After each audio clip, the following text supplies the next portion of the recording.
Let me tell you something. The unluckiest man in the world is about to change hands. That was Lin Fen, maidservant and recently promoted to second madam's favorite gossip, which in this house is basically a title of nobility. She said it with her back to me, on purpose. I was sitting on my usual bench in the kitchen of the Shen family marquis' residence, eating my usual 2 steamed buns in my usual spot at the far end of the servants' table. Nobody moved over to make room. Nobody ever did. Some of them looked at me with pity. Some of them looked at me the way you look at a cracked bowl you haven't gotten around to throwing out yet.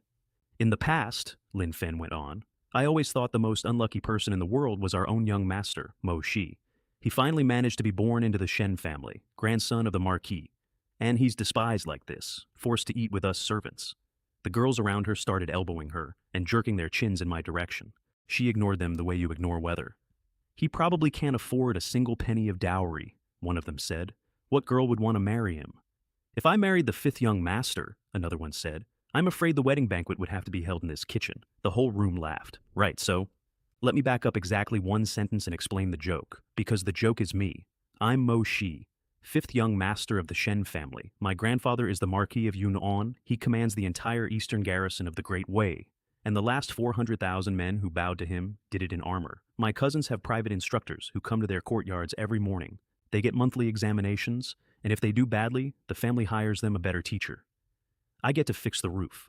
Starting at 10 in the morning, 2 steamed buns for lunch eaten up there among the fallen branches. And if I don't work, the kitchen doesn't feed me. They have a word for it, self-reliance. Lin Fen waited for the laughter to finish, because she was a professional, and then she dropped it. This marriage is not as simple as you think. It is a royal marriage, and you've all surely heard of the young lady, the youngest daughter of the Su family, Wen Lan. The kitchen went so quiet I could hear the porridge. Now, I should explain who Wen Lan is, but honestly the silence explained it better. She's the most beautiful woman in the Great Wei, which in this country is an official position with a Q. She cuts rivers in half with a sword. A few days before this, a sword immortal of Xiaoyao Peak took her as a personal disciple, which is roughly like a god reaching down out of the sky and pointing at you in front of everyone. Every single face in that kitchen turned around to look at me, and every single one of them was suddenly very polite. I have never in my life seen respect arrive that fast, or from that far away. Sister Lin Fen, you must be joking. How could 3rd Miss Wen possibly marry him? Yes, and didn't 3rd Miss Wen and our eldest young master fall for each other? There it is. That's the part. My cousin Lu Chen is the eldest young master of the Shen family. He is a prodigy, and I don't mean that as an insult. I mean that's his actual job title. Everyone assumed he and Wen Lan would marry. Everyone. The 2 houses had practically been picking out curtains, and then the palace looked at the 2 most powerful military families in the country getting cozy, and the palace said, no. So, the emperor took the Su family's crown jewel, and he betrothed her by imperial decree to the Shen family's garbage. To me. I picked up 3 steamed buns and a bowl of porridge and left, because the next part of that conversation was going to be about me, and I'd already heard it. Behind me, the girls swarmed Lin Fen, and I caught the last bit through the doorway, because she said it loudly enough that I would. To tell you the truth, the ladies and old matriarch are already working on a plan to annul this marriage, no matter what. No matter what. That's a sentence with a lot of room in it. My house sits on the east side of the residence, past the bamboo, next to the vegetable garden and the fish pond, at the end of a road that turns to soup when it rains. The Shen family estate is a garden. Carved railings, stone lions, ponds with fish that eat better than I do, and then you cross the bamboo and it just stops being that. The way a song stops when someone shuts the door. I got home, sprinkled a layer of ash on the floor so the damp wouldn't rot it out from under me, and lay down on a bedboard that screamed every time I breathed. The wedding was on my mind, which is a very strange sentence for a man who has never once met his fiancée. Here's what I actually knew. Wen Lan is more compatible with my cousin Lu Chen in every way a matchmaker measures, and, in a few ways, they don't. The royal family knows this. The royal family knows all of it. They arranged the marriage anyway, which meant the marriage was not a gift, it was a lever, and I was the part of the lever you throw away afterward. I only ever wanted 3 things in this world: freedom, safety, a normal, boring life where nobody schemes about me over breakfast. Apparently that was the greedy option. So I took out my book and got back to work. The book is called Mountain River Body Tempering Art. You can buy it in any market in the country for the price of a bun. It's famous, and it's famous for exactly one reason. Nobody can read it. The sentences don't connect. Words mean one thing on page 4 and a different thing on page 5. There's a passage where I'm fairly sure the author invented his own characters and then died without telling anyone. I'd been staring at it for a year. When I started, 2 glances gave me a headache. By that night, I could hold my eyes on it for the burn of half an incense stick. and I could see the little line of gray text floating over the page. I should mention that. I've been able to see that since the day I woke up in this body. A line of small gray characters hanging over the words like a caption nobody else in the world can read. Obscure and difficult to understand text. Thanks. Very helpful. I'd worked that out. 15 minutes in, right as I was about to give up and go to sleep, the little gray characters trembled, and then they fell apart. I felt a tingle in my temples, like a sneeze that changed its mind. The gray line came off the page the way a label comes off a jar, and dropped somewhere behind my eyes, and stayed there. When I looked back down at the book, there were only two big characters floating over it now. Book, that's it. That's all it said about itself anymore. Book. I grabbed it, flipped it. The sentences connected. Words meant the same thing on page 4 and page 5. It was still a hard read, the way a real textbook is hard, but it was a textbook now instead of a hostage note. I sat cross-legged on the floor and did what it said. Inhale, exhale, focus, half an incense stick. Later I opened my eyes, and my hands and feet had gotten lighter. My head was clear. The book calls it steadfast as a mountain, flowing like a river, which sounds like poetry until it happens inside your ribs, and then it just sounds like an instruction manual. I sat there in the dark, feeling my own body work properly for the first time in 17 years, and I thought, okay, so that's what this does. Now, let's find out what else it does. The gray line was still sitting in my head, a little peeled-off scrap of a label. I reached for it with my mind, and it came, and it felt exactly like pinching something between two fingers. I looked around the room for something to test it on, found a short stick, and flicked the label onto it. The stick changed. It went round at the front. It grew a small hole. A little slanted branch came out of the middle to prop it up. The whole thing was smooth, and it had a gray caption over it that read, "Obscure and difficult to understand short stick." I want to be very clear that I have lived a hard life, and I am not easily embarrassed. I blushed. I mean, the label wasn't wrong. It was genuinely obscure. No ordinary person could possibly comprehend its purpose. I peeled it back off, and the stick went back to being a stick, and the label was gone. Used up. One label, one use, and then it's spent. Which is a limitation, sure. But I had just turned the most famously unreadable book in the country into a manual with my brain, and I had done it lying on a bedboard that a moth had eaten. I did not sleep. I looked around the room instead. Worn-out sickle. Inferior quality hoe. Insect-eaten bedboard. Moldy table legs. Every object in the house had a caption, and every single caption was an insult. That's when I understood the rule. You have to actually look at a thing, really look with your whole attention until it tells you what's wrong with it. I'd seen the book's label first because the book was the only thing I'd ever stared at though hard. Extract. The insect-eaten bedboard became a bedboard. The bed stopped screaming when I lay on it, which, after 17 years, was genuinely emotional. I went around the room, taking the flaws off my own furniture like burrs off a coat. And every time I did it, something in my head got a little roomier, sharper. That was the part nobody could have told me. Peeling labels made my mind stronger. The muscle was the exercise. Then I pulled a children's primer out of the drawer. It's called Enlightenment. It's the book 5-year-olds learn to read from. Every scholar in the country has held one. The annotations are so detailed, it's almost insulting. I stared at it for 15 minutes, and a line of text finally floated up. Easy to learn, reader. And it was purple. Everything else I'd seen was gray or white. This was purple, and I knew what that meant before I could have explained it. Gray is what's wrong with a thing. Purple is what's precious about it. It also fought back. The gray labels came off like wet paper. This one had roots. I sat there with my eyes locked on a kindergarten primer, sweat running into my collar, veins standing out on my forehead, for 4 solid hours. 4 hours. On a book about the alphabet. I have never been so tired in my life, and there is no dignified way to describe it. It finally let go somewhere in the dark and dropped into my head, and I sat back against the wall, wheezing like I'd fought somebody. Then I picked up Mountain River Body Tempering Art, the book that had eaten a year of my life, and I stuck Easy to Learn on it. I want you to understand what that means. The single most impenetrable cultivation manual in the Great Wei. A book that has broken the minds of scholars. I made it a picture book. And that's the thing everybody gets wrong when they hear about this later. So let me kill it now, because I killed it that same night. The first thing I tried was sticking labels on myself. Obviously, I'm not an idiot. It doesn't work. The captions describe things, not people. All I got for it was a gray line over my own head that said obscure and difficult to understand, and about 10 minutes of nobody being able to follow anything I said, which frankly was not a new experience.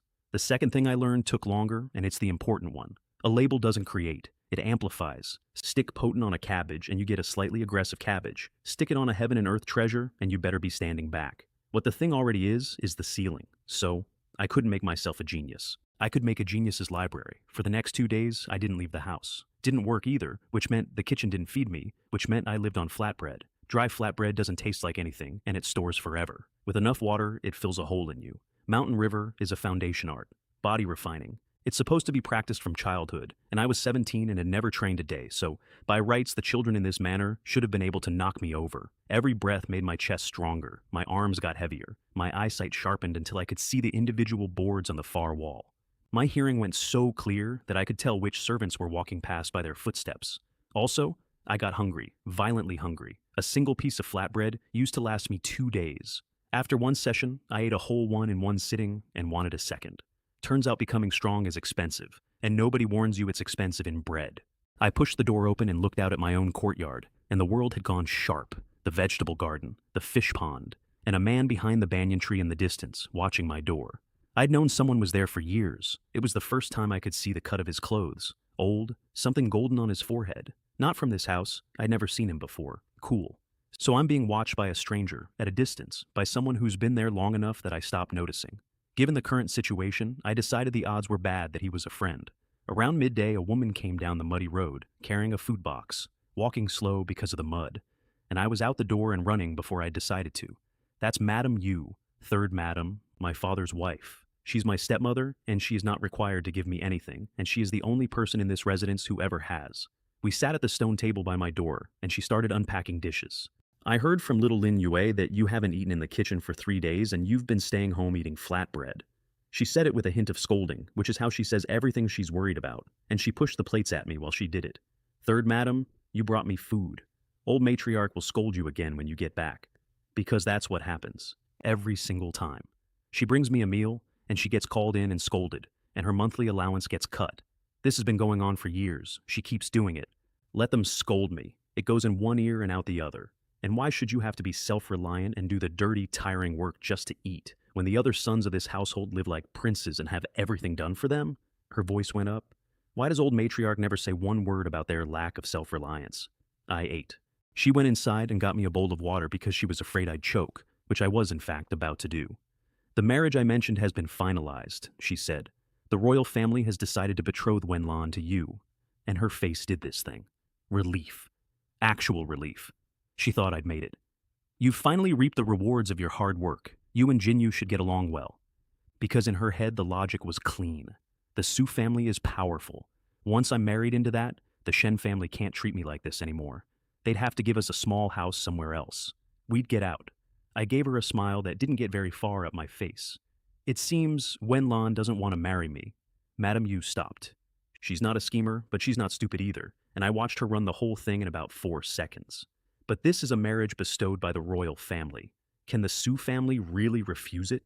There are plenty of ways to prevent me from marrying Wenlan, and I stopped there because I didn't need to say the rest, and she got there on her own.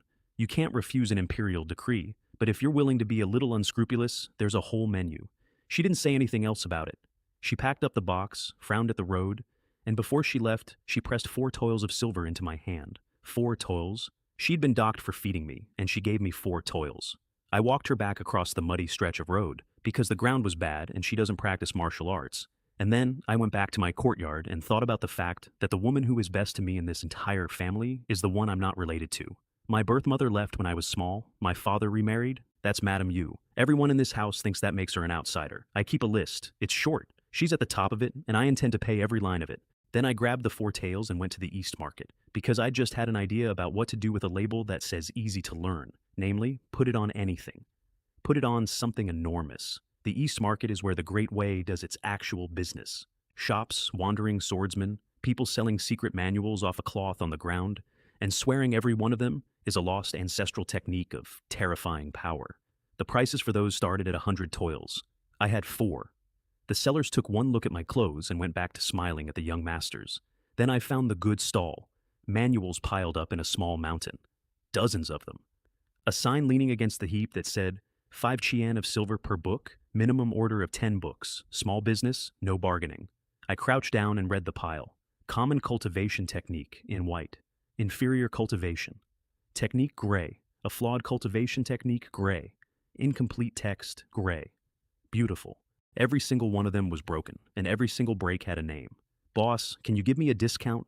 He glanced at my clothes. There is a specific quality of contempt you only get from a man selling garbage.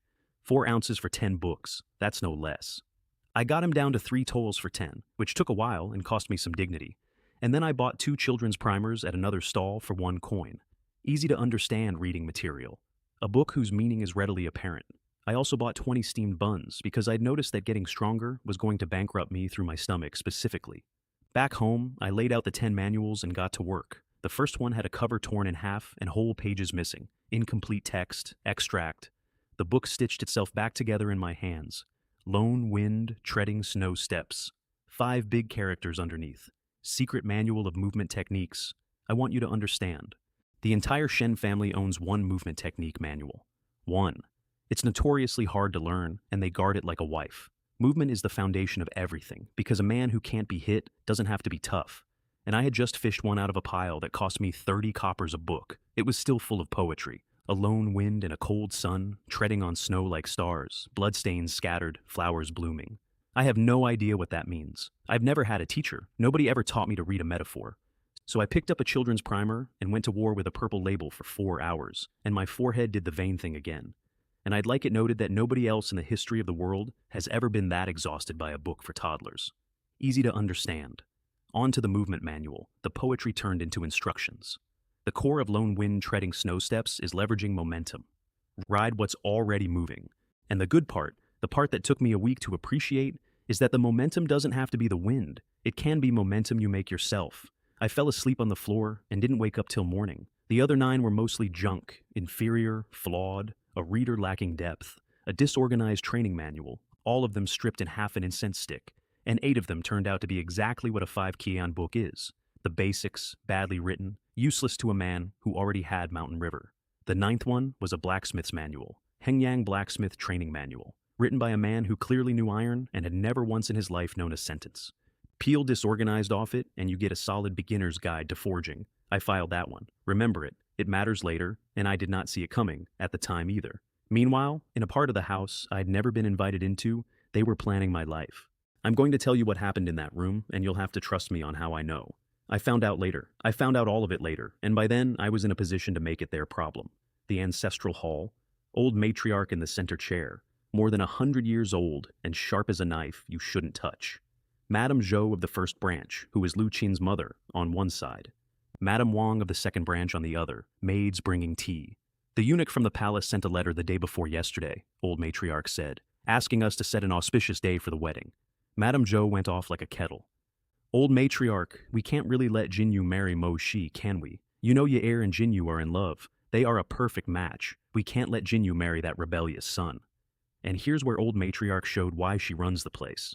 She looked at Madame Zhou with visible disappointment, and she said, to put it bluntly, this whole mess was caused by you, the mother. Because Madame Zhou had spent 2 years telling everyone with ears that her son was going to marry the Wen prodigy. She made it common knowledge. She made it a fact before it was a fact. And the head of the Su family is a retired commander with enormous prestige in the army. Do you think the royal family would allow us to easily form a marriage alliance with the Su family? Old matriarch said, in order to maintain a balance of power within the military. Madame Zhou had nothing. She lowered her head and whispered the only thing she had left. If Mo Shi had drowned in that pond years ago, none of this trouble would have arisen today. That's my grandmother's daughter-in-law, talking about her nephew, out loud, in the ancestral hall, in front of the tablets. Nobody in the room objected. They talked it around. Asked the head of the family to intervene. Old matriarch slammed her hand on the tea table and said foolish, and explained the arithmetic to them like they were slow, because they were. If the Shen family goes to the throne and asks for the decree to be withdrawn, the throne charges for it. That's the entire point of the decree. That's what it's for. The emperor is standing there with his hand out and a pleasant expression. So somebody had to pay, and the whole conversation was about who. Old matriarch laid out the rules. She could not be seen doing it. Mo Shi is a grandson of the Shen family. She could turn a blind eye. She could pretend not to see. But a house of generals that harms its own descendants is finished, because the entire Great Wei runs on loyalty and filial piety, and the army runs on it hardest. Even tigers don't eat their cubs, she said. How can a family that shows no affection for its own descendants be qualified to be a general? Beautiful sentiment. Really? Then she said the next part. The matter of crippling Mo Shi must be brought to the forefront, and our Shen family must be completely removed from the picture. That's the whole moral system of my family in 2 sentences, back to back. We must not be the kind of house that would do this. Also, do it where they can't see us. It was Madame Wang who'd already handled it. Sister, you don't need to worry. I already discussed it with the Su family the other day. Zhao Yao Peak will send someone in a few days. So, to recap, the Shen family and the Su family, jointly, had arranged for a sect of sword immortals to come to my house and break my body, so that the Emperor could not force a cripple on the Su family's precious daughter, so that neither house would have to pay the throne 1 copper. The throne gets nothing. Both families keep everything. And the only person who is actually persecuted in this entire elegant arrangement is me. Not one of them cared whether I ended up crippled or dead. It genuinely did not signify. It was a scheduling question. Anyway, a few days later, Zhao Yao Peak arrived, and I got invited to lunch. The first sign was Lin Yue. Lin Yue is Madame Yu's personal maidservant. She's small, she's about 4 years younger than me, and she is the only maid in this entire residence who calls me you in the polite form. She came over that afternoon carrying a food box because Madame Yu had noticed my appetite had changed and had packed nearly twice as much as before. Then she took out a cotton-padded coat and she started stammering. Young Master Shi, this is a dress the lady made for you. Autumn is coming and you haven't practiced martial arts, so your body is already weak, and the clothes you wore in previous years were thin and worn out. She stopped, restarted, stopped again. This cotton coat was made from the leftover fabric from Madame's place. It's all women's clothing fabric, so it might be a bit fancy. She unfolded it. Flowers. Big obvious flowers, in colors that belonged on a girl of 15. Young Master Shi, you know that old matriarch? They forbid the lady from making clothes for you. These fabrics were all leftovers after great difficulty. She was bracing for it.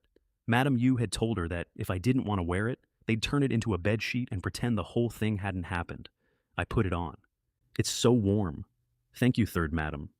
Thank you, Lin Yue. She lit up like somebody had opened a shutter. And I want to be honest with you here, because this is the part of the story where I usually make a joke. My stepmother was forbidden from making me a coat, so she made me one out of scraps of women's dress fabric in secret and sent a 14-year-old girl to hand it over and apologize for it.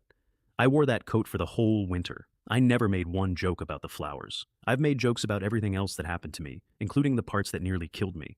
I asked how Madame Yu was. Lin Yue's face went wrong. After delivering the meal to young Master Shi last time, she said, the lady was summoned to the ancestral hall by the old matriarch, scolded in front of the other 2 ladies, told she was unruly, told I should be self-reliant, told to stop sending meals to a young master.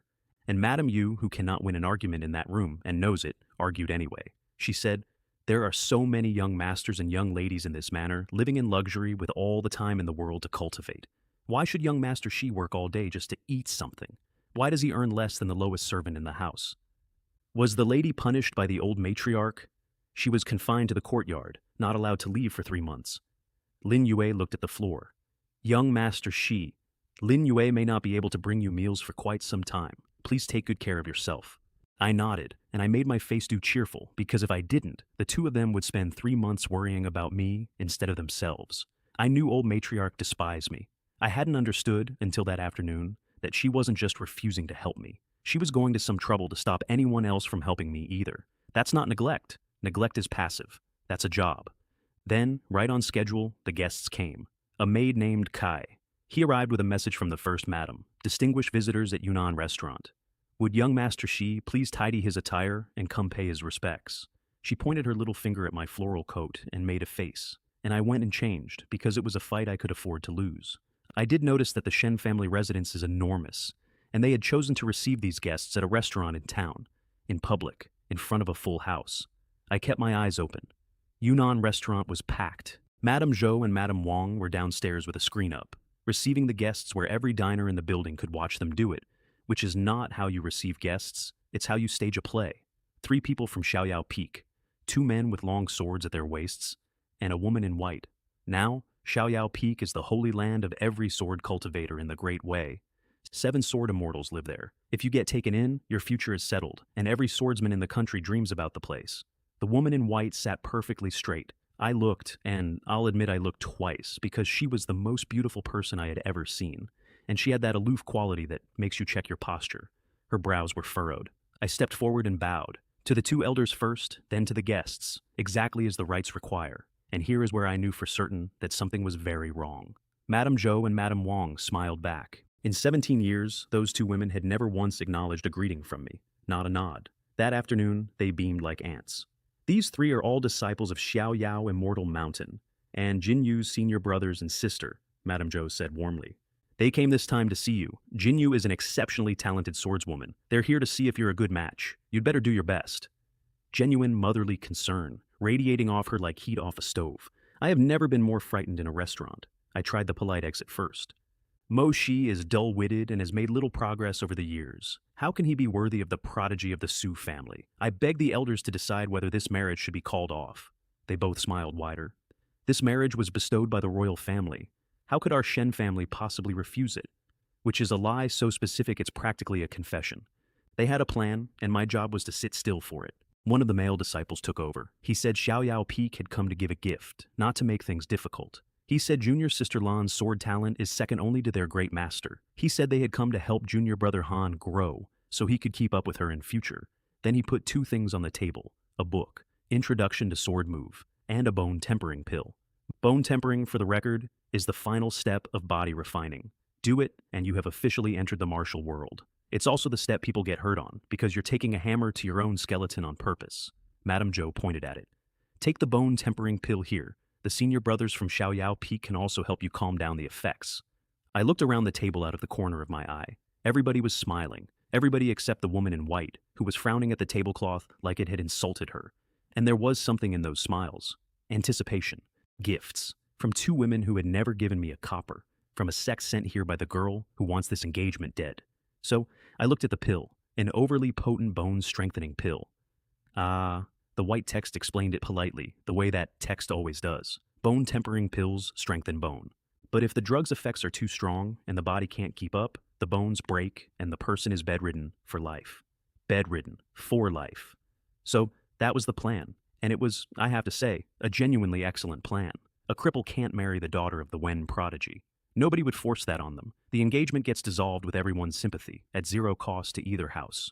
They'd even assign a maidservant to look after me afterward and probably get praised for their compassion. The location was chosen because a restaurant full of witnesses would all swear the same thing. Mo Shi swallowed it himself. Nobody touched him. He simply couldn't take the medicine. Tragic. What a shame. Brilliant. Really. I took a breath, put my hatred somewhere I could find it later, and looked at the pill. Extract. Overly potent came off in my hand. What was left was a bone-tempering pill of normal strength, which is still a hammer, but I'd been running Mountain River for weeks, and my body was not the paper thing these people had priced. Take it quickly, don't waste everyone's time, Madame Zhou snapped, her patience coming back now that the show was running late. The guests are disciples of Xiao Yao Peak. They don't have time to waste here with you. Several maids who knew exactly what was in that pill looked at me with real pity. They were healthy girls. From today they were thinking, young Master Shi will be in a bed. Madame Zhou tapped the table again. I picked it up. Wait a moment. The woman in white stood up and reached for the pill. You've never practiced martial arts. Consuming the bone-tempering pill is too reckless. Or, everyone at that table froze, including Madame Zhou, whose entire face went through 4 separate expressions. We have come this far. Everything is in place. What are you doing? The 2 junior brothers scrambled. What our senior sister means is that swallowing the pill will be a bit painful, and we're afraid young Master Shi won't be able to withstand the excruciating pain. But the greater the suffering, the greater the benefit. For the sake of the future, please endure. Smooth, very smooth. I smiled at that explanation, because it was a good one. Then I looked at her, and I let her see that I'd understood what she'd just tried to do, and I said, thank you with my eyes, because I couldn't say it with my mouth. And I swallowed it. Don't. Too late. 15 minutes. That's how long it takes. It felt like someone was inside my body with a hammer, working methodically along the bones and the muscle, and every blow landing harder than the last. I could feel exactly where the edge was. If I let go of my grip on the chi for 1 second, my bones would go. Mo Shi, how are you? Are you all right? Madame Zhou said, with feeling. Madame Zhou, don't worry. This is what bone-tempering pills are for, her sister-in-law said. Some pain is normal. In public, the 2 of them were visibly concerned for my welfare. Privately, they were checking the door for the doctor they hadn't called. The whole restaurant had stopped eating to watch. Every table, a room full of strangers watching a boy shake. Mountains and rivers, steady and continuous. Steady and continuous. Blood came out of the corner of my mouth. My face went the color of the tablecloth and my lips split. I did not make one sound.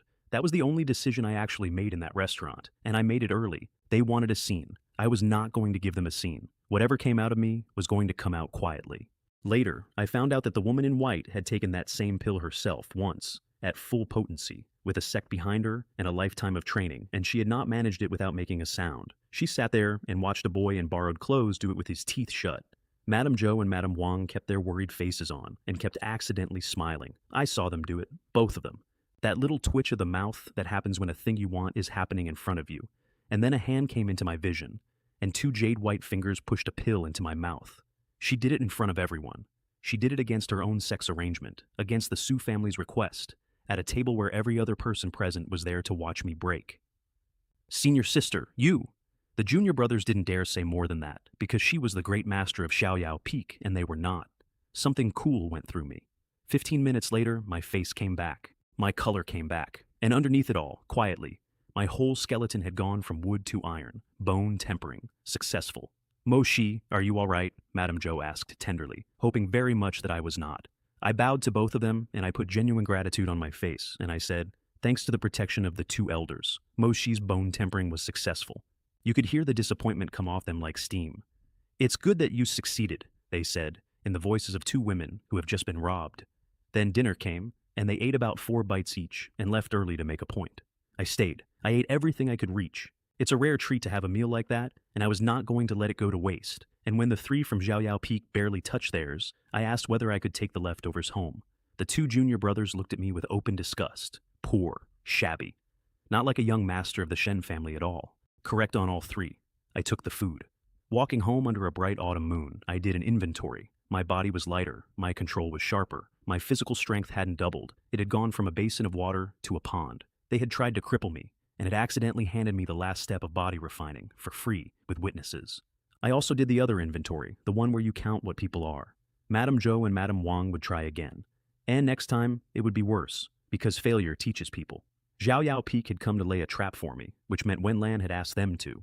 The girl I had never met, who had a sword immortal for a master and a face people write poems about, had reached across the country to have a stranger's bones broken, so she wouldn't have to be inconvenienced. Keep your anger hidden. Anger without power is just noise you make. What I needed was to get strong, quickly, and quietly. And I had a very specific advantage. Nobody in the world knew I could peel the label off a thing. Behind me, in the restaurant, the 3 from Xiaoyao Peak were still sitting there. "Senior sister, why did you help Mo Shi?" "I just feel a little sorry for him," she said. "It's too cruel to think that such an arrogant young man will be confined to his bed. Besides, he hadn't done anything wrong. He was merely caught up in a power struggle within the court." Her junior brothers were not moved. "Great master, this is his fate. This is the tribulation he deserves. Even if you save him this time, both families will still intervene, and he'll be crippled eventually. And now the Shen family is unhappy with us, and junior sister Su must be very unhappy too. Then, because they were young men, they got to the part they actually cared about. Senior sister, what kind of miraculous medicine was that pill you fed him? He survived a bone-tempering pill at that potency. It must be extraordinary." And she said, "I merely gave him a pain-relieving pill. He endured that pill, and it was not because of me." The 2 of them sat there and worked it out. That pill had been specially refined. Neither of them, at the 8th rank, with years of training, would have dared claim they could take it in silence. Which meant Mo Shi had been hiding his strength, and Mo Shi was a genius. And the hot potato they were holding had just started to burn. They decided very sensibly that since the attempt had failed anyway, the matter was closed and they would go home and cultivate quietly and never think about this again. Then one of them took out a communication artifact and sent a message to the capital, because someone was waiting to hear how it went. In the capital, in a pavilion called Tingyu, a girl was sitting with a long sword humming quietly beside her. Wen Lan. Not yet 20, and already close to comprehending the sword heart, which people twice her age never manage. In the capital, sword cultivators who met her on the road had started hiding their own swords out of embarrassment. The token at her waist flashed. She read it, and her eyebrows came down a little. Failed. And the message added something extra. Mo Shi was better than expected. Calm, composed, handsome, quite outstanding. She didn't take that seriously for a second. No matter how outstanding someone is, she thought, can they be as outstanding as Brother Lu Chen? Then a maid announced him, and she got up and put on a long robe. And when Lu Chen walked in, she turned into a completely different person. Playful, bright, 16 years old in the face. She is only ever like that in front of him. Jin Yu, you don't need to worry, he said, taking a cup of tea. It's not difficult to deal with these things in the Shen family. Leave this matter to me. Just focus on your swordsmanship. She nodded obediently, and then she said the thing that I think about more than any other single sentence in this entire story. Over the years, Mo Shi has accomplished nothing, and hasn't even mastered martial arts. This is of no help to our Shen family. Having him break some of his bones to break off the engagement is also a way for us to do our part for the family. Do our part. Then they stopped talking about me because there was nothing more to say, and they discussed cultivation instead. Two young geniuses with a great deal in common. As for Mo Shi, he was a minor obstacle, a topic of occasional casual conversation. I want to be clear that I'm not bitter about that. I mean, I am, obviously. But that's not the useful part. The useful part is that when everybody in the room agrees you're furniture, nobody watches the furniture. Back home, I gotta work, mountain river, every day. And after bone tempering, it went down like water. Lone wind, treading snow steps, which I could only practice inside a room the size of a cart because there was a man behind a tree taking notes on me. And in my spare time, I read the blacksmith manual and built myself a set of inner armor out of scrap metal and hide. Then I looked at what I'd made, inner armor of extremely poor quality. Accurate. Really, let me sit with that for a second. Not just poor quality, extremely. I have no talent for blacksmithing whatsoever. Fortunately, talent is not the only way to get things. Extract. The rag I'd built went taut and started to shine. I pulled at it and tapped it, and it had actual resilience. A skilled smith would have been proud of it. And I was not a skilled smith. I was a man with a very specific brain problem. Then I thought, why stop? So I walked over to the first branch courtyard, 4 red lanterns at the gate, trimmed flowers. A carved stone lion beside every tree, done by a master's hand, and that one lion probably cost more than everything I had eaten in 5 years. I stood there and read their front yard. Exquisite stone carving, brand new lanterns, dense fence, a finely crafted gate. Blue, all of it. Blue is good, not as painful as purple, but it has weight. I spent half an incense stick pulling high quality off the gate of the first branch of the Shen family. Their gate went instantly, visibly dilapidated. It sagged. It looked like something you'd find at the back of a farm. Nobody noticed. Nobody in this family has ever looked closely at anything. I stuck it on my armor. The armor absorbed most of a strike now, which meant that if someone came at me from behind in the dark, they would find that the trash of the Shen family was wearing First Branch's front gate. I had movement. I had defense. Barring an actual master, I was no longer a man who could be killed in one blow. That mattered a lot sooner than I expected. Because at dawn, while the 2 junior brothers were packing to go home, the woman in white walked back toward the Shen family residence. She'd spent the night on it and finally caught what had been bothering her. When I was holding down that pill, the aura coming off me had 2 things in it: the steadiness of a high mountain, the endless flow of a long river. She had felt that exact aura once before, at the home of a guest elder of Xiaoyao Peak. Mountain river, body tempering art. It's the most basic body refining art in the world, and the body it builds carries immense power, and their guest elder had studied it for decades and understood Chapter 1. If Mo Shi actually understood that book, she could trade it to the old man for every sword technique he had. So, she came to my door, and that decision, made by a kind person for a slightly selfish reason on a morning I slept through, is the single reason I am not a cripple in a bed somewhere. Old matriarch heard Fairy May had come to visit and immediately ordered a banquet, because she'd been told about the restaurant. Her daughters-in-law leaving early to sulk in front of the great master of Xiaoyao Peak. Brainless, no sense of the rules. Mei Hua, incidentally, is the name. Great master of her generation at Xiaoyao Peak, and among the young of the entire Great Wei, when it comes to the sword, it is not an exaggeration to call her the first. Old matriarch had already torn strips off both women the night before. Fortunately, she thought, Fairy May is famously soft-hearted. Apologize properly and she won't hold it. They laid on a banquet in the First Branch garden. Autumn colors, everything maintained, extremely exquisite. Every junior of the family was seated, because a recommendation from Mai Hua can get a young person into Xiaoyao Peak even if their talent is thin, and there is no way this family was going to let that go by. Madame Yu even got let out of confinement for the occasion. The 3 ladies sat and kept her company. Old matriarch, gentle as a spring breeze, apologized for yesterday's poor hospitality in about 4 sentences, and made it go away, because she has been doing this for 100 years and she is very good at it. The juniors came up one by one with wine to introduce themselves. Mei Hua gave each of them a few patient words of guidance, which is the polite return. Then she looked around the garden and said, Old matriarch, didn't that young Master Mo Shi from yesterday come to take his seat? The whole banquet paused. Mo Shi has an eccentric personality, old matriarch said.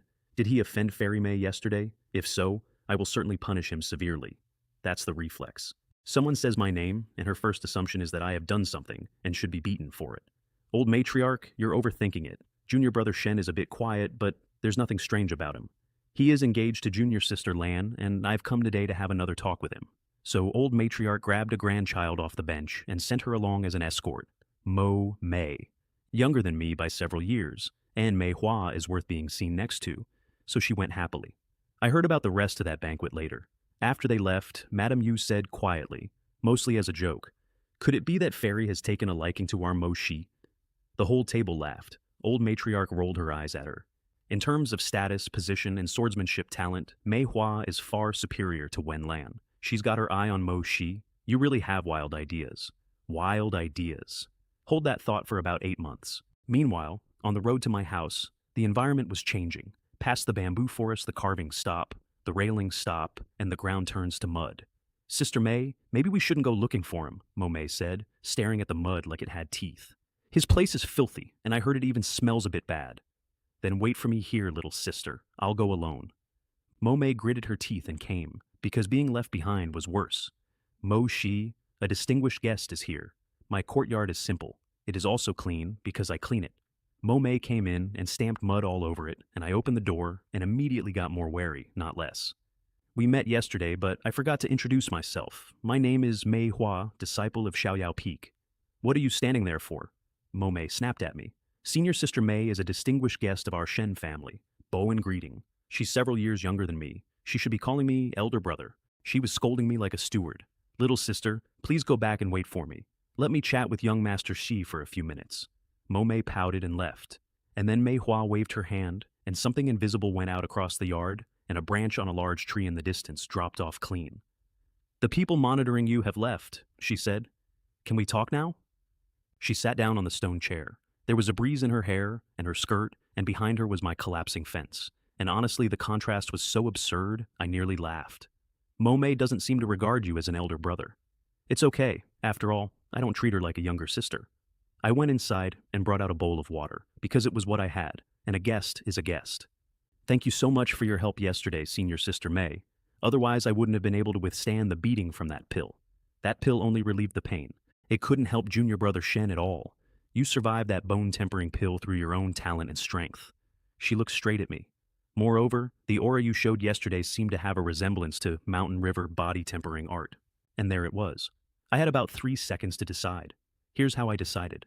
First, Mountain River is only a body-refining art.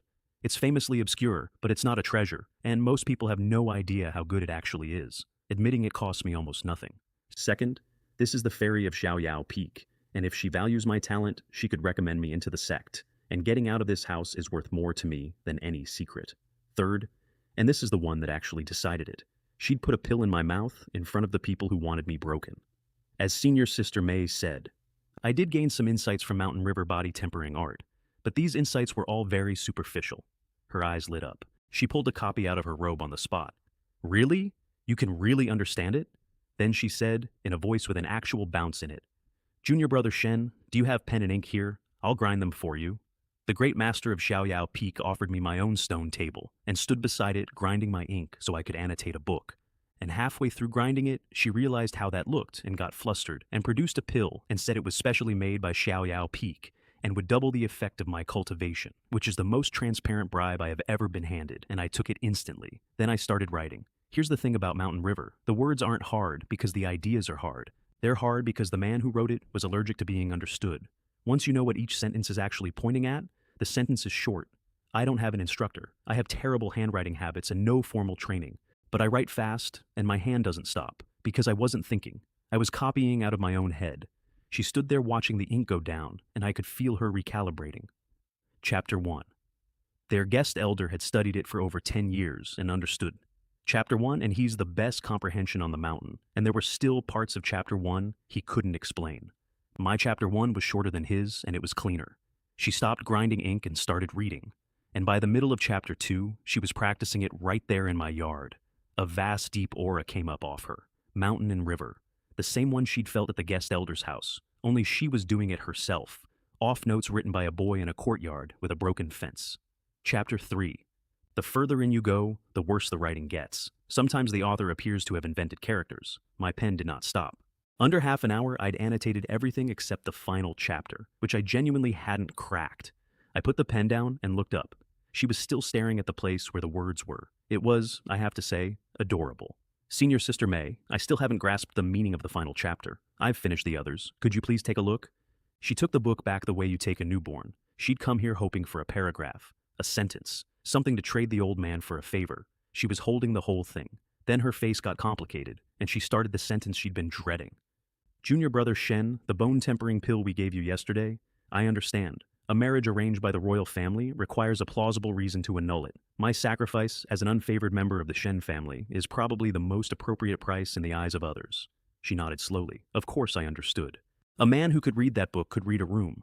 Then she took out a pill and a manual and put them on my stone table. This bone-healing pill, combined with this health-preserving secret, can repair some of the broken bones of the Meridians, at least allowing them to live a more normal life. She said it carefully. She said I didn't need them now.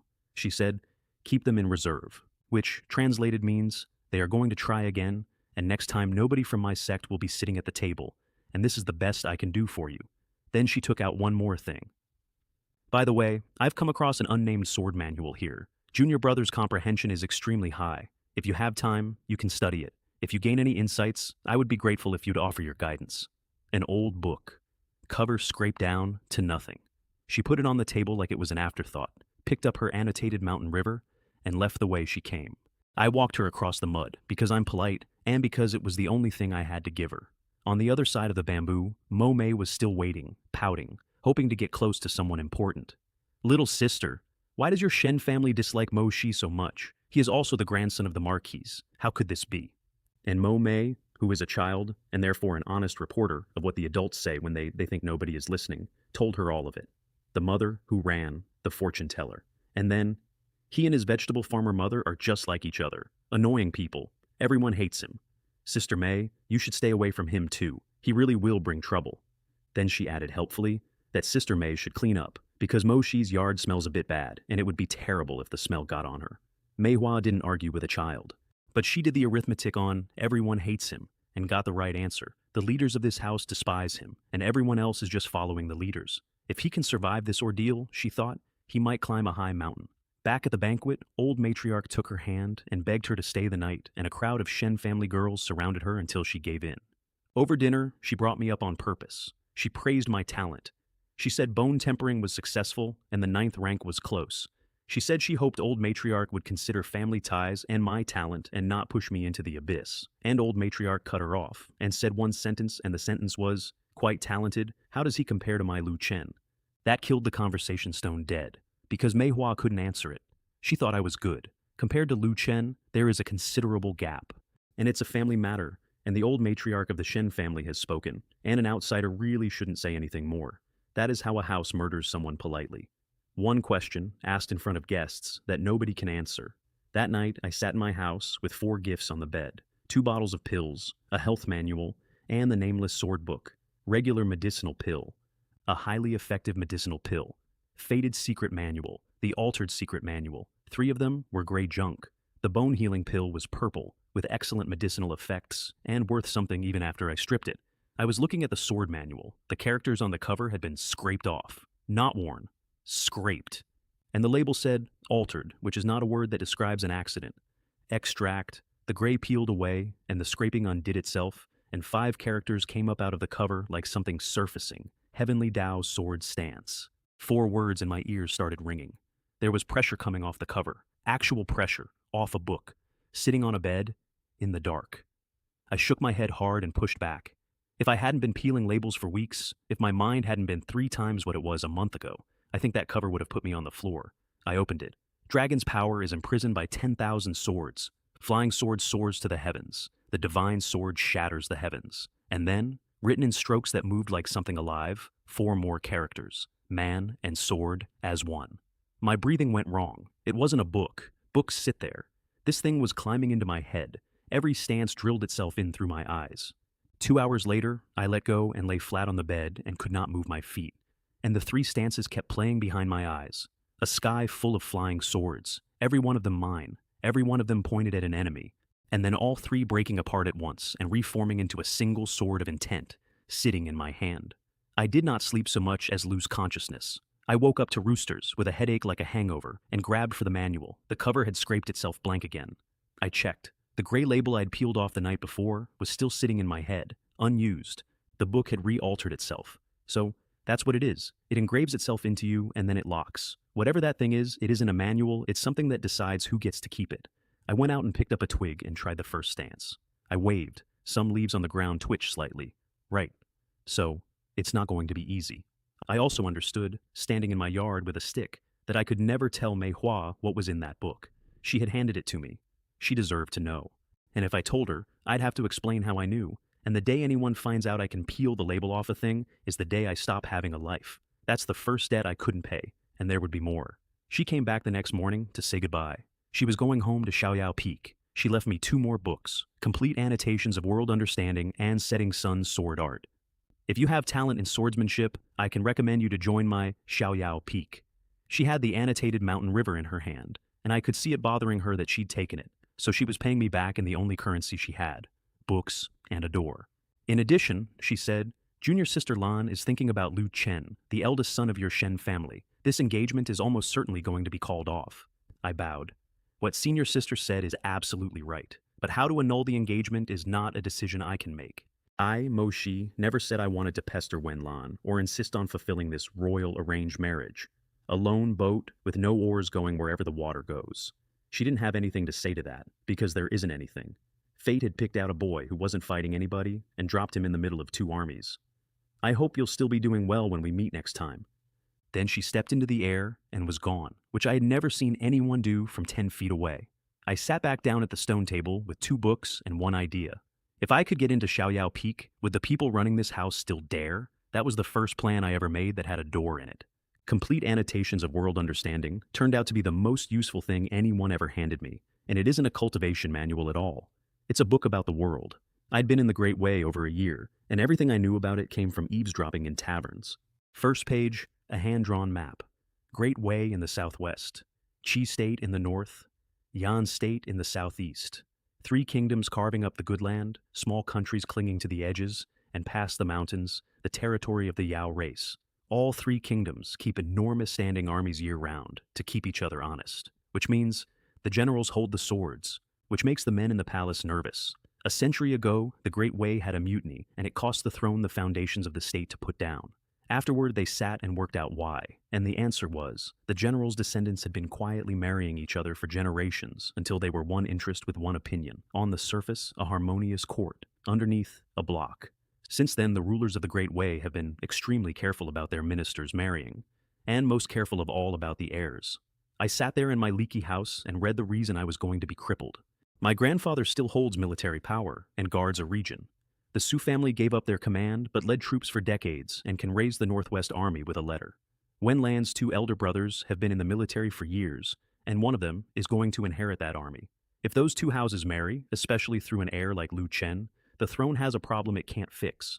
So the throne married her to the Shen family's discard. It caught both houses flat. It put the emperor in a stronger position than before. And even if the engagement eventually dissolves, the 2 families will never quite come back together the way they were, because there will always be the thing that happened. That's the game between emperors and their ministers. And in that game, I am a piece you can knock off the board to open a line. The book kept going. The cultivation system of the Great Wei, laid out properly for the first time in my life. Martial artists refine the body. Scholars refine key and change law.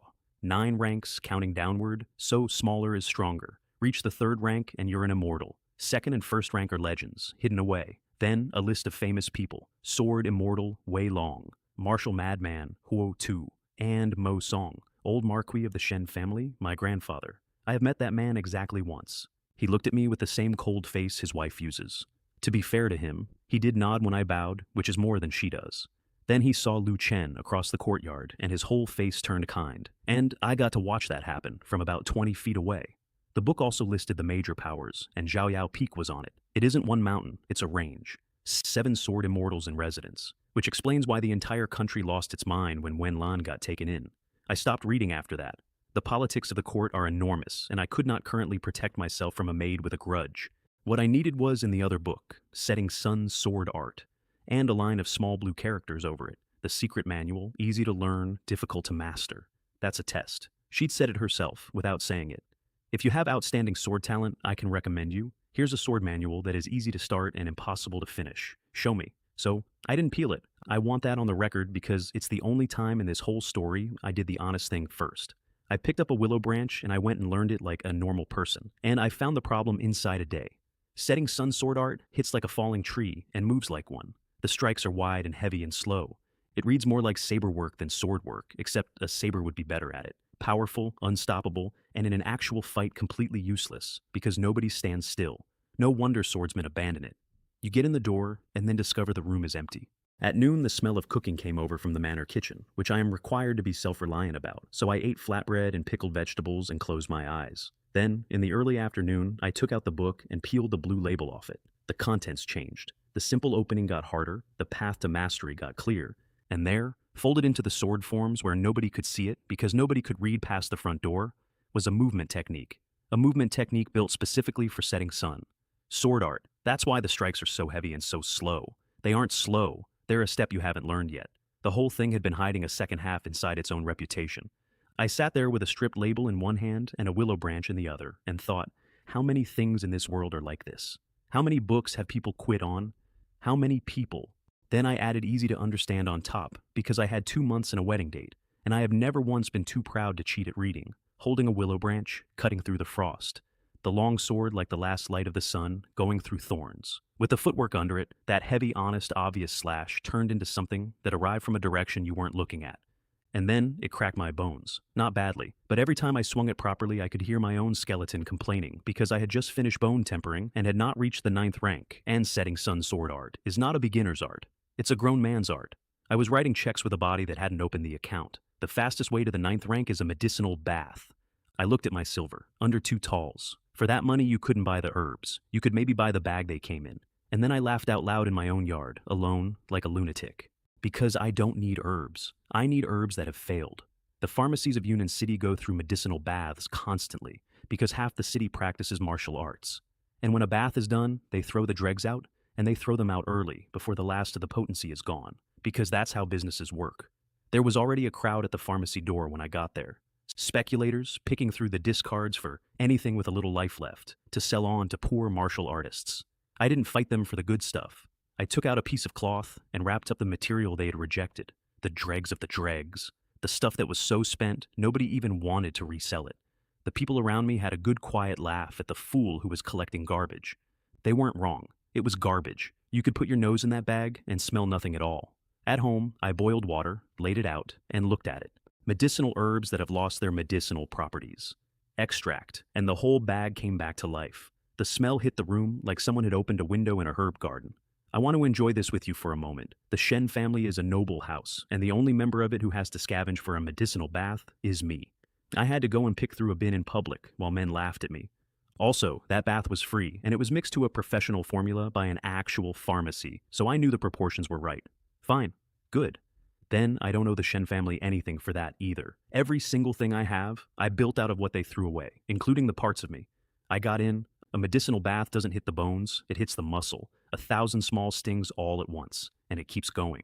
Smoke went up over the manor as they made dinner. I stayed in the water. Plenty of martial artists without talent take 7 or 8 baths and never make the 9th rank.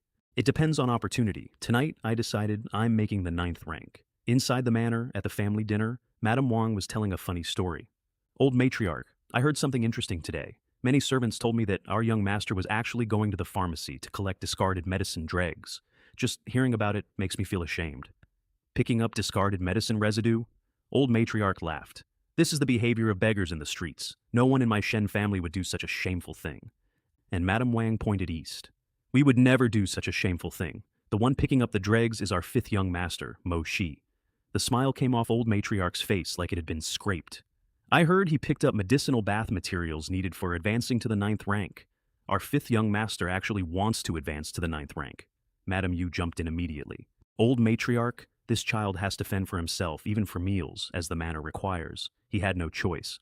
An old matriarch, in a low, heavy voice, gave her ruling on a boy who had built himself a bath out of a bin.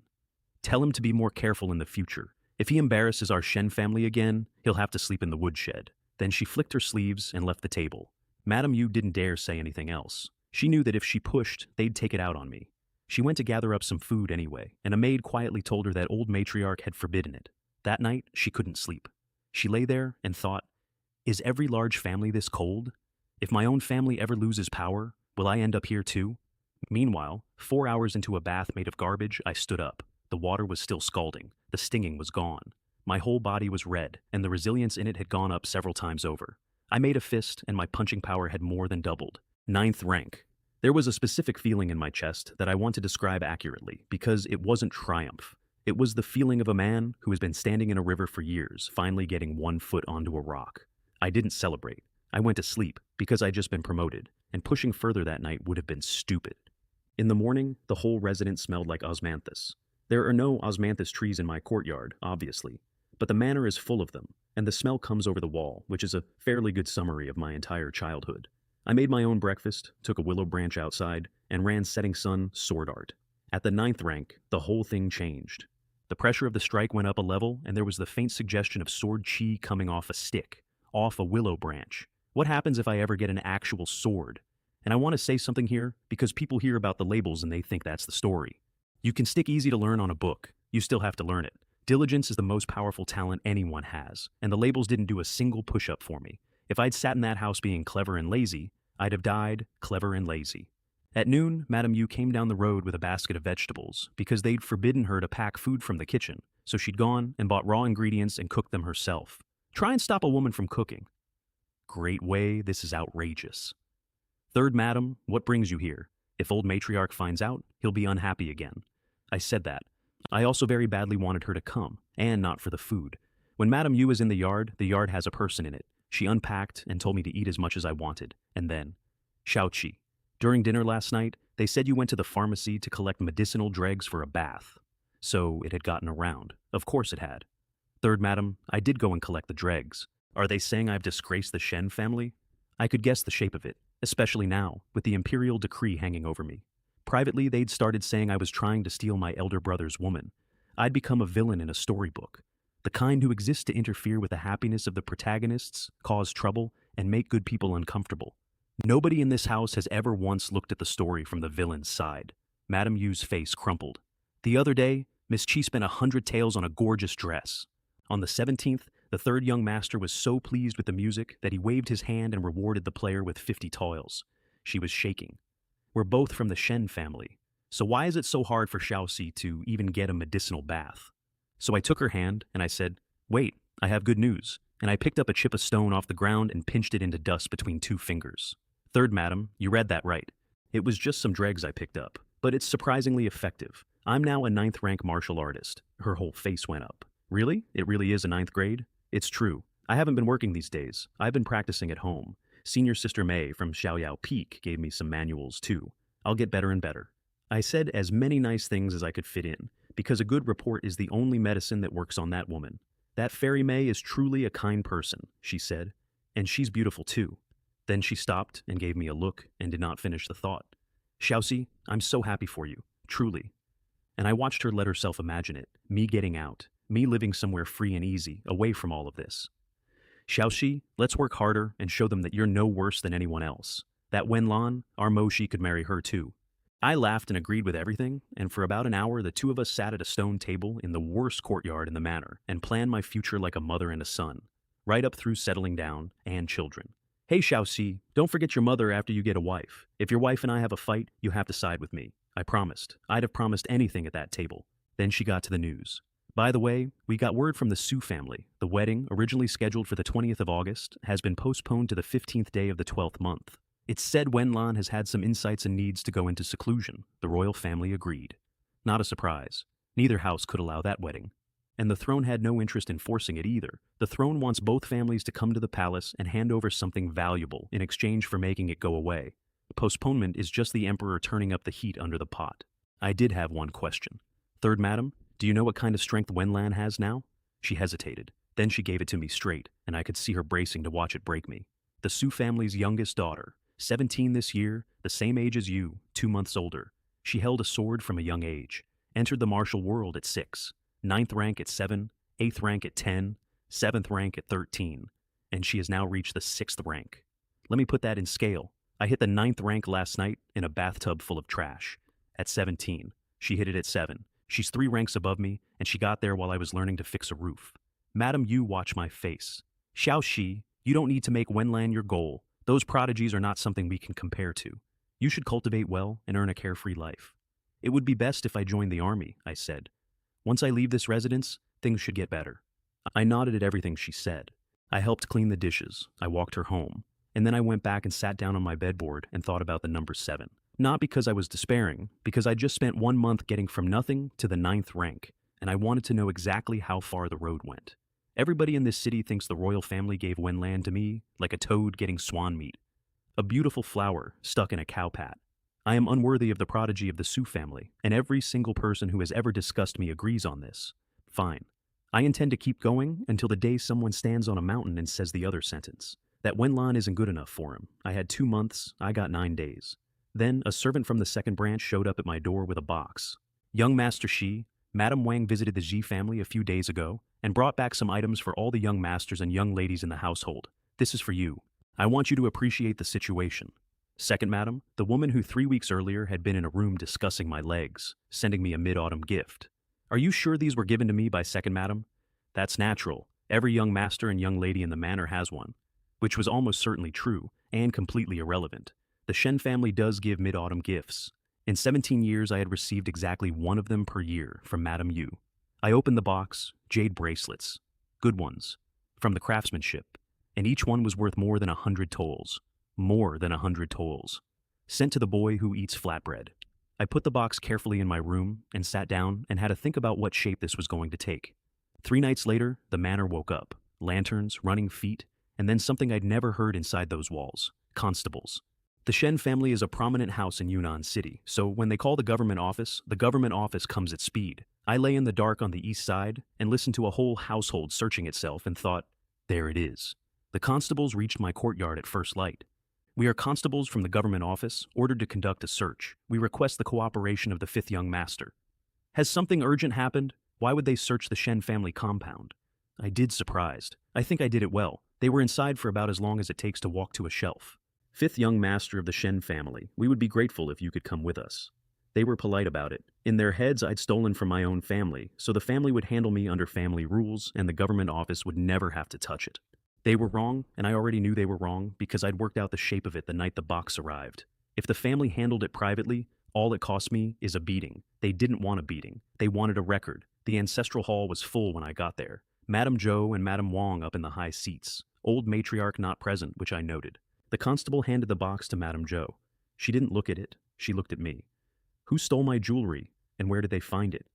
The first madam may find it difficult to say, the constable said, hedging like a man who wants to be somewhere else. What's so hard to say? It's a crime of theft. Are you, as a constable, going to protect someone else? The item was found in the 5th young master's courtyard. Every head in the hall turned. They searched all night, looking through all the servants' quarters, and couldn't find it, someone said behind me. No wonder. It was stolen by the young master of the manor. Madame Zhou looked at me with her whole face working, and I saw her enjoying it, and then the constables tried to escape. Madams, this is a family matter of Shen residents. We constables will not interfere. The Shen family has its own rules. And Madame Zhou said the sentence they'd built the entire thing for. Wait a minute. Now that the prefectural government has taken over the case, it should naturally be handled by the prefect. We, the Shen family, are a family of generals, and we will not tolerate such theft. If we don't take this seriously this time, our family traditions will deteriorate.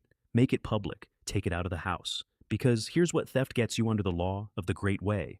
Ink punishment. They tattoo the word thief on your face, and a man with a tattooed face does not marry the prodigy of the Sioux family. There isn't a court in the world that would make him. The engagement dissolves itself. The Shen family pays nothing. The Sioux family pays nothing. And everyone gets to be sad about the tragic moral failure of a boy nobody liked. It's the same plan as the pill, with the bones replaced by my name. The constables understood exactly what was happening and did not want to be in the room. Madame Zhou said, follow official procedures in the voice of a woman who has already paid for the outcome. And that was that. Word went around the city in about an hour because a Shen family young master stealing from his own house and getting dragged to the government office is the best entertainment anyone had been offered that year. By the time we arrived, the entrance was packed. Prefect Li sat under the bright mirror and looked at us the way you'd look at a play you've seen before. He was already unhappy. A domestic theft escalated to the government, in this family, in this particular month. He didn't need it drawn for him. Madame Zhou, you were the first to file this complaint, and there are some things I need to explain. If this case is tried by this prefect, then it will be strictly punished according to the law. Punishing a member of the Shen family might damage the family's prestige. We earnestly request Prefect Li to conduct a rigorous review of the case and to handle it severely. She cut him off to say it, in public. My Shen family is a family of honor, and the children in the family should set an example. Such a despicable act as theft must be severely punished to uphold the family traditions of the Shen family. Prefect Li nodded, and I saw exactly what he thought of us. To justify annulling an engagement, they framed their own descendant for theft. Madam Zhou, the box of jewelry was found in Mo Chi's room. We have physical evidence. But what about witness testimony? Prepared. Of course it was prepared. Second Madam walked into the courtroom, and she was good. She was really quite good. She described watching me do it, with details, with the reluctance of a woman who hates to speak but must, and it was better staged than the restaurant. Then Madame Yu came through the crowd at a run, out of breath, out of her confinement, and threw herself at it. Your Excellency, Madam, there must be some misunderstanding. How could Mo Shi possibly steal? He's lived a miserable life for years. If he were truly a thief, would he be living in such poverty? Which is the best argument in the room. It got answered instantly. It's precisely because he's living a miserable life and longs for a better one that he steals. What's wrong with that? And there is no answer to that. That's the trap of the whole thing. Poverty is evidence of innocence and evidence of motive, and they get to pick. Madame Yu ran out of words and did the only thing left. She grabbed a servant and sent him running to the residence, to the old matriarch. Because whatever that woman thinks of me, I am surnamed Shen. I live in the Shen residence. If I get inked, the whole family wears it. Prefect Li, up on the bench, did not proceed. He sat. He waited. He'd been an official for a long time, and he wanted the reply on the record before he moved. The servant came back at a dead run and could not get the words out. Your Excellency, the old matriarch of the Shen family said that people must be punished for their mistakes. The Shen family has lost face today, but its descendants will earn back their lost honor on the battlefield. The hall understood it all at once. The Shen family had just been asked, formally, in front of the government of Yunnan City, whether they wanted to save their grandson from being branded, and the answer was a proverb.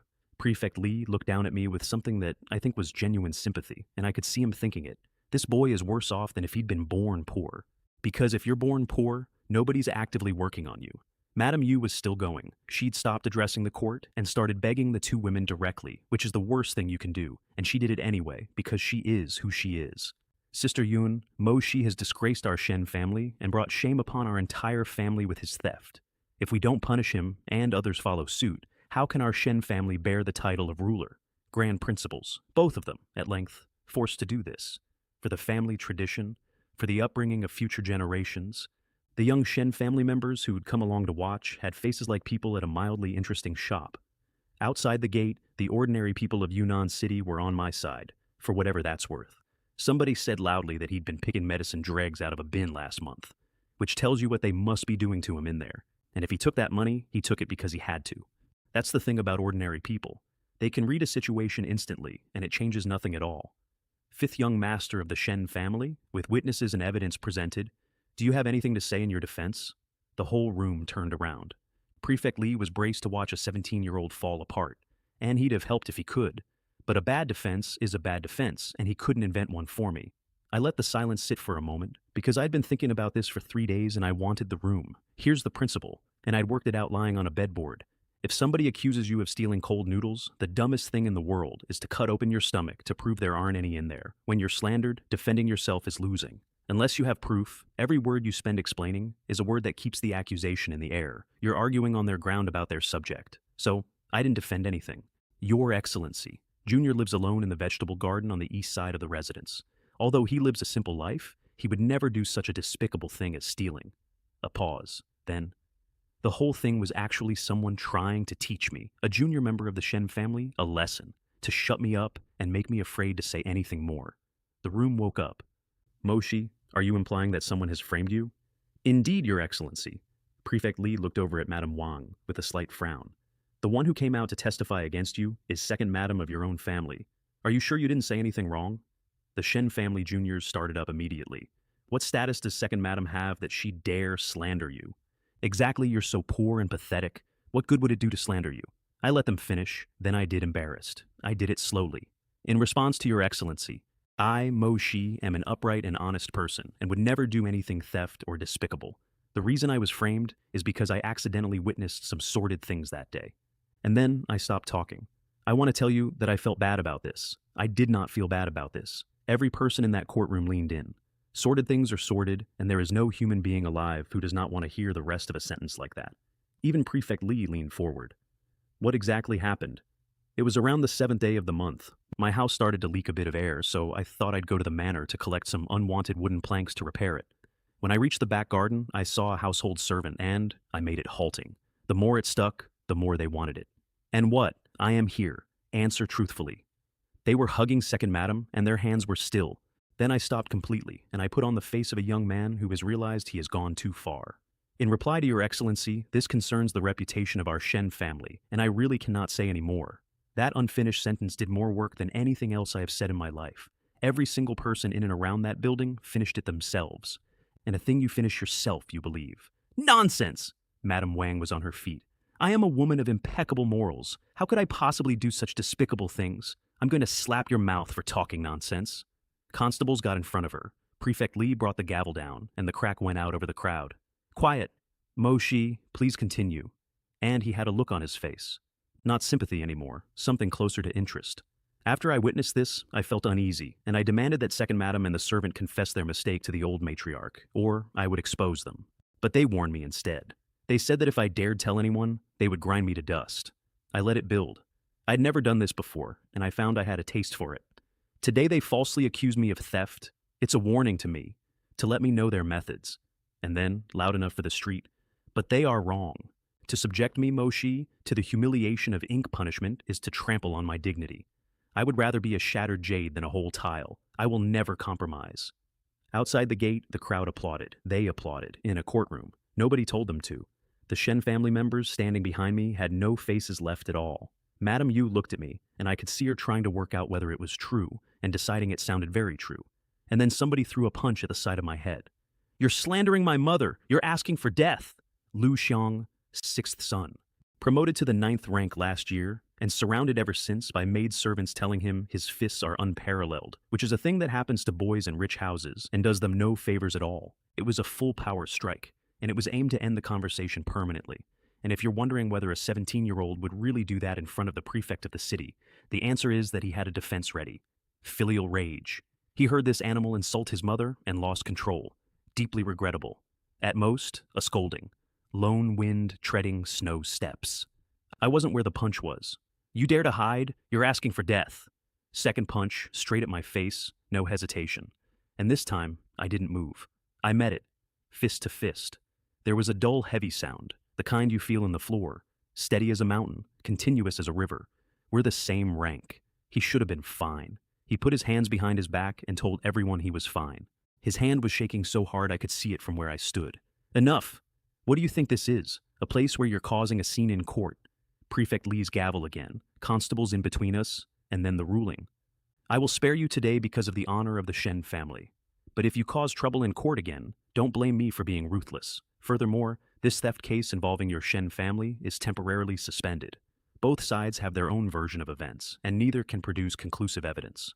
Therefore, it's best to leave the matter alone and not further damage your own reputations. This is also for the sake of the Shen family. Suspended. Madame Wang could not accept it. Prefect Li, I am the lady of the Shen residence. Do you think I would slander anyone? This crime of theft cannot be let off lightly. And Prefect Li smiled at her and said the thing that ended her month. According to Madame Wang, Mo Shi is the grandson of the marquis of the Shen family. Then, who would he slander?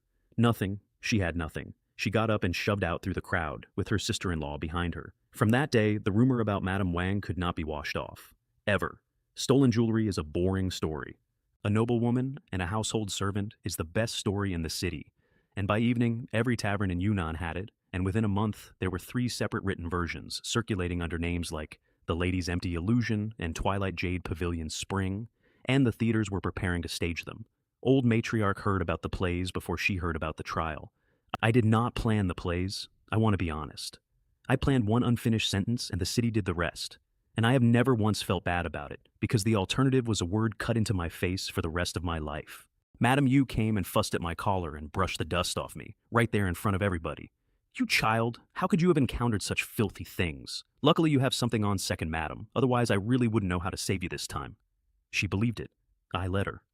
Then Prefect Li came down off the bench and walked over. You're a good kid. Fortunately, the prefect is discerning and upright, which prevented me from falling into that ink punishment. I bowed. I meant it, and I also knew exactly what I was doing, because a man who helps you once needs to hear that you noticed. People like compliments and prefects are people. You were frightened today. Go back and get some rest. He paused. If you're free on the 6th, you're welcome to come to my residence for a cup of tea. I bowed about 4 more times and promised to be there. And after we left, his registrar came up beside him, worried. My lord, Mo Shi is quite disliked in the Shen family, and the old matriarch dislikes him even more because of past events. Your kindness towards him may displease the marquis's residence, especially at this critical juncture. Prefect Li walked him into the backyard before he answered. Brother Dongshan, we have served as officials together for more than 10 years. Tell me, where does the power we hold come from? Naturally, from the imperial court, from His Majesty. Since it comes from His Majesty, our actions must first and foremost satisfy him. As for the Shen family, we can't side with the Su family first. And the registrar got there. If I got inked, the Shen family would go to the throne, point at my ruined face, and ask for the decree to be withdrawn on grounds of moral failure. Free, no price. The emperor's entire scheme, dead of a tattoo. His Majesty probably thought this was an unsolvable situation, and that both families would have to pay a price to break off the engagement, Prefect Li said. But the emperor did not expect that the Shen family members would be far more ruthless than he had imagined. So what if Mo Shi is a grandson? When it's time to sacrifice him, they won't hesitate for a moment. Then he said something I only found out about much later, and it is one of the few things in this story that I have never made a joke about. To be honest, I really feel sorry for Mo Shi. Brother Dongshan, from now on, let's help His Majesty set up his plan, which can also be considered as providing some protection for that child. I want to be extremely clear about what that man was. He was not my friend. He was an official protecting his own position and his emperor's scheme, and I was a piece he needed alive. He was also the first person in Yunnan City with any power at all who chose to keep me in one piece, and I have never cared what his reasons were. Back at the residence, the two ladies sat in a room with the door shut, and Madame Wang broke a very good porcelain piece and then a jade box. Madame Zhou came in with calming soup and did something interesting. She thought, Sister, don't you feel that Mo Shi, this scourge, is not as foolish as we think, being treated differently by the family, living next to the fish pond, in a house that's either windy or leaky? In this situation, the calamity is not at all volatile, especially this year. He made almost no mistakes. It was impossible to find fault with him. Then she laid it out. 2 attempts. The pill to cripple him. The theft to ruin him. Both failed. And when the second one failed, he did not defend himself. He counterattacked instantly. And he chose the one accusation that could never be disproved. Furthermore, she said, Lu Xiang is now at the 9th rank peak. Yet when he faced Mo Shi in the government office, he only managed a draw. The two of them sat with that. So this troublemaker actually advanced to the 9th rank of martial arts by collecting medicinal dregs. And then, having correctly identified that I was talented, dangerous, and improving, they reached the conclusion that this family reaches every single time. Suppress him faster. Because if he grows up smoothly, it will only bring disaster upon ourselves. I have thought about that conversation a lot. That was the moment. That was the exact moment where a family with any sense would have said, we have been sitting on a talent for 17 years. Let's feed him and get him on our side. Instead, they moved up the schedule. In the ancestral hall that evening, old matriarch had both of them in front of her and Madame Wang on her knees before the tablets. She was not angry about the frame-up. I want that understood. She dragged the truth out of Madame Wang. Yes, we planted it. Yes, we set him up. And then she said, utterly ignorant. A bunch of bad ideas have ruined the Shen family's reputation. And have you thought about that? If this framing of Mo Shi is exposed, what will you do? Falsely accusing your own junior. Do you even have the demeanor of an elder? Even the Shen family won't be able to protect you then. Not. How could you do this to a child, if this is exposed? Then she gave her orders. Nobody speaks of the theft or the rumor again. Let time bury both. Don't worry about this matter. Leave it to Lu Chen and let the child handle it himself. Because she had watched 2 grown women fail twice, and she'd decided the job needed a professional. Madame Zhou didn't even eat dinner. She went straight to her room and wrote to the capital. And in my courtyard, I lay on the bed and worked out what I'd learned. Not about them. I knew about them. About the world. In this world, the strong do as they like. Lu Xiang threw a killing punch in a courtroom in front of the prefect of the city. And his defense was that he got emotional, and it would have worked. If he'd landed it, he'd have been scolded. I'd have been crippled. That's the actual law. Everything else is decoration. Fortunately, I had one thing. I looked at my fist. When Lu Xiang and I traded that punch, he didn't feel like a 9th rank martial artist to me. He felt like a boy who had been given his rank. Mountain River had already taken me past him. So I sat up and got back to work, because the 8th rank was next. And the 8th rank is a real wall. The 8th rank is where you comprehend the chi machine. A punch throws wind. A sword throws sword chi. And from the 8th rank, Martial artists can go over walls and across rooftops because the Kui machine carries you. There's a saying about it that I'd been thinking about since the courtroom. A ninth rank who hasn't learned a movement technique, facing an eighth rank master, is not going to lose. He's going to lose without ever having a chance, which is what Lu Xiang was, and Lu Xiang didn't know it. Exhale, inhale, condense, gather. And there was one more thing on my bed. Every night now, I visualized the Heavenly Tao sword stance. I couldn't use it. I couldn't come close to using it. But I could hold it in my head, and holding it in my head cost me so much mental energy that it was like lifting a stone I couldn't carry. My mind had been a shallow basin of water. Weeks of this, and there was a pool at the bottom of it. I have to tell you what that book actually is, because at the time, I only had the outline. It is not a martial art. It's a scholar's method wearing a sword's clothes. It builds mental energy and turns it into law, which is why an 8th rank scholar's words become law, and why a sword stance built the same way could cut law in half. I didn't know any of that yet. All I knew was that every night I climbed something too big for me, and every morning I could carry a little more. Then, on the second day, a servant called from outside. "Young Master Shi, are you home?" Second branch again. And I'd like it on the record that, at this point in my life, a knock on my door was statistically more likely to be an assassination attempt than a delivery. This one was a message. "Young Master Shi, when the third master left home, he asked me to deliver this letter to you." No, wrong. That one comes later. This one was worse and simpler. It was Prefect Li's invitation coming due, and I want to tell that one properly, because it's the day I got my first ally. I spent the night before making him a present. I had the blacksmith manual. I'd made one set of inner armor already, so I collected more scrap, threw it in a furnace with some hide, and made a second one. My technique was much better this time. It was still much worse than anything you could buy in a shop. Crude inner armor, crude. Not extremely poor, that's growth. I want that noted, because at the rate I was going, I'd have been a competent blacksmith by 40. Extract crude, then find a high quality somewhere in the manor and put it on. The armor came out looking like a master had made it. Prefect Li's residence is much smaller than ours. The Shen family holds a marquis title, and all 3 of the old man's sons hold military positions. So our compound is enormous. That's not a boast, it's the reason. The moment I walked in, the difference hit me in the face, and it wasn't the size. The servants greeted me like a guest. "Young Master Mo Shi, this way please. The master has been waiting for you in the garden." Nobody in my own house has spoken to me like that in my life. The back garden had a shallow pond with clear water. Someone had planted things in it. Someone had put small fish in it, on purpose, for no reason except that fish are nice. "How is it?" Prefect Li said.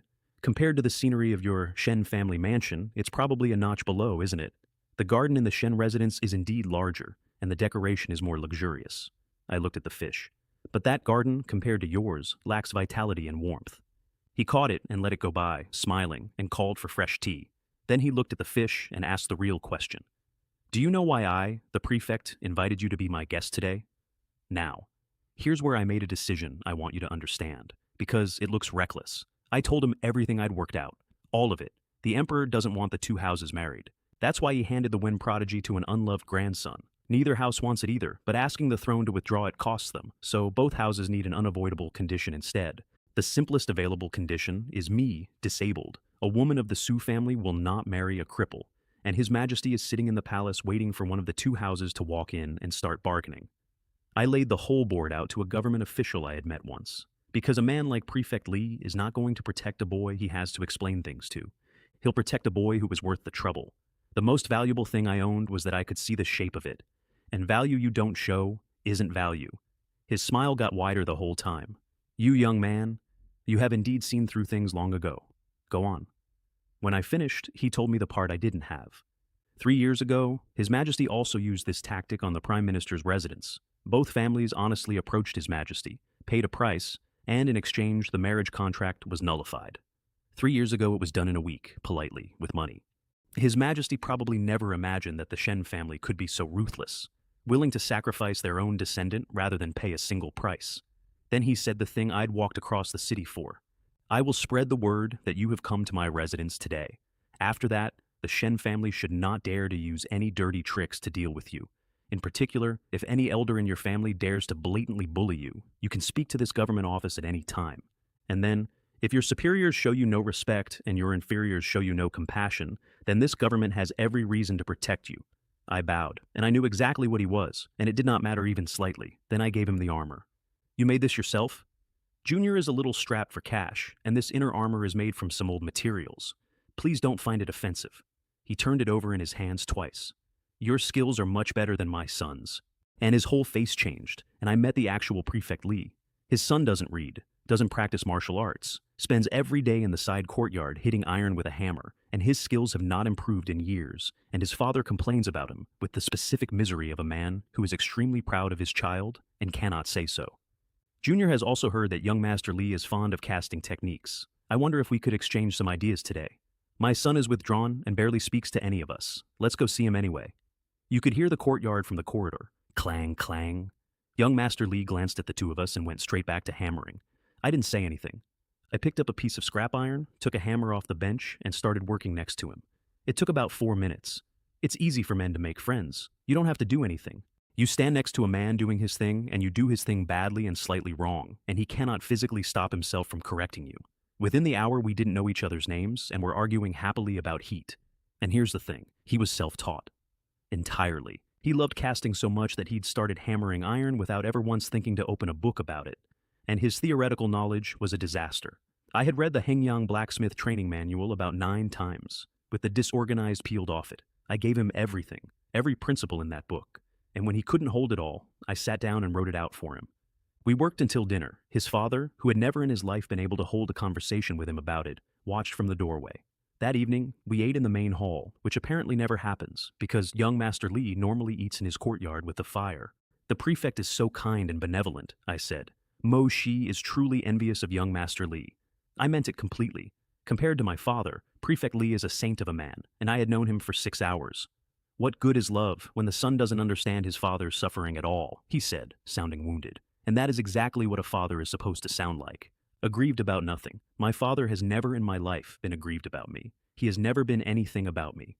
Then, over dinner, he gave me the warning. We received news from the capital today. The 8th young master of your Shen family is returning by carriage, Lu Xuan. The child is still young, but according to friends in the capital, he is extremely talented and already has the strength of an 8th grade scholar. Moreover, he acts unconventionally and rebelliously, fearing neither heaven nor earth. Then, carefully, I'm truly afraid he'll attack you. And I understood the shape immediately, because it's a beautiful piece of design. Lu Xuan is 10 years old. If a 10-year-old child cripples me, what happens? You can't try a child. You scold him.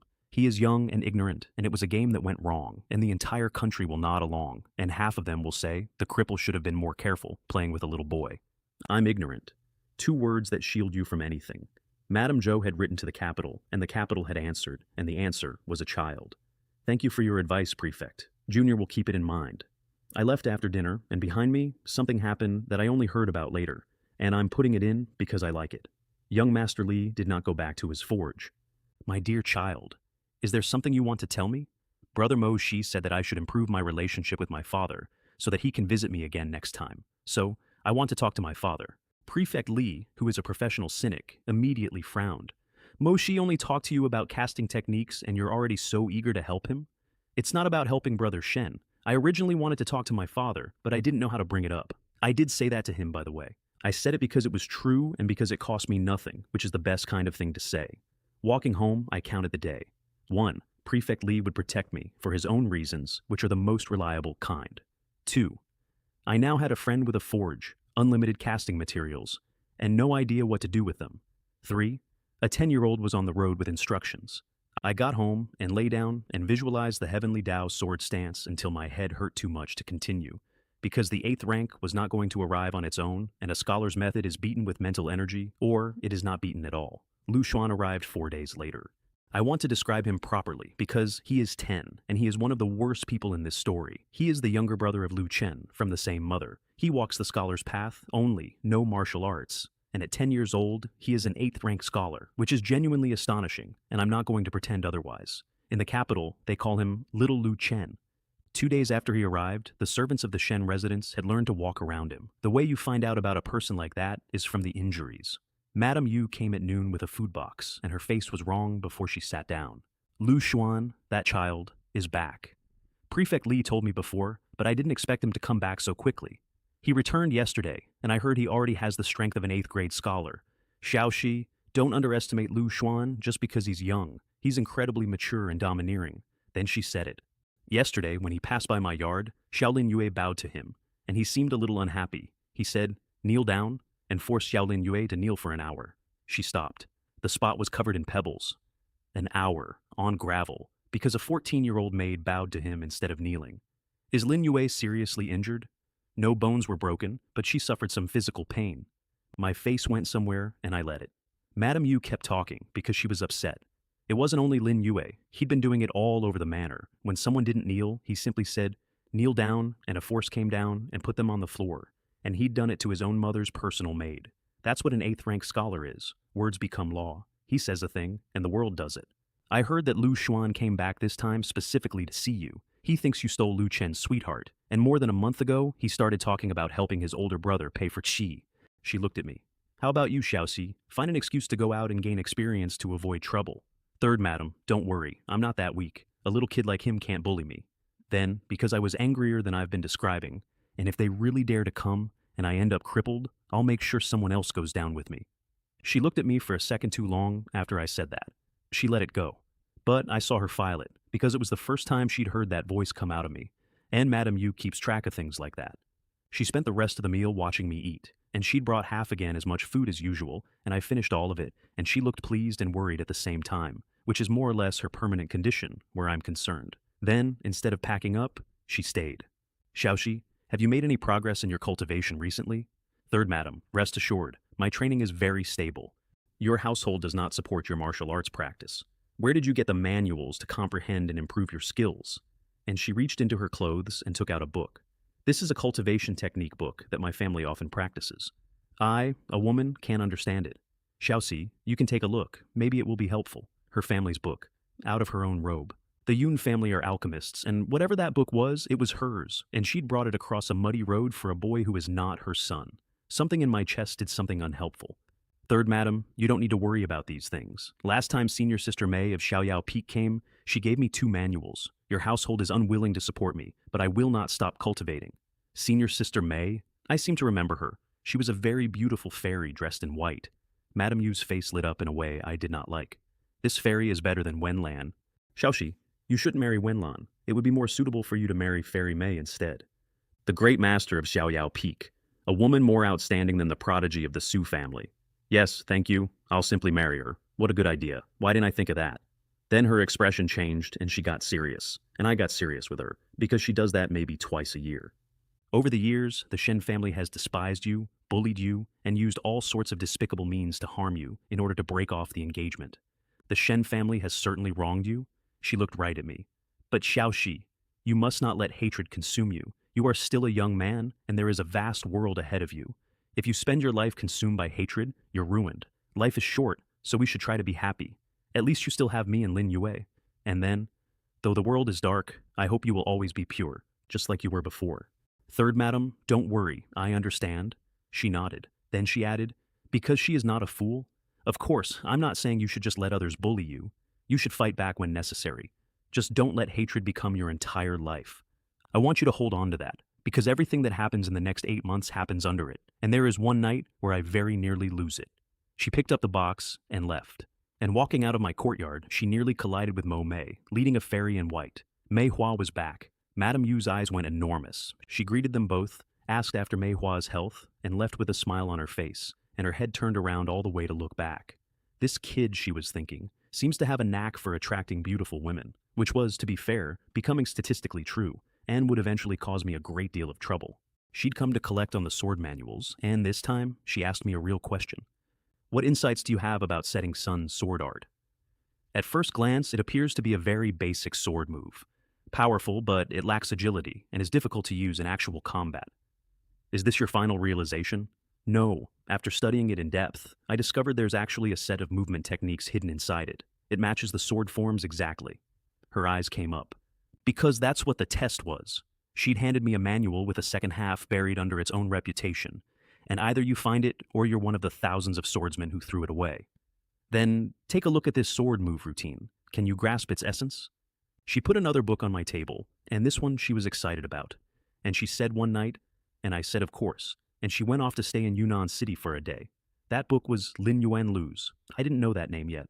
What I knew was that it was labeled extremely difficult to comprehend in white, and white is a basic property rather than a flaw, and peeling it wouldn't change much. So I peeled the white off and put easy to learn on instead, and read it all night with a brush in my hand, because it had to go back in the morning looking exactly as it did. It was a sword intent. It had a name. Ethereal sword intent. The fusion of the real and the false. One wave of the hand, and over 100 swords come out. More than 100, and they are a mixture of true blades and illusions. And if your opponent cannot tell which is which, he has to treat all of them as real, and no man alive has the strength to block 100 swords. And if he decides they're all fake, exactly one of them kills him. I sat in that room with a candle and copied out annotations until the roosters started, then put the original label back on and went to bed for about an hour. She came at noon on purpose, to give me time. I handed the book back and gave her my notes before she could ask. If I haven't misunderstood, the core of this sword technique is a special sword intent. The essence lies in its interplay of reality and illusion. The book names it Ethereal Sword Intent. She had been working on that book for a while. She could feel the edge of the idea and could not get her hands around it. I'd done it in a night and written it down. She sat there looking at the annotations and then at me, and I watched a specific thought arrive on her face, which was, how is the Shen family throwing this away? Then she gave me a sword, a real one, out of the air, cold light on the scabbard, and a line of small purple characters that said an incredibly sharp long sword. From the old man on Xiaoyao Peak, whose life I'd fixed without ever meeting him. He'd wanted to come and pay his respects in person, apparently, and then had gone off wandering instead, which is the correct way for a man like that to say thank you. I looked at the finest object anyone had ever handed me, and I had to give it back. According to the rules of the residence, one must not possess a sharp weapon without the permission of an elder. If anyone knew I had accepted this today, it would be in the armory by this afternoon. She got it instantly. The rules are loose for everyone else in that house. For me, they are extremely tight. In that case, I will keep it safe for a while, and when the time is right, I will give it to you. I have thought about that sentence a lot in the months afterward, usually while doing something stupid. Lu Xuan came for me 2 days later, and he brought an audience. He had a servant run ahead to gather one, because his mother had told him to. A child causing a disability in front of witnesses is an accident. Without witnesses, it's a crime. The first thing I saw was Lin Yue running. On a knee that had spent an hour in gravel 4 days earlier. It had opened up again and gone through her trousers. Young Master Shi, leave quickly. Lin Yue, sit down first. With your knee like this, how can you run so fast? I went inside for gauze. It's too late, young Master Shi. You should hide in Madame's courtyard first. Young Master Lu Xuan is here. He came back this time just to bully you. And there he was in my gateway. 10 years old, hands behind his back, surveying my courtyard like a landlord. 20 servants behind him, walking on their toes. He looked around, and then his eyes found Lin Yue, and something ugly came into them. She knew that look. She'd already learned it once. She started to get down on the gravel, on that knee, without being told. I caught her under the arm and put her back on the bench. Everyone who sees me must kneel and bow. Don't you understand? He said it to both of us. Then you should first have the old matriarch kneel before you, I said, tearing off a strip of gauze. You're just a junior of the Shen family. You have no official position and no seniority over me. Why should I kneel before you? The servants behind him made a sound. I got back to the bandage. Ha ha ha ha ha. I heard from my mother that you have advanced to the 9th rank of martial arts. Is the reason you're so tough today because of your 9th rank cultivation? He was smiling. There was something under the smile that a 10-year-old should not have. I'll give you a chance. Kneel down yourself. Considering you were of the same blood, I will break both your legs, and from now on, I will arrange for 2 maidservants to take care of your daily needs. He was, at that moment, being generous. He genuinely felt he was being generous about the maidservants. I was wrapping gauze and did not look up. And that, I found out later, is the thing he cannot survive. Not the refusal. Being ignored. Even in the capital, nobody ignores him. Kneel down. An 8th rank scholar's words become law. The weight of it came down over my whole courtyard, and every servant standing at my gate hit the ground at once, and Lin Yue's legs folded under her right there on the bench. And then it hit me and slid off. I felt it. It was like standing in a stream. There was pressure, and it went past. Because I had spent every night for weeks in my own head, under the Heavenly Tao sword stance, which is a scholar's method wearing a sword, and which had been trying to crush my mind flat since the day I opened it. My mental energy was more than double that of an 8th rank scholar, and neither of us had known it until that second. I wrapped it around twice and tied the knot gently. Then I stood up and looked down at him. The pressure vanished off the courtyard. Servants started getting up. Kneel down. He said it again, louder. It made a small ripple around me, like a stone in a puddle. I picked up a willow switch and walked toward him. Get out of my way. Nothing. Kneel. I picked him up by the collar. He is 10. He is a scholar and has never done a day of body refining in his life. And I had just cleared bone tempering in the 9th rank, and physically he weighed about as much as the gauze. "Let me go, you abandoned child of the Shen family, you scourge! You have disrespected me, and neither my mother nor the old matriarch will let you get away with it. My older brother would skin you alive. 10 years old, and every word out of his mouth was about who would kill me. I held him at arm's length and looked at the servants at my gate. Not one of them moved. He shouted for them. He named them. He ordered them to run and fetch his mother, the old matriarch, anyone. They stood there. Some of them had knees like Lin Yue's. I brought the switch down twice across his palms. You dare? Why wouldn't I dare? Twice more. I want to be precise about what happened, because it matters and because people tell it wrong afterward. I did not beat a child. I disciplined one, twice on the hands, in the manner an elder brother in the Great Wei is permitted and in fact required to, and then I put him down. And the 10-year-old tyrant of the Shen residence stood in my courtyard with his hands stinging and discovered something. His fifth elder brother was not easy to bully, and worse, his fifth elder brother would hit back. The arrogance came off his face like a mask sliding. He started shouting for help, and nobody came. Somewhere behind me, quietly, servants were applauding. Half an hour later, the seventh young miss of the Shen family wandered past, saw what was happening, rubbed her eyes, watched for a while to confirm she was not hallucinating, and ran. Madame Zhou was in her courtyard, waiting to hear that her son had crippled me. She'd already planned it out. 2 days symbolic confinement, and then the engagement annulled on the grounds that Mo Shi was injured and disabled and unsuitable for the prodigy of the Su family. Madam, young Master Lu Xuan, what happened? Did he get into trouble? She was smiling. Young Master Lu Xuan was beaten by Mo Shi. They've been fighting for quite a while now. Xuaner got beaten up? How is that possible? She laughed. This kid has been a bully since he was a child, and now he has the strength of an 8th rank. In this residence, who dares to mess with him? Sigh. I'm afraid this child will bully you, brothers and sisters. The 7th young miss had to swear to it before she moved. Madame Zhou arrived at a run and nearly lost her mind. She shoved through the servants and got her arms around him, and Lu Xuan took one look at his mother, and the tears he'd been holding for half an hour all came out at once. And he kept saying, "Kill him. Kill him. All right, mother will kill him for you. Be good, don't cry." She rubbed his hands and looked up at me, and I have rarely seen hatred that pure on an adult face. Mo Shi, you, as the elder brother, actually beat your younger cousin. When the old matriarch arrives, you must be severely punished. I bowed to her. Madam, you are mistaken. I did not beat my cousin. I disciplined and guided him, and then old matriarch came through the gate on 2 maidservants. This was the fight I'd actually been preparing for, and I want to walk through it because it's the day I stopped being a thing that lived in that house. According to you, does that mean we elders can also lecture you in the same way? I bowed to her. Perfectly. I always do. Tell me, since you taught Juaner a lesson, can't we elders teach you a lesson too? There is only one answer to that in the Great Wei, and she knew it, and she was standing there waiting to collect it. In response to old matriarch, since my cousin Lu Xuan returned to the residence, wherever he goes, the servants of the manor have had to kneel in respect. If old matriarch doesn't believe it, look at the knees of the servants in this household. Are they not all injured? Not one person in that courtyard looked at her. Secondly, my cousin Lu Xuan came to my courtyard today. His words were rude and offensive, full of talk of fratricide. As the elder brother, it is my duty to fulfill my responsibility of disciplining him. Every word inside the rites. I've had 17 years to memorize the rites, and I memorized them for exactly this. Her chest was going. I didn't ask you those things. I'm just asking you. Are we elders allowed to lecture you? The servants around us were shaking. In their heads, I was already finished, because when old matriarch's face does that, someone gets destroyed. As a junior member of the Shen family, Mo Shi is naturally subject to the authority of the elders. If I have been impolite in any way, I will accept the punishment and learn from it. Then I let my voice change. I just don't know what exactly Mo Shi did that was impolite. The whole courtyard felt it turn. If my elders criticize or lecture me without reason, I will chase them all the way to the Yunnan Prefecture and to the Ministry of Rites of the Great Wei to demand an explanation. Even if they beat me to death, my vengeful spirit will storm the imperial court and demand to know what crime I have committed. Nobody breathed, because here is what was actually in that sentence, and every adult present heard all of it. Point 1. I have been careful for 17 years.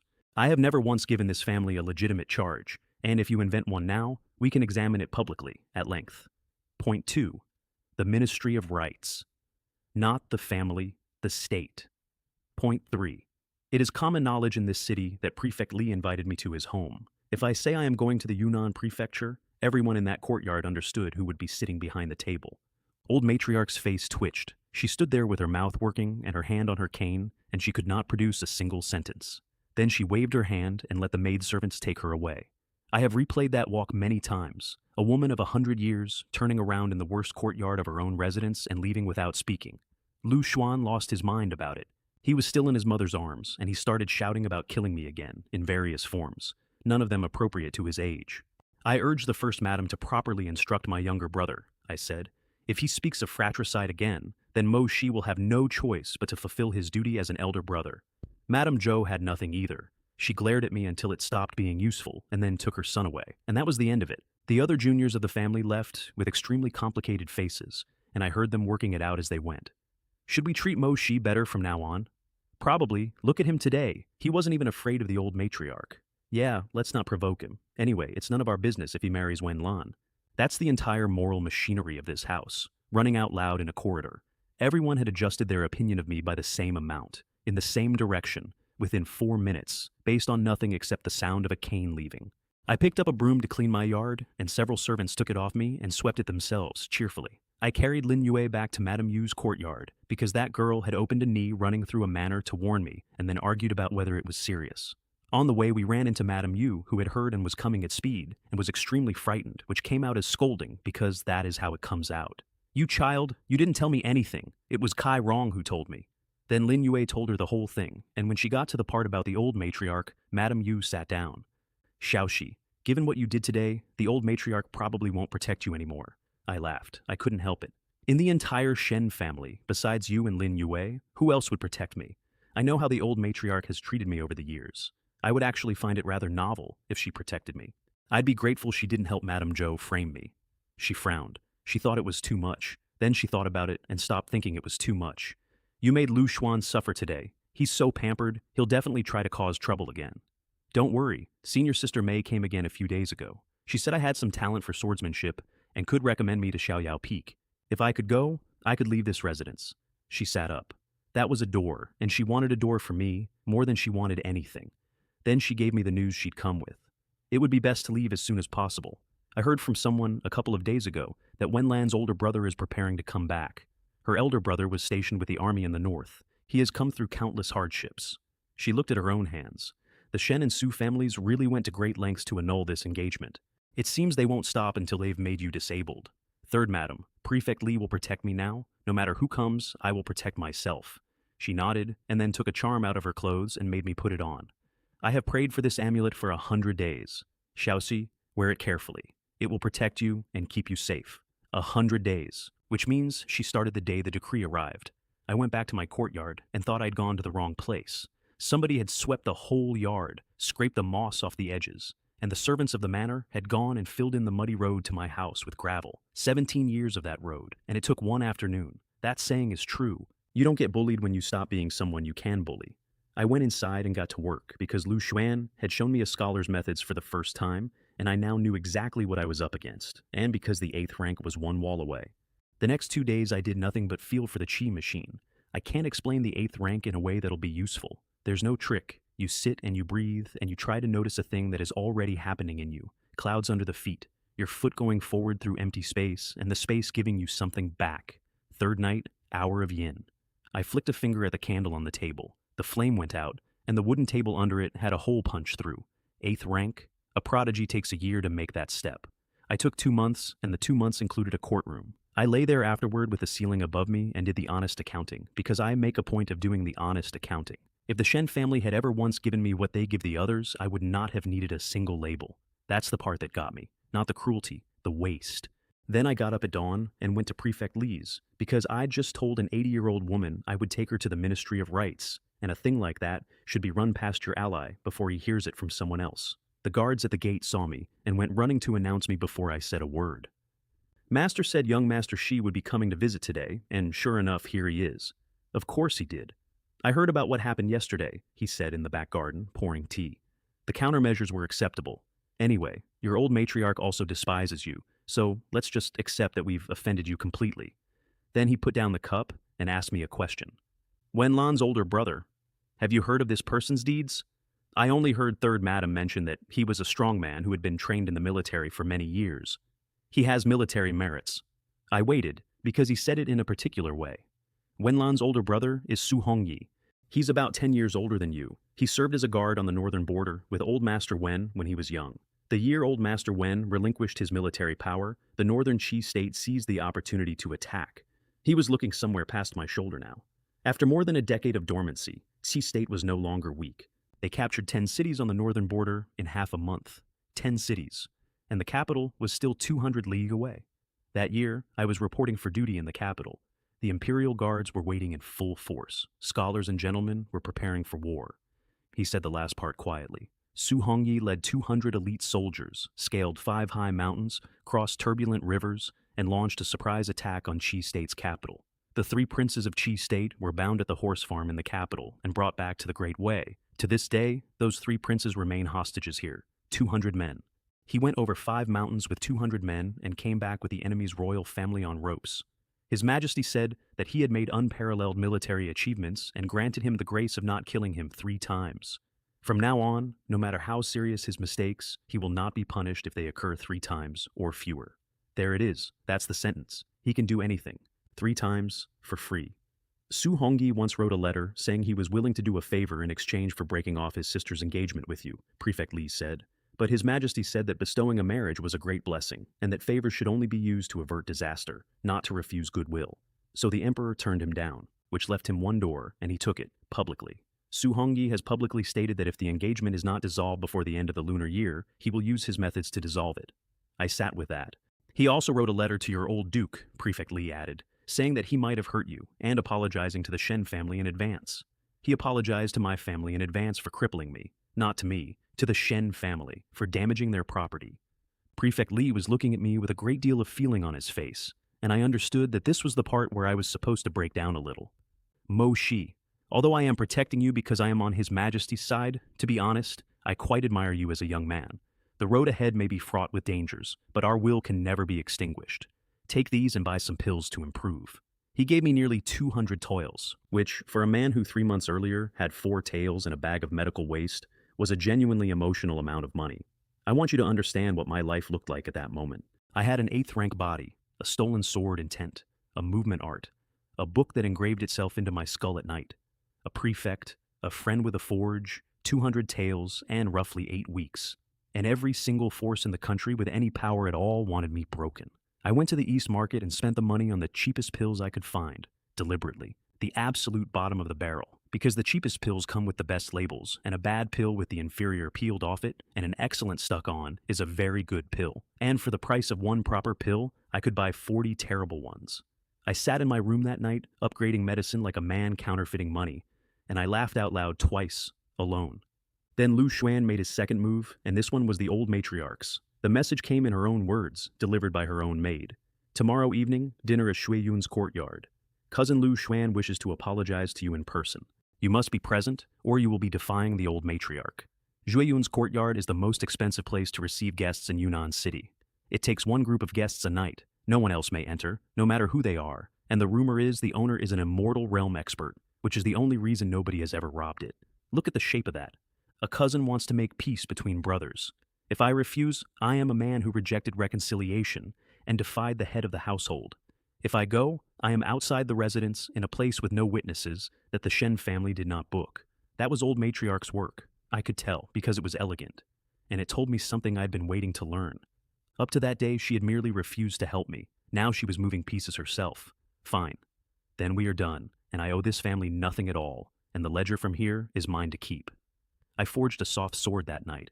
Extremely inferior soft sword, said the white text, and the word extremely is doing a lot of work there. But I'd forged a soft sword, which was lucky, because a soft sword wraps around your waist under your clothes and does not count as carrying a weapon under house rules. Peel the gray, and the cracks in it closed. Then I went and had a walk around the residence, and at the door of the armory I found a long spear with purple text on it. A long spear of tough texture, on a soft sword. Half an hour of work, and the family's fine spear went dull and ordinary, and my scrap metal ribbon started to shine. I folded it, sharp and springy. A genuinely fine sword. I wrapped it around my body, put on my inner armor, and thought about the fact that the old matriarch had sent her maid twice to make sure I would come. She really did want me exhausted before I got there. I want to be honest about one more thing before I tell you about that dinner. I had a very big card, and its whole value was that nobody knew about it, not the labels, the other one.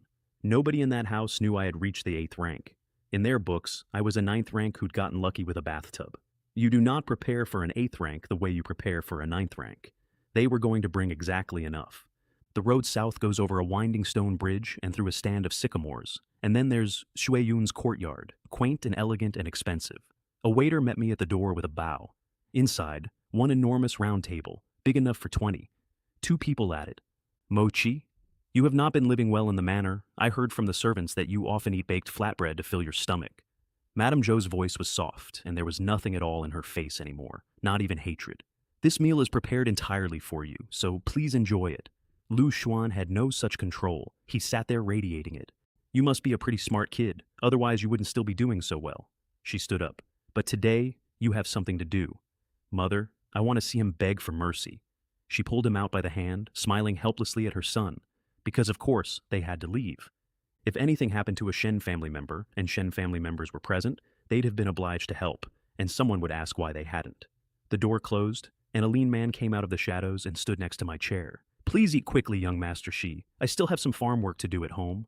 Farm work? I looked at the table. Every dish on it said the same thing. Food containing toxins. All of it. Not one clean plate. They'd poisoned the entire table so that whichever dish I reached for, it wouldn't matter. They really are thorough. I have to give them that. Nobody in this family has ever done half a job. I extracted it and started eating. Want to eat together? I am of lowly status and dare not share a meal with young Master Shi. I laughed with my mouth full. It's rare for someone to call themselves lowly in front of me. Thinking back, the servants of our Shen family all looked down on me. I took another bite. May I have your name? My name is Fang Gu. I am a farmer from the west of the city. What excuse did you give for attacking me today? In response to young Master Shi, the reason for the public announcement is that you were drunk and promiscuous and insulted my wife. Using this as a pretext, I attacked young Master Shi. I chewed on that one. It's good. It's very good. Because it isn't one reason, it's 2. A moral disgrace under an imperial marriage decree, and a crippling in the same evening from a wronged husband nobody can blame. But if you say that to the public, it will ruin your wife's reputation. What benefits did Madame Zhou give that she would be willing to make such a sacrifice? And he lowered his head with something like reverence on his face and said, I am not working for Madame Zhou. I am working for young Master Lu Chen. As long as young Master Lu Chen is satisfied, even if my wife dies, she will die a worthy death. I put my chopsticks down. Marrying you is truly pathetic. That's all I said to him. It's the only insult I've ever given a man before killing him, and I stand by it. I drew the soft sword off my waist. Somewhere in the shadows, the Shen family servants who'd been left to watch and report made a noise, because young Master Shi had a sword wrapped around his body, which meant young Master Shi had come to this dinner knowing exactly what it was. Although I am a farmer from the west of the city, Fang Gu said, picking up his hoe, I reached the 8th rank 3 years ago, and a month ago I reached the 7th. If young Master Shi resists, I might injure you even more severely. 7th rank? That's what they'd price me at. Setting sun. Sword art. Ethereal sword intent. The light came off the blade and split into threads, and 100 sword lights went at him at once. He raised the hoe and blocked with real effort, and I watched him work out what had just happened. He had blocked 100 blades. He had felt one. The calm came off his face.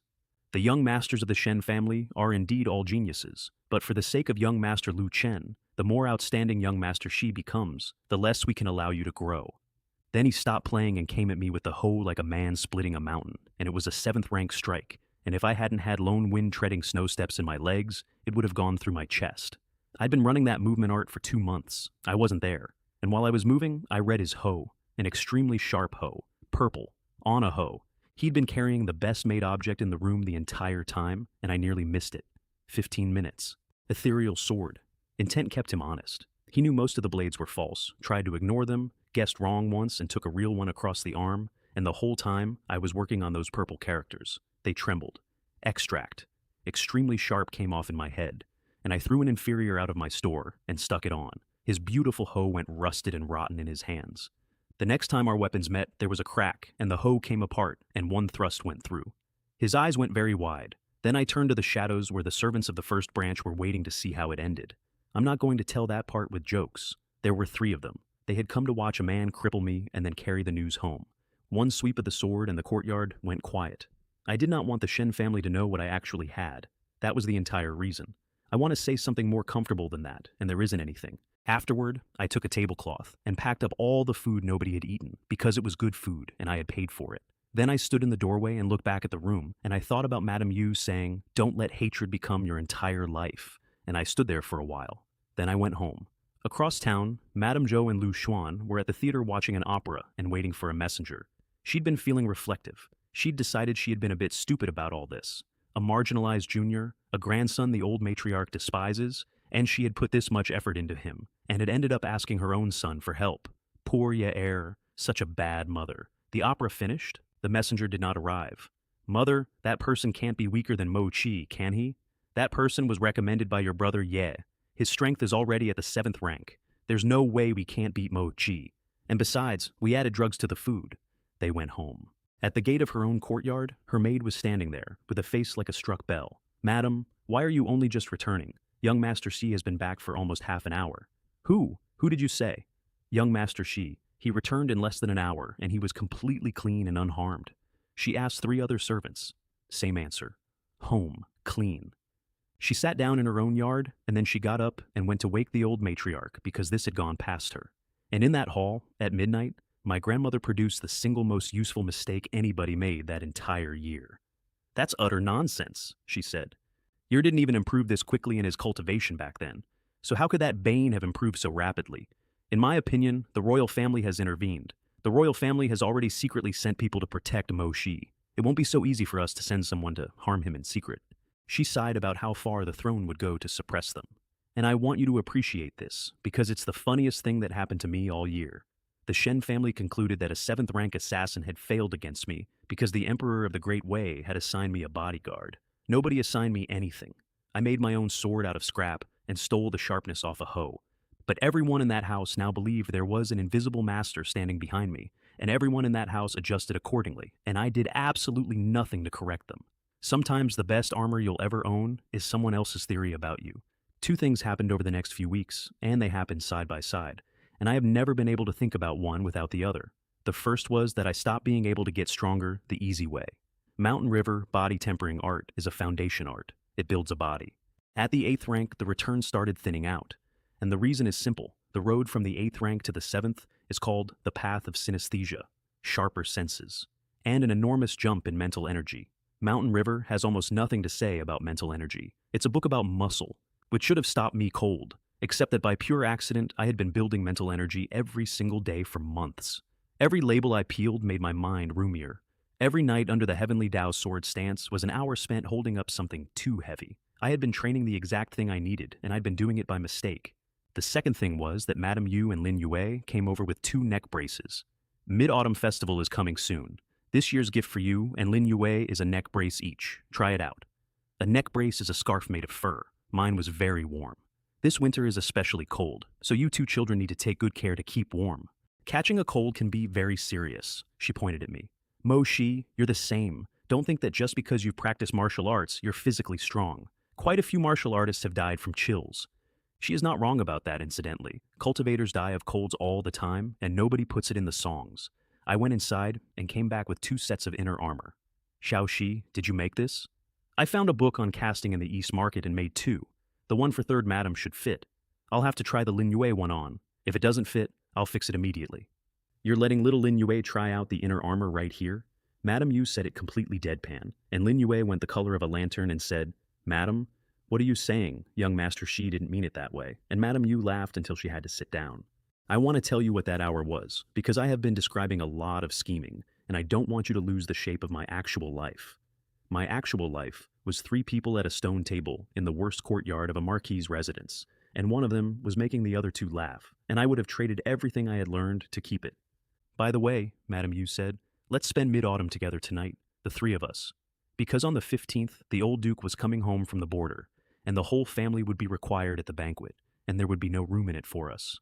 The old duke is coming back. Doesn't he usually only return around the end of the year? It is said there will be fighting on the border at the end of this year, so he'll come back for mid-autumn instead." I didn't like that, because the head of the Shen family was going to come home and have exactly 1 conversation with me, and I knew what it would be about. "Today we celebrate mid-autumn," Madame Yu said, watching my face. "So let's not think about unhappy things." "Okay, I'll do whatever 3rd Madam says." So, we held our mid-autumn 2 days early in my courtyard with no servants. Lin Yue had brought a box of ingredients and cooked right there in the yard. 1 pot. everything in it. Compared to the first and second branch tables, where the food is arranged like a painting, it was a pot of stew made by a 14-year-old on the ground. She'd also brought flour, because it's mid-autumn and you eat mooncakes, and there was time, so we made them ourselves. I kneaded the dough, Lin Yue shaped them, Madame Yu supervised, which is a role she invented, and which mostly involved criticism. I had 8th rank strength by then, and I have never in my life put it to better use than on that dough. We baked them. We ate a small lunch to save room. And when it got dark, the moon came up over the wall, big and nearly full on the 13th, and we sat outside, eating mooncakes and picking pieces out of the stew. If only every day could be as happy as today, Madame Yu said. Then, at the sky, I never imagined that marrying into the Shen family would lead to this kind of life.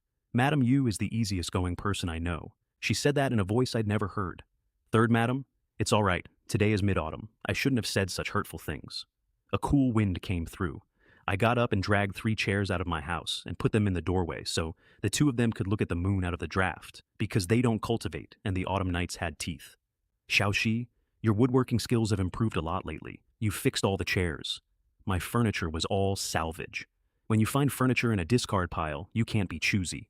I had also peeled every flaw off every stick of it, so my scavenged chairs were now better than the ones in the first branch guest hall, and I could not say so.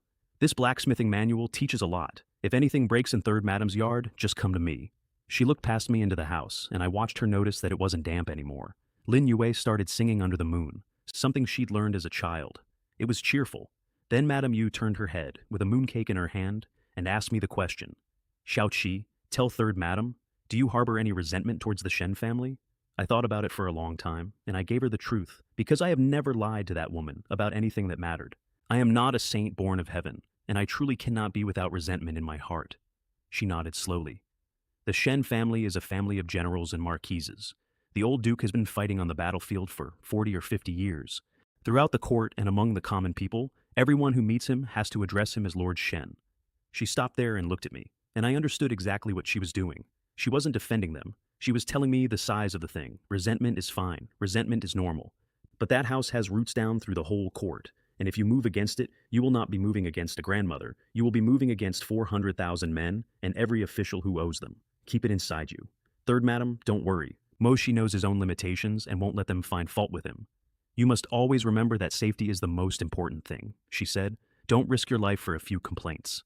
We watched the moon until midnight, when Lin Yue started yawning so hard she couldn't hide it, and Madame Yu took her home to bed. 2 days later, I got conscripted. A servant came to say that all the young masters and young ladies of the manor had to contribute labor for the mid-autumn banquet by order of the old matriarch, remembering the bitter past to appreciate the sweet present, she calls it. In practice, the other juniors stand in the yard in groups of 3 chatting about nothing, and occasionally wave at a servant. I know I don't get that version, because if I slacked, the old matriarch would use it, and she has been waiting a long time for something usable. So I took cleaning tools to Wutong Courtyard and did an actual day's work. Madame Zhou watched me do it with a face like curdled milk. She is finding it very hard to catch me, and the old duke would be home tomorrow, and he would not have that problem. I finished in the kitchen in the late afternoon and ate 2 steamed buns walking home, past half a room of food. Mid-autumn came, and the whole city knew. Every year the generals of the Shen family come home at New Year. This year the old duke was coming for mid-autumn, so the residence was going to be as loud as New Year's Eve, and they hung lanterns on every wall and cleaned Wutong Courtyard until it hurt to look at. Between 3 and 5, hooves outside the gate. The whole family was already lined up at the entrance. So was I, in the back, in my usual place. Mo Song came in on horseback in full armor with his lieutenants behind him. I'd seen him maybe 3 times in my life, always at a distance. He is much older than his own generation, and he does not look it, because that's what martial arts do. Strength and lifespan, both, far past what ordinary people get. Everyone bowed. Everyone knows exactly who runs this family, and being favored by the old matriarch is worth a great deal less than being favored by the old duke.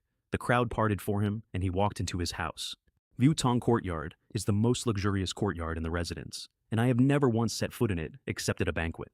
I checked my seat. Back left corner, farthest from the center, exactly as expected. I sat down and didn't care, because the far corner of a courtyard is the best place in the world to be if the alternative is the front. The old duke came in, changed into casual clothes, and everything went quiet. He talked for a long time, studied diligently, strived for improvement, and occasional references to the battlefield. The juniors of the Shen family found it boring and worked hard to look moved, because there is no faster way to a reward, then dinner, and then the part that mattered. Every year, the old duke checks on the progress of the juniors, usually at New Year, so people prepare for 2 or 3 months. Doing it at mid-autumn this year had caught half the family with nothing to show. Since little Juaner is home for mid-autumn this year, how about we start by showing off your skills? Lu Xuan got up. Despite being 10, he moved like a small adult, and Mo Song liked that immediately. Mountain collapse. A phantom of a mountain came into being over the courtyard, and dropped, and the bronze incense burner underneath it went to powder. I'll be fair, that's genuinely good. That is a scholar's method working exactly as designed. Words become law, Will reshapes law, and at his current rank, he can flatten a burner. At the 5th rank, he'd flatten the courtyard. The lieutenants on the right applauded. The old duke's whole face opened up. Good. Young master, you're quite capable. Grandpa will give this sword to little Swanner. Take it and play with it. If you don't like it, go to your grandma and exchange it for anything else you want. Take it and play with it. Then the rest of the juniors went, one after another, and it was a slow disaster. 8th rank on paper, and nothing behind it. The lieutenants kept praising, and the praise got thinner every time. Mo Song's face went from interested to disappointed to bored, and then he remembered I existed. Mo Shi, did you come today? I got up and walked forward and bowed to every elder in the correct order, because my manners have been flawless my entire life, and they cost me nothing. He looked at me with his brows down. Is this all you've worn to our Shen family's mid-autumn feast? The courtyard went tight. Here's the thing, I had money. Prefect Li had given me 200 taels. I could have walked into any shop in Yunnan City and come out looking like the son of a marquis. He gave me that money to improve myself, not to dress up for these people. So I bought pills with it, and I came in my own clothes. Everyone was waiting to watch me be humiliated, which is a thing this family enjoys the way other families enjoy music. Then Madame Yu stood up. She got up out of her seat at the mid-autumn banquet of the Shen family, in front of the head of the household, and bowed. Reporting to the old duke, the household requires Mo Shi to be self-reliant. He must earn his own meals and has no extra money to buy clothes. It landed exactly nowhere. Is the reason you dress so simply so that you can be self-reliant? Back then, when your brother Lu Chen went to the capital to make his way in the world, wasn't he also relying on his own efforts? But when had he ever dressed so simply? He looked at me with something that wasn't even dislike. It was a kind of tired contempt. You should learn from your older brother. Today's situation is simply due to your lack of ability. I had not yet shown him one single thing. He hadn't asked me to demonstrate. He hadn't asked what rank I was. He looked at my clothes and delivered the verdict, and the verdict was 3 words, and the 3 words were lack of ability, incompetent. That's a label, by the way, a real one. Not the kind I peel, the kind that gets attached to you in front of 40 people and travels. From tomorrow, in this city, I was going to be the incompetent 5th young master of the Shen family. I kept my face still and my back straight, because a boy who looks humiliated confirms it. Madame Yu could not stop herself. Old Duke, Mo Shi works hard every day, so he has little time for cultivation to begin with, and he has already reached the 9th rank. Whether he has the ability or not, I, Mo Song, have been on the battlefield for decades. Do you think I can't tell? And then he turned on her.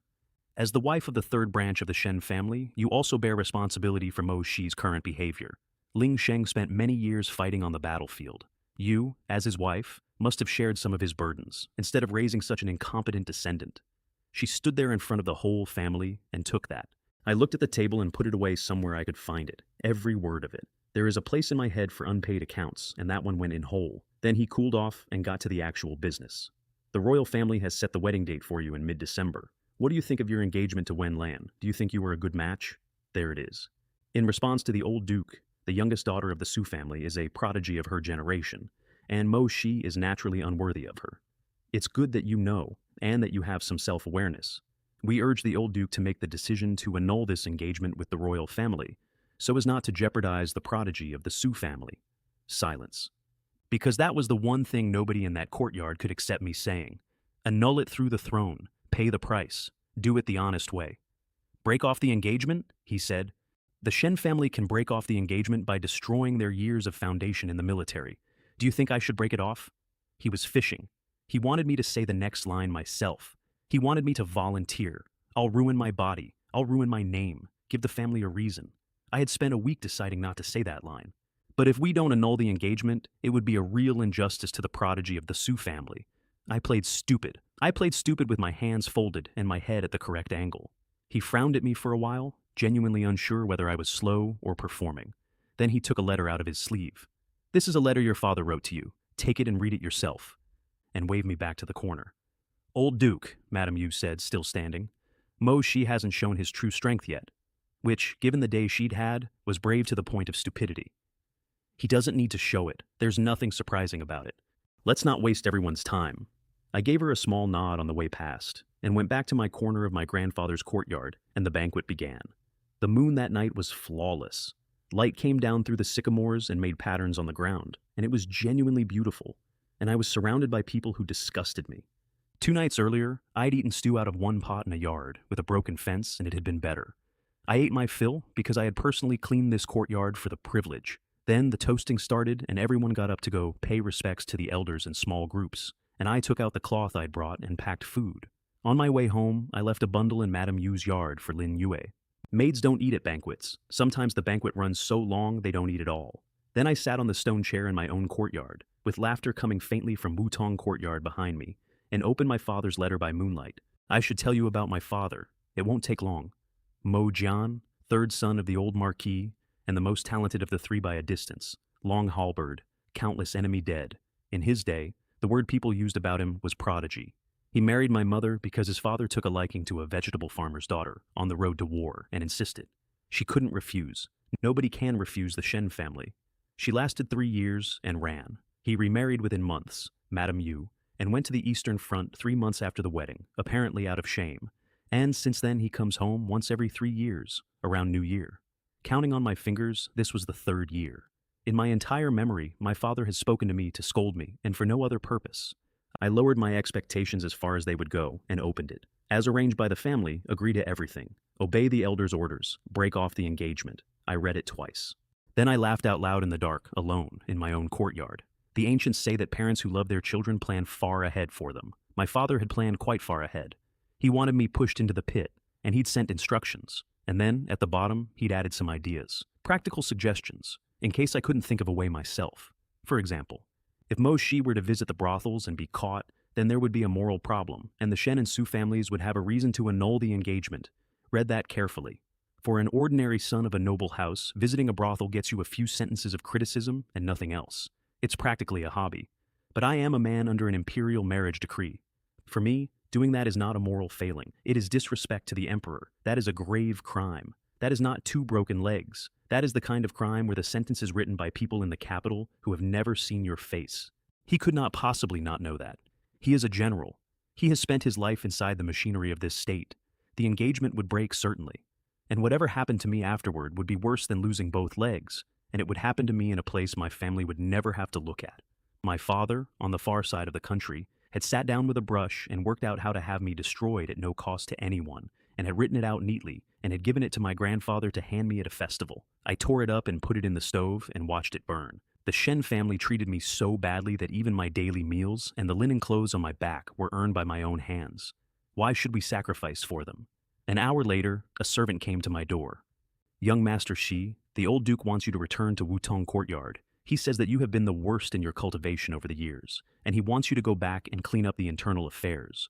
The worst in my cultivation. I stood there for a second, appreciating the absurdity. I'd made the 8th rank 3 weeks earlier. There was not a man in that courtyard who could have taken me.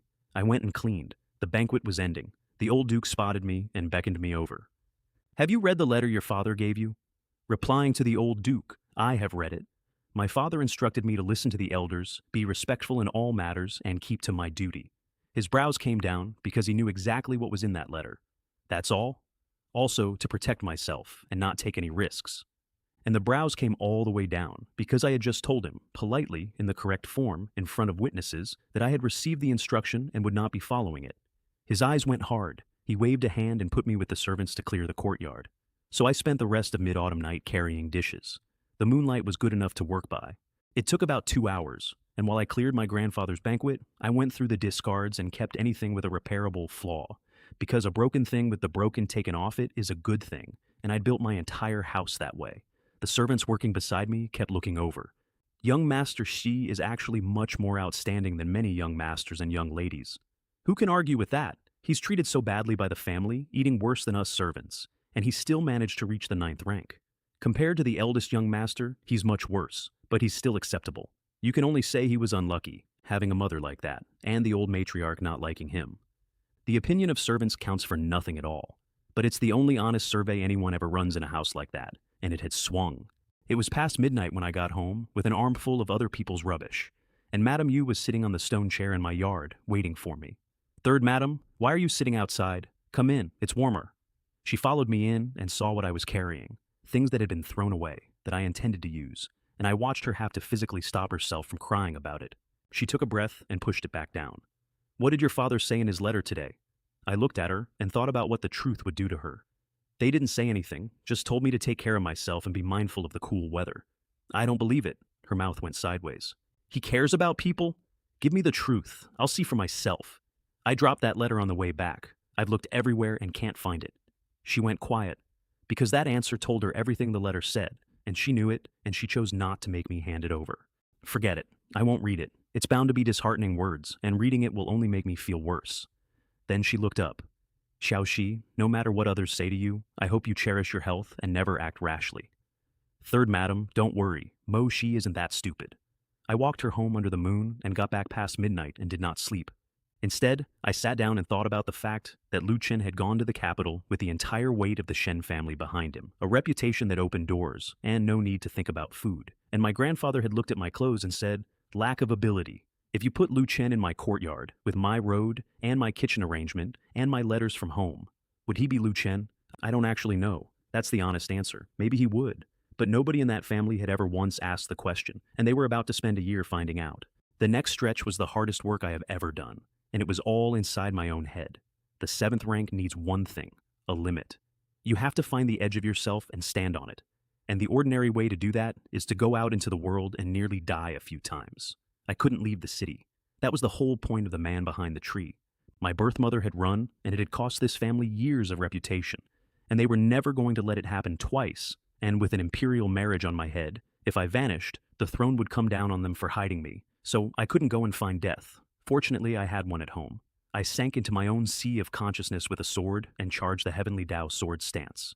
I got about half a step. Whoosh. A long sword came through my body, and I felt cold all the way through, and came out of it sitting up with sweat on my face.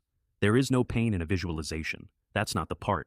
The part is that the fear of dying is exactly as large in there as it is out here, and your body does not know the difference, and it will do the whole thing to you every single time. I got up, threw cold water on my face, ate a piece of flatbread I'd been saving, took a breath, and went back in. 2 days of that. Wake up terrified, sit for a minute, go back in. 3 more.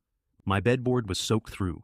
Each time I got a little further in before the swords found me. A quarter of an hour became my ceiling. Then I'd take one or several and come out of it with my heart going like a bird. Late on the 3rd night I came awake and the room had changed. The insects outside were suddenly enormous. I could hear individual ones. In the dark I could see the grain in the wood. 7th rank, 3 months, bone tempering to the 7th rank in 3 months, on flatbread, in a house where I wasn't allowed a weapon. The bed was disgusting. I peeled dirty off it and lay down on a dry board and slept smiling like an idiot. Somewhere on the other side of the country, in a valley where 500 men were drilling, my grandfather and my father had a conversation about how to finish me, and my father volunteered. I didn't know that yet. What I got was a servant on a horse. "Young Master Shi, the old matriarch sent us to deliver a message. The 3rd master will be returning later today. Please wait at the ancestral hall." Wait at the ancestral hall. I checked the light. It was barely past noon. Old matriarch really did want me exhausted before we started. That's her signature.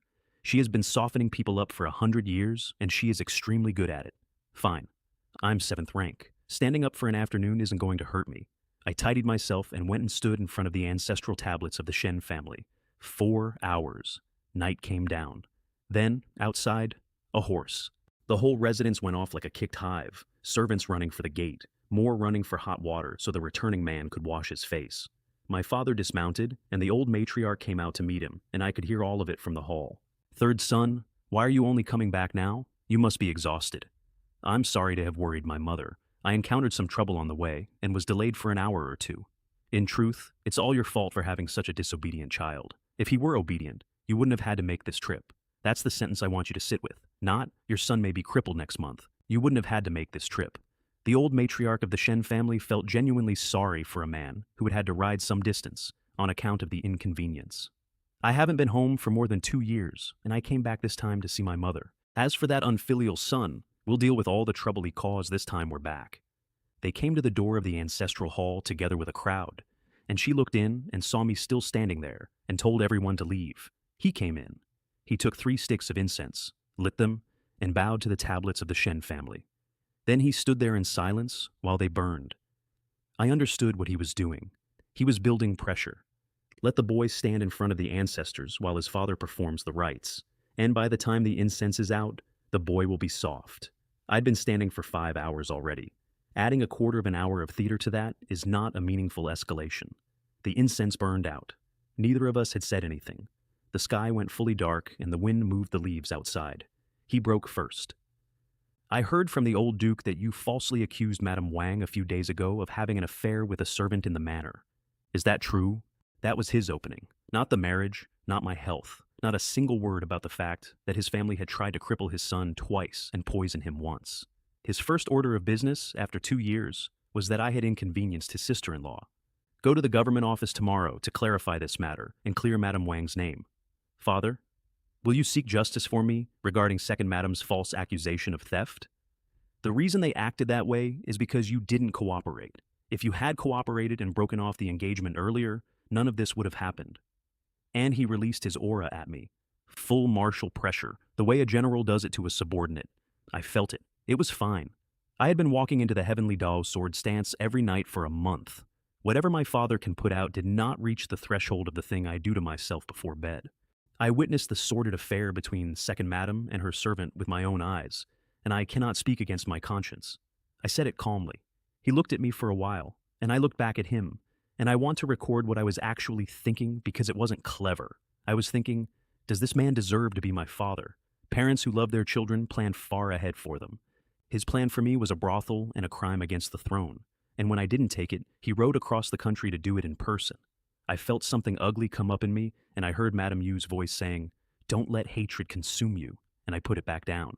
Not all the way, most of the way. He kicked over a chair. It seems the old duke was right. He really is a rebellious son. The Shen family has raised you for so many years, providing you with food, clothing, and everything else. But it seems it all went to waste. I nearly laughed at him. I had to work at it. Because here's the accounting. Every meal, every stitch, every stick of furniture in my house, mine, earned by doing the filthiest jobs in the manor at a rate lower than the maids get, and the maids also get board and a monthly allowance. I do dirtier and more tiring work than a maidservant, and I have no income at all. As for accommodation, they know what my accommodation is. If this family had ever let me leave, I'd have been gone years ago. And before I could say any of it, Madame Yu walked into the ancestral hall with Lin Yue behind her. When Third Master returns to the residence, I, the Third Madam, will be the last person to know. He glanced at her. That was the whole greeting. Xiaoxi, what did your father just say to you? He answered for me. What else can we say? Let him cooperate with the Shen family to annul the engagement. I sent the old duke to deliver a message to him, but he wouldn't listen at all. Otherwise, I wouldn't have needed to come back. Letter. Madame Yu's head came around. So that's what the letter was about. She looked at me. Xiaoxi also told me, you're reminding us that it's getting cold and we should wear more clothes. Her face was going. I said, how could you possibly think of caring about us, mother and child? The letter naturally only contains important matters and a few empty words, he said. What is there to write about? Now, the important thing is for Mo Shi to cooperate, and Madame Yu's voice came out of her like something with an edge. Should Xiaoxi cooperate with the Shen family to annul the engagement, break both legs and become a cripple, or get tattooed on the face and undergo ink punishment, or even throw away his entire life to cooperate? She was looking straight at him. Saint said, tigers and wolves seek food for their cubs, and parents seek a future for their children. What future have you as a father planned for Mo Shi? Did you scheme to send him to his death? His face did not change at all. As a father, can I say these things? Even tigers don't eat their cubs, but you are 100 times more vicious than those tigers in the mountains. By this point, she was simply cursing him in the ancestral hall of his own family in front of the tablets, and the two of us were watching a woman who was scared of the old matriarch's raised eyebrow do it. What do women know? He said. This is a major event concerning the entire Shen family. What's wrong with Mo Shi making a sacrifice? These past years he hasn't achieved anything significant, nor made any contributions to the Shen family. So, what if he sacrifices a little now? He said it loudly. He was pleased with it, and Madame Yu took him apart. These years, do you know how Mo Shi managed to get through it? Everything he eats, wears, and uses, he earned by himself. Do you know how many dirty and tiring jobs he did in the mansion? You keep saying Mo Shi has no martial arts skills. Has your Shen family given Mo Shi any opportunity to practice? The other sons in the manor all wore fine clothes and had instructors giving them daily guidance. Does Mo Shi? Forget all that. He's lucky if he can fill his stomach. She stepped forward. Mo Jian, tell me, how can Xiaoji be expected to sacrifice himself for the Shen family after how they treat him? He had nothing. He stood there with his mouth working, a general who commands men, and after a while he said, in a smaller voice, I am his father, and no matter what, he has to listen to me. And Madame Yu said, a kind father can inspire a filial son. Why should a son obey a father who wants to send his son to his death? Then she turned to him fully. Also, you are Mo Shi's father. But don't forget, I am also his mother. I do not agree to let Mo Shi sacrifice himself. Absolutely not. She isn't related to me by blood. She is the third wife of the third branch. And she stood in that hall and claimed me in front of the tablets and dared him to say otherwise. He switched tactics. When the hard method fails, try the soft one. The future of the Shen family business will definitely be passed down to your cousin, Lu Chen. Since Wenlan and your cousin have fallen in love, breaking off the engagement would make him owe you a favor. Even if you make a sacrifice and end up with crippled legs, your cousin will take care of you for the rest of your life out of gratitude. The future might be even better than you have now. There it is, the pie in the sky served warm. Unfortunately, I eat flatbread every day, and I am extremely tired of flat things. If my cousin doesn't show any gratitude, what will become of my life? He stopped, then stammering slightly, how could I not remember the promise he made to me, that he would take good care of you in the future? Aren't promises meant to be broken? When father married third madam, he made many promises. How many of them did he fulfill? Nothing. Believing the Shen family's promises is no different from sending myself to my death. If I become disabled, I will have no power to resist. What can I do if the Shen family doesn't keep their promises? Can a cripple really turn the world upside down? He sat down in a chair in the ancestral hall, which is not permitted, and got angry. The person the prodigy of the Su family originally wanted to marry was not you. This engagement will eventually be called off, just in different ways. Such a lack of cooperation will ultimately lead to nothing good. Since the prodigy of the Su family doesn't want to marry me, I said, then let her break her leg and pay the price. Why should I be the one to pay it? He sneered at me. Why you? Because you're incompetent. Because you're useless. What else could it be? And then he used Su Hongyi on me. In addition, the Su family's Su Hongyi has already stated that if the engagement cannot be called off, he will do it in his own way. You can find out who Su Hongyi is yourself. It would be easier to cooperate. That was the moment I stopped having a father. Not the letter. The letter was a document. This was a man standing in a room telling his son that a war hero with 3 imperial pardons is coming to break him and using it as leverage. Any other father in the country hears that name and rides north to stand in the road. Mine used it as an argument. Lin Yue could not hold it in any longer. Third master, 5th young master is, after all, your own flesh and blood. You should protect him. He hit her. Open hand, full arm, a general slap at a 14-year-old maid, and it would have taken her head off. I got a hand up to block, and I was not fast enough or strong enough to stop it, so I did the other thing. I shoved her clear with my offhand and took it across the back. 7th rank, and it burned all the way through and was still aching 2 hours later. If that had landed on Lin Yue, she would not have gotten up. Does the master have the right to speak, you maid servant? If this happens again, throw her into the mansion and beat her to death with sticks. Madame Yu got Lin Yue behind her and stood there staring at a man she had been married to for 17 years like she'd never seen him before.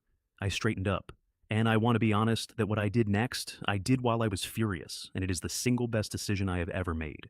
If I am more capable and competent than Wenlan, I said, then she should pay the price for annulling the engagement. He looked at me with contempt. What? Trying to stall for time? Of course he thought that. In his head, I was a 9th rank boy, and Wenlan is Wenlan. The wedding is scheduled for mid-December, less than 3 months away. If you can prove yourself to be better than Wenlan within 3 months, then the annulment of the engagement will naturally not require you to be sacrificed. He said it the way you'd offer a child a bet you know he can't win. But I must tell you, you've only been promoted to the 9th rank. You're still a long way from those geniuses. Then he looked at Madame Yu and back at me, and he named the terms. At the end of winter, the prodigy of the Su family will participate in the Qianqiu Grand Gathering in Heiyang City. If you feel that you are strong enough to surpass her, go to that grand event and pass the prodigy of the Su family. And then, if you lack ability, then just accept your fate. He turned and walked out of the hall without looking back. I want to be very clear about what he had just done, because he did not know he had done it. He had given me, in front of 2 witnesses, a condition. A public, specific, checkable condition set by my own father that if I beat Wenlan, she pays instead of me. For 3 months I had been fighting people in the dark with no rules at all. He'd just handed me a scoreboard. Madame Yu sat down hard and I got there in time to take her arm. Madam, what's wrong? Lin Yue was already crying. I've simply given up on him, Madame Yu said. Madam, please don't be sad. Third Master was just in a fit of anger. He said things in a fit of rage and they are not to be taken seriously. Lin Yue said that, the girl he'd tried to knock the head off. She said it to make Madame Yu feel better. He was so heartless towards Yao Shi, who is his own flesh and blood. How could he do that? Madame Yu was looking at the door. I'm just a woman he married for his reputation. He'll only be more heartless towards me. I got down beside her chair. Third Madam, you still have me, and you still have Lin Yue. Trust me. I will make sure you and Lin Yue have a good life in the future. We're leaving the Shen family, this terribly stifling place.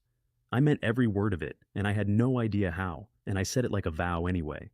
She started crying then, which she had not done through any of it. I walked them back at the hour of Cho, past 1 in the morning, and found out on the way that my father had not gone to his wife's courtyard. He'd gone to the guest rooms and picked a room at random. Madame Yu didn't say anything about it. She'd expected it. That night, I sat on my bed with my back throbbing and worked on the 7th rank, and the next morning, a servant brought me a second letter. He'd left it on his way out. The handwriting was a mess. He'd been angry when he wrote it, and he'd wanted me to see that he'd been angry.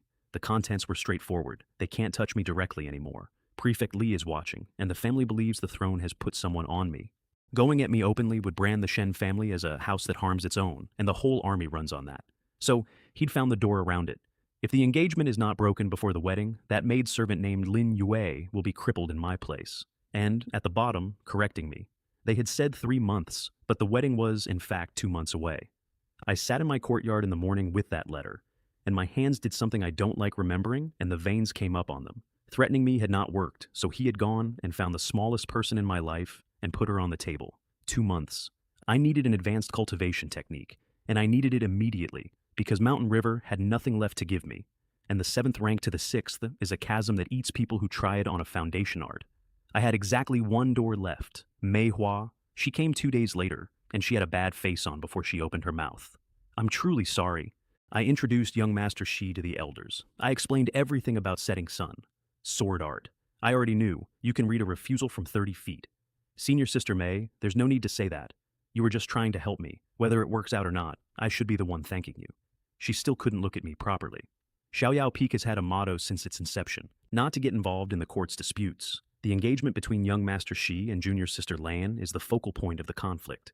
Elders said that if he took you in, things would become completely chaotic, and he might offend both the Shen family and the Su family at the same time. A pause. Moreover, because of the relationship with Junior Sister Su, it makes it even more difficult. Of course, that door had never been open. It had been closed since before I knew it existed, by a rule written centuries ago, and the only reason it looked open was that a kind person had wanted it to be. It's all right. Senior Sister Mei has done her best. In the end, whatever happens, it's all karma's business. I smiled about it, and she didn't, which tells you which of us had been disappointed more recently. I heard from Mo Mei that the Shen family has given young Master Shi an ultimatum. Before the wedding date, you must surpass Wenlan in strength. Otherwise, cooperate with the Shen family to annul this engagement. She understood exactly what cooperate meant.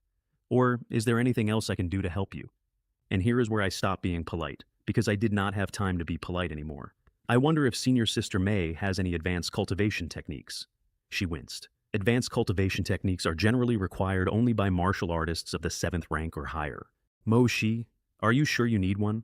I did not tell her I was already there. Mountain River is ultimately a method of body refining, and it offers fewer benefits in terms of enhancing mental energy. The advanced cultivation technique I possess can only be taught within the sect. Sects keep their real methods inside the walls. That's not stinginess, that's what a sect is. She sat with it for a moment, and then she said, although I can't produce one, I have some clues. And she gave me the thing that changed my life, and she gave it to me because she felt guilty about a door she never had the power to open. Heading west from Yunnan City, you cross the border into the Qianyang Kingdom. In a small town northeast of their capital, in the nearby mass grave, there is a tombstone inscribed with a rather mysterious advanced cultivation technique. This information was recorded by a senior travel enthusiast of Xiaoyao Peak, so it should be accurate. Then she added the part she thought was a warning. According to that senior, this advanced cultivation technique is even more difficult to comprehend than Mountain River body tempering art. He studied it for 2 years without making any progress, and in desperation he burned his copy. Otherwise, I could have given you the copy.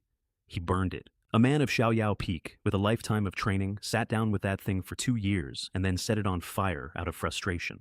It sounds difficult, but with your comprehension, you might find it easy to grasp. I want to note for the record that she had just described to me the most attractive object in the entire world. For everyone else on this continent, an advanced cultivation technique that cannot be read is worthless. It is a rock with scratches on it. For me, it is a rock with scratches on it and a label. The difficulty is not a problem. The difficulty is the reason nobody has taken it. There was exactly one obstacle, and it was the same obstacle it had always been. I can't leave Yunnan City. She knew. Everyone knew. My mother had run, and since then a man had been standing behind a tree for as long as I could remember. If it weren't for certain reasons, I might be able to help you get it, she said. Right now, all I can do is try to help you leave Yunnan City. I hesitated. I genuinely hesitated. If I leave, the Shen family might blame senior sister Mei, and Xiaoyao Peak would be embroiled in the court's infighting anyway. Which is not a small thing. If I vanish, it is a catastrophe for the Shen family. You cannot annul a decree because the groom is missing. You get accused of hiding him, and the throne comes down like a wall. This was my own doing, she said. If it's really investigated, I won't involve Xiaoyao Peak. Junior brother Shen has helped me so much. I should repay that favor. Then she made a small gesture that meant the conversation was over, and went back to Xiaoyao Peak to fetch a few things. 2 days later, she came back with a map, and with Lin Yuanlu's sword. When you're out there gaining experience, a sharp weapon is indispensable. I did not refuse it a second time. Where I was going, the house rules didn't reach. After leaving Yunnan City, keep heading west, and you'll need to cross a mountain range. To the west of the mountains lies the territory of the Qianyang Kingdom. Qianyang is a small country with 2 cities, both on barren ground. It's poor, which means nobody has ever wanted it, which means it has been peaceful for nearly a century. Tonight, I will help you stall the person who is watching you. After you see my signal, leave immediately. At the hour of yin, I got the signal. Before I went, I left a letter in my room for Madame Yu, in Lin Yue saying I'd gone out to train and not to worry, which is the sort of letter that has never once stopped anybody worrying. Yunnan City at that hour is silent. A little moonlight. At the 7th rank, a little moonlight is a great deal. I put the wind under my feet, opened up lone wind treading snow steps all the way, and went for the wall.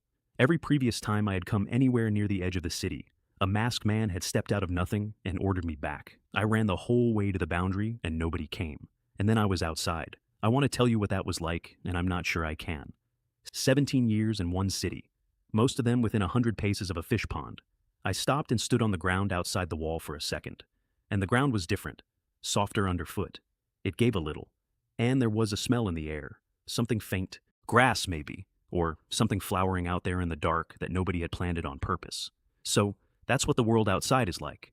Then I looked back at the wall of Yunnan City once, turned west, and ran all night. By dawn, I was at the border range. I found a comfortable spot, ate dry food out of my bag, and started climbing, and 3 hours later, I came over the top and stood there looking down at a foreign country.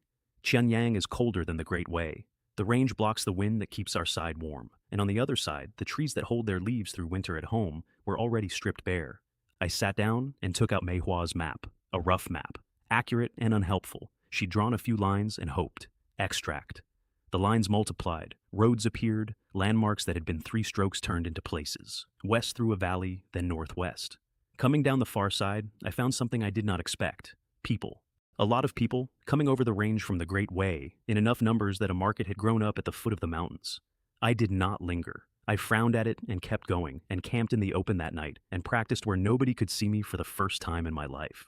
Under the moon, with an actual sword in my hand and no walls, I opened up. Setting sun sword art with a movement inside it, and sword chi went out 10 meters and took the tops off a stand of trees. Then ethereal sword intent over the top. 100 shadows in the air and 1 mark in the ground. And then, because I was alone in a foreign country with nobody to see, I tried the thing I had only ever done in my head. 10,000 swords imprisoned the dragon. The sword left my hand and split. Then the shadows split. Then those split.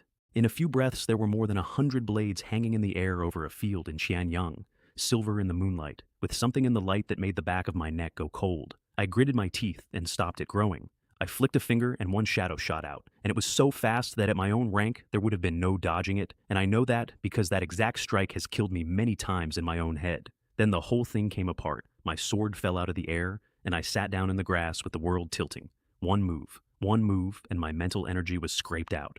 Which told me what the Heavenly Tao sword stance actually is, at my level. It isn't a technique, it's 1 card. You put it on the table once, and if it doesn't win, you have nothing left.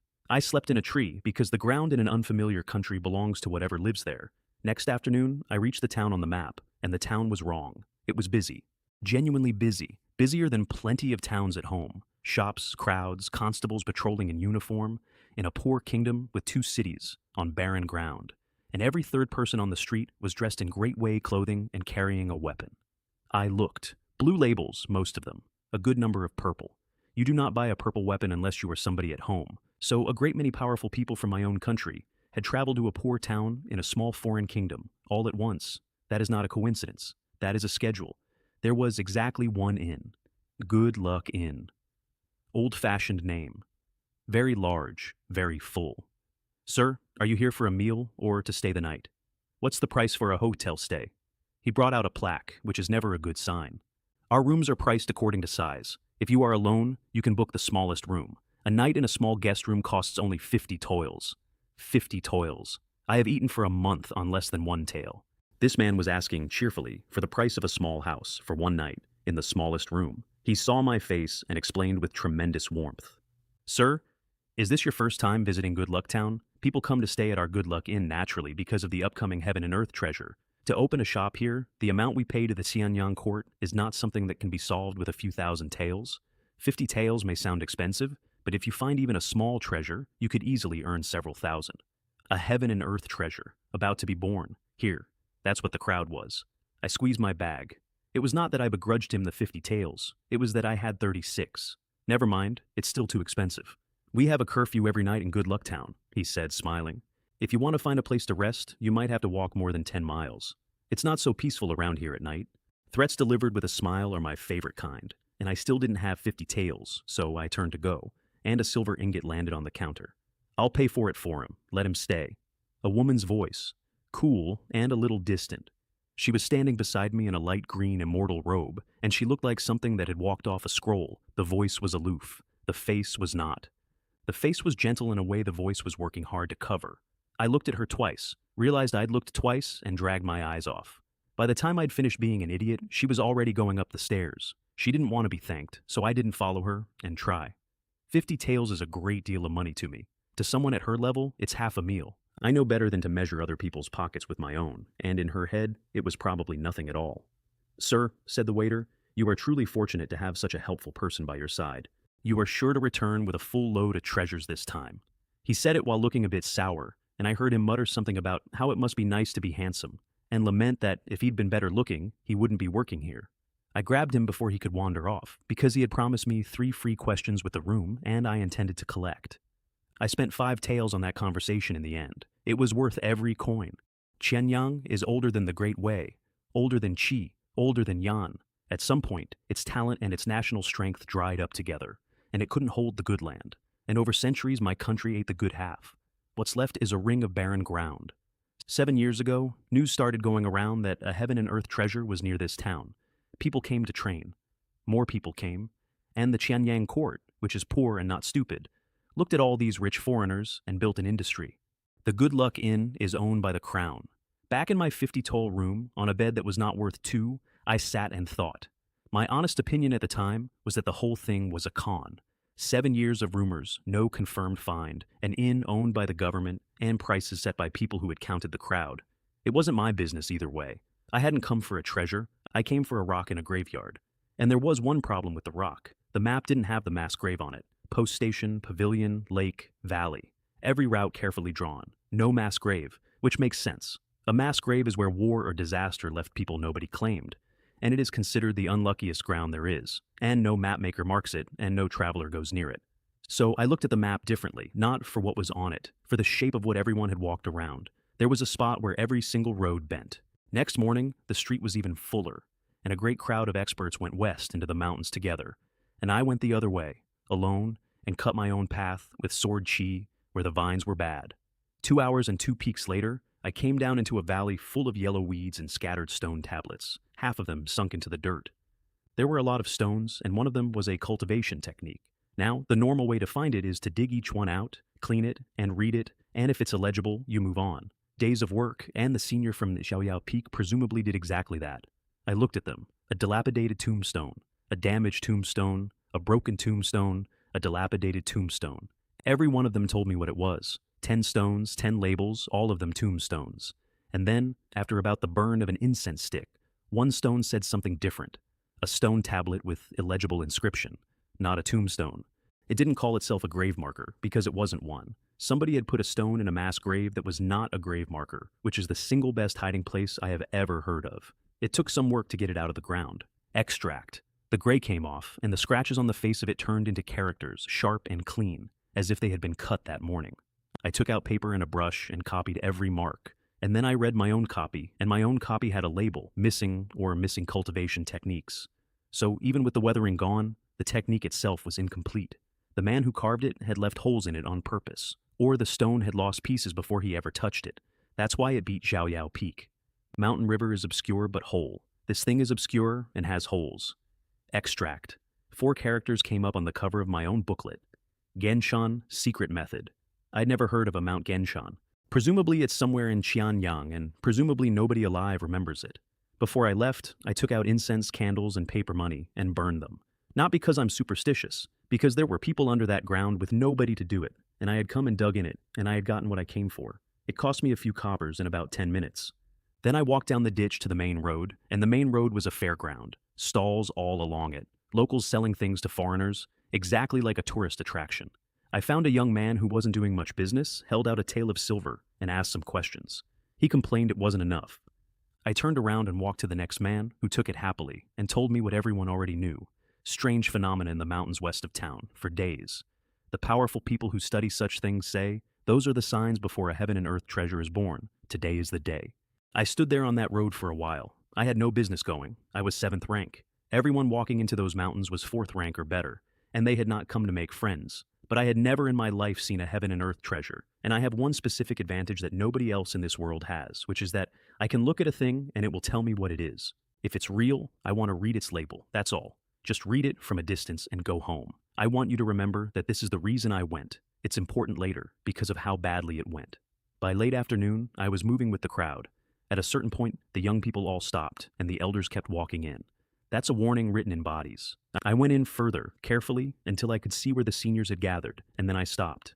Below me was a circular plaza, perfectly circular. In the center of it, a strange hole. I climbed the mountain on my side to get a view, and at the top, I frowned. 8 peaks, counting the one under my feet. 8, arranged around that plaza in a ring. That is not how mountains work. I told myself that a heaven and earth treasure is a strange thing, and might well warp the land around it over centuries, and I put the doubt down, and I wanted on the record that my doubt was correct, and I ignored it. If you're just here to broaden your horizons, it's best to stand further away. I nearly came out of my skin. There had been nobody within 100 paces. She was standing on a flying sword in the air beside the mountain, the woman from the inn. Standing, not riding. Anyone with good enough movement and a grasp of the key machine can cross the air. Hovering is a different thing entirely. 4th rank at least, possibly 3rd, possibly an immortal. Thank you for the advice, Senior. Junior had better stay away from here. Since we're already here, there's no need for that. Just guard your mind and look around. She waved a hand and something floated over to me. A jade pendant. And the moment my fingers closed on it, something in my skull stopped hurting that I hadn't noticed had started. Jade artifact, for calming the mind and protecting the heart. By the time I looked up to thank her, she was at the edge of the plaza, 400 paces below, and I understood something about the crowd.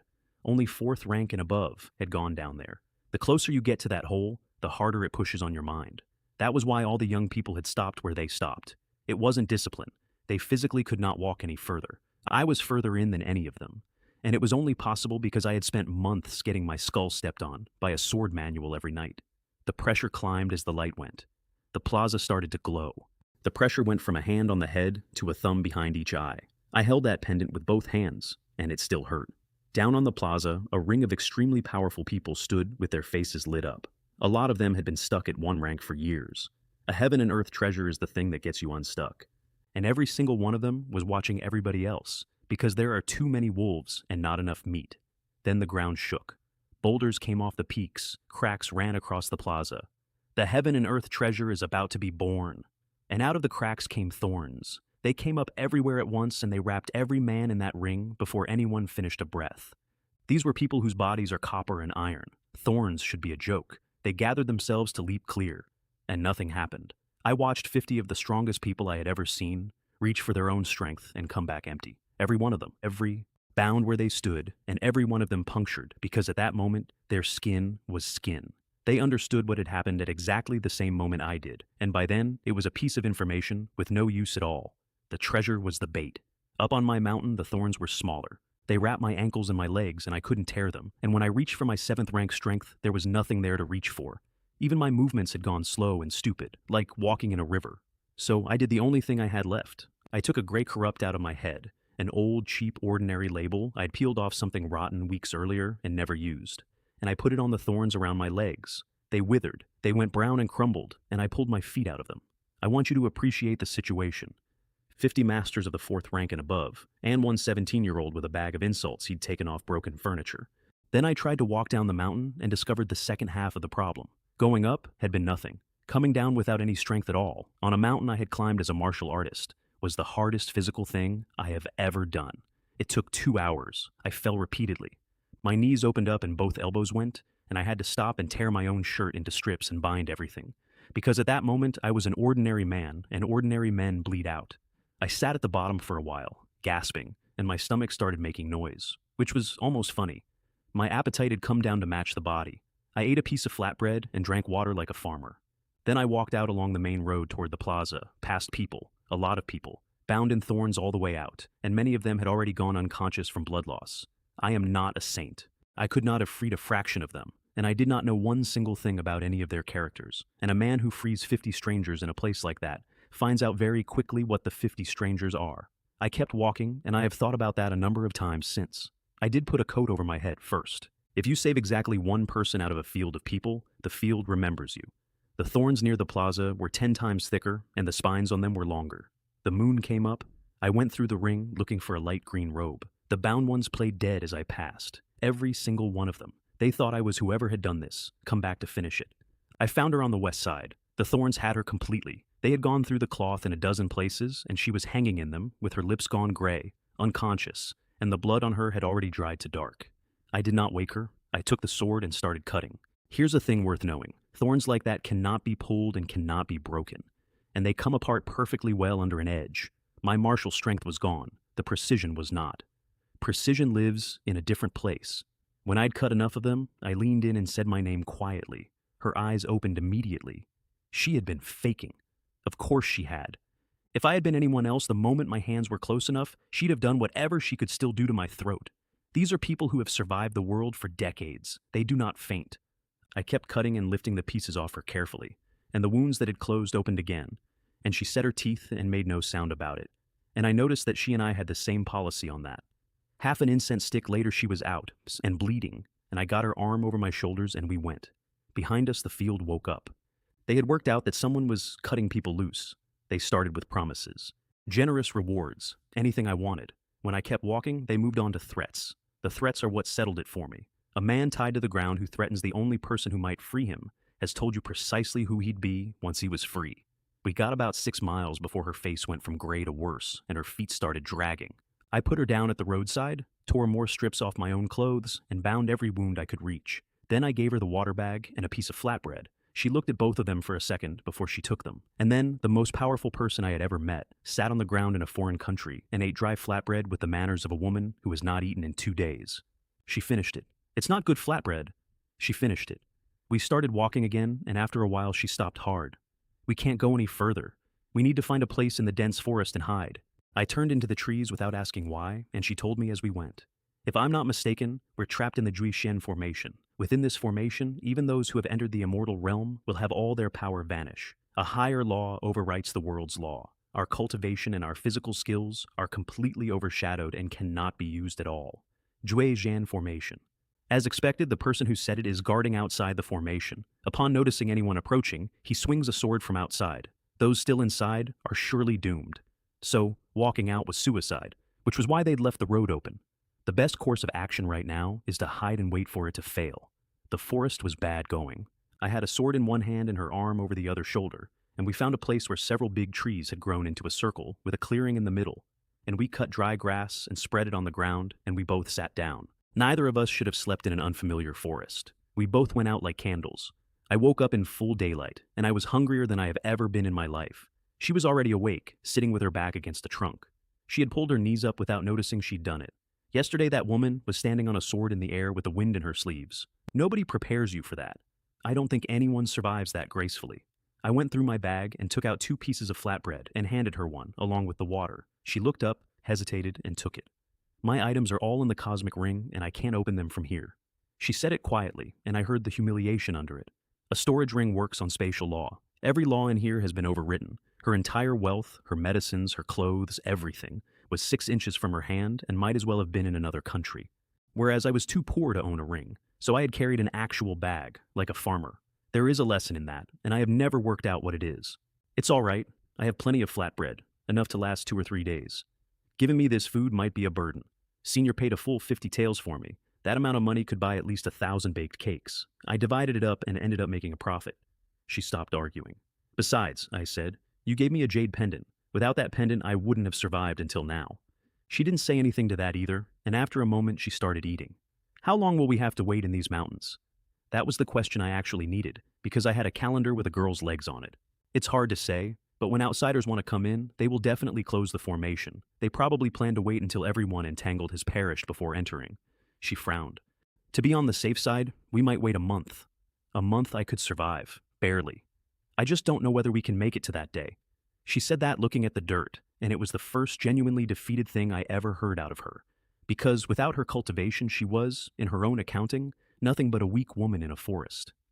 Senior, don't worry. It's not hard to survive in the mountains. There's a lake over there. With water and basic food supplies, a month shouldn't be a problem. And I got up to start building because I'd grown up in a house that leaked, and there is nothing in the world I know better than making something habitable out of nothing. She stood up to help and made a small sound and sat back down, and then stood up again anyway, which is when I noticed the actual problem. The thorns had opened her robe in several places. She hadn't looked. She was too busy being useful. Senior, I'm fine. If I want to survive in these mountains, I have to help out. Senior, that's not what I meant. It was your... I turned my head away and pointed at her sleeve. She looked down. Then she went straight down into a crouch, and her face went scarlet, and I have never in my life wanted so badly to be somewhere else. I took a set of my own clothes out of the bag and put them on the grass in front of her. Junior has gone out to scout ahead. He might not be back for an hour or 2. And I picked up the sword and left at speed.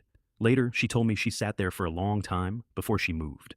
Over 30 years old, a peak master of a sword sect, and she had never in her life been in a situation like that and had no idea what the procedure was. The clothes were cheap linen. She put them on. They were enormous on her, and much more comfortable than she expected, which is the great secret of cheap linen.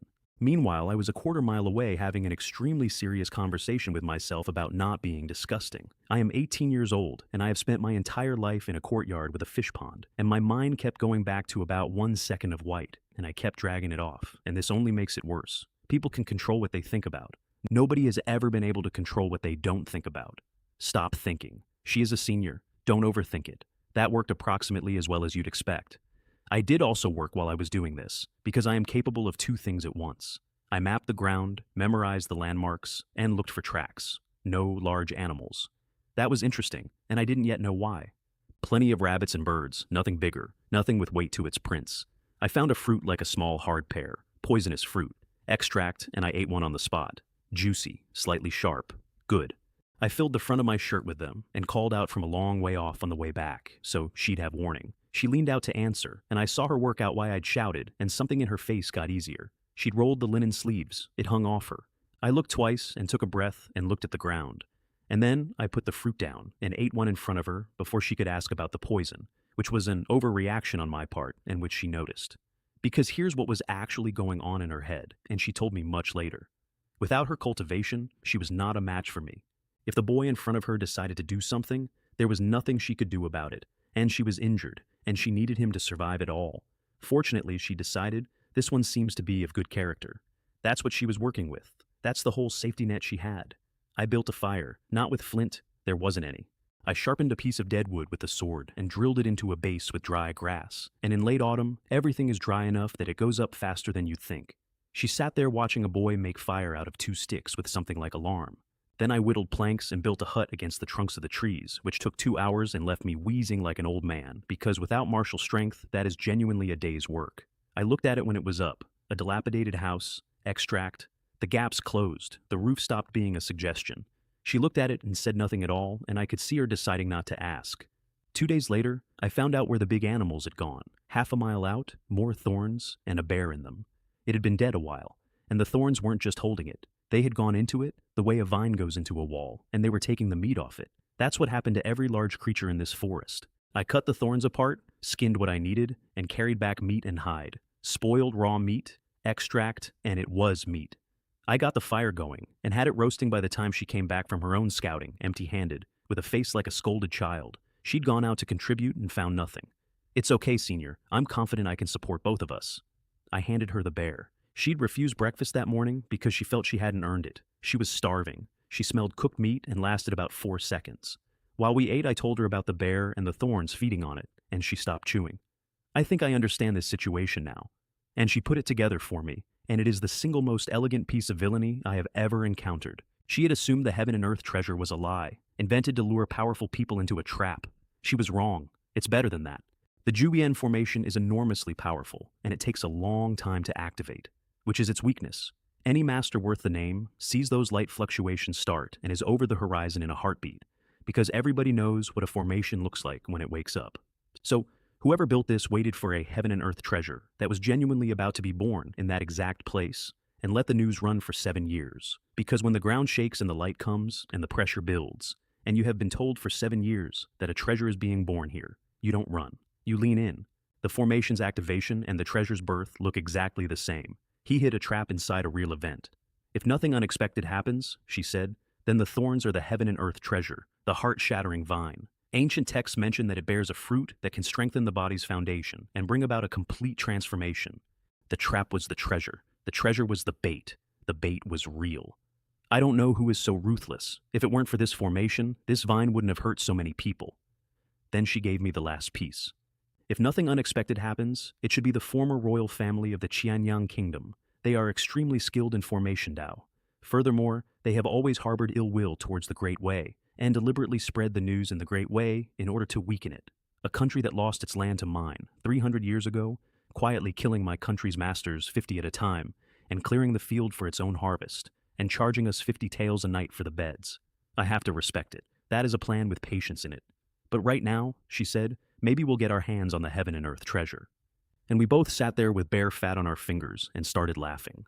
Because we were the only 2 people inside the ring who weren't dying, and the treasure was blooming about 4 miles away, and there was no competition left alive.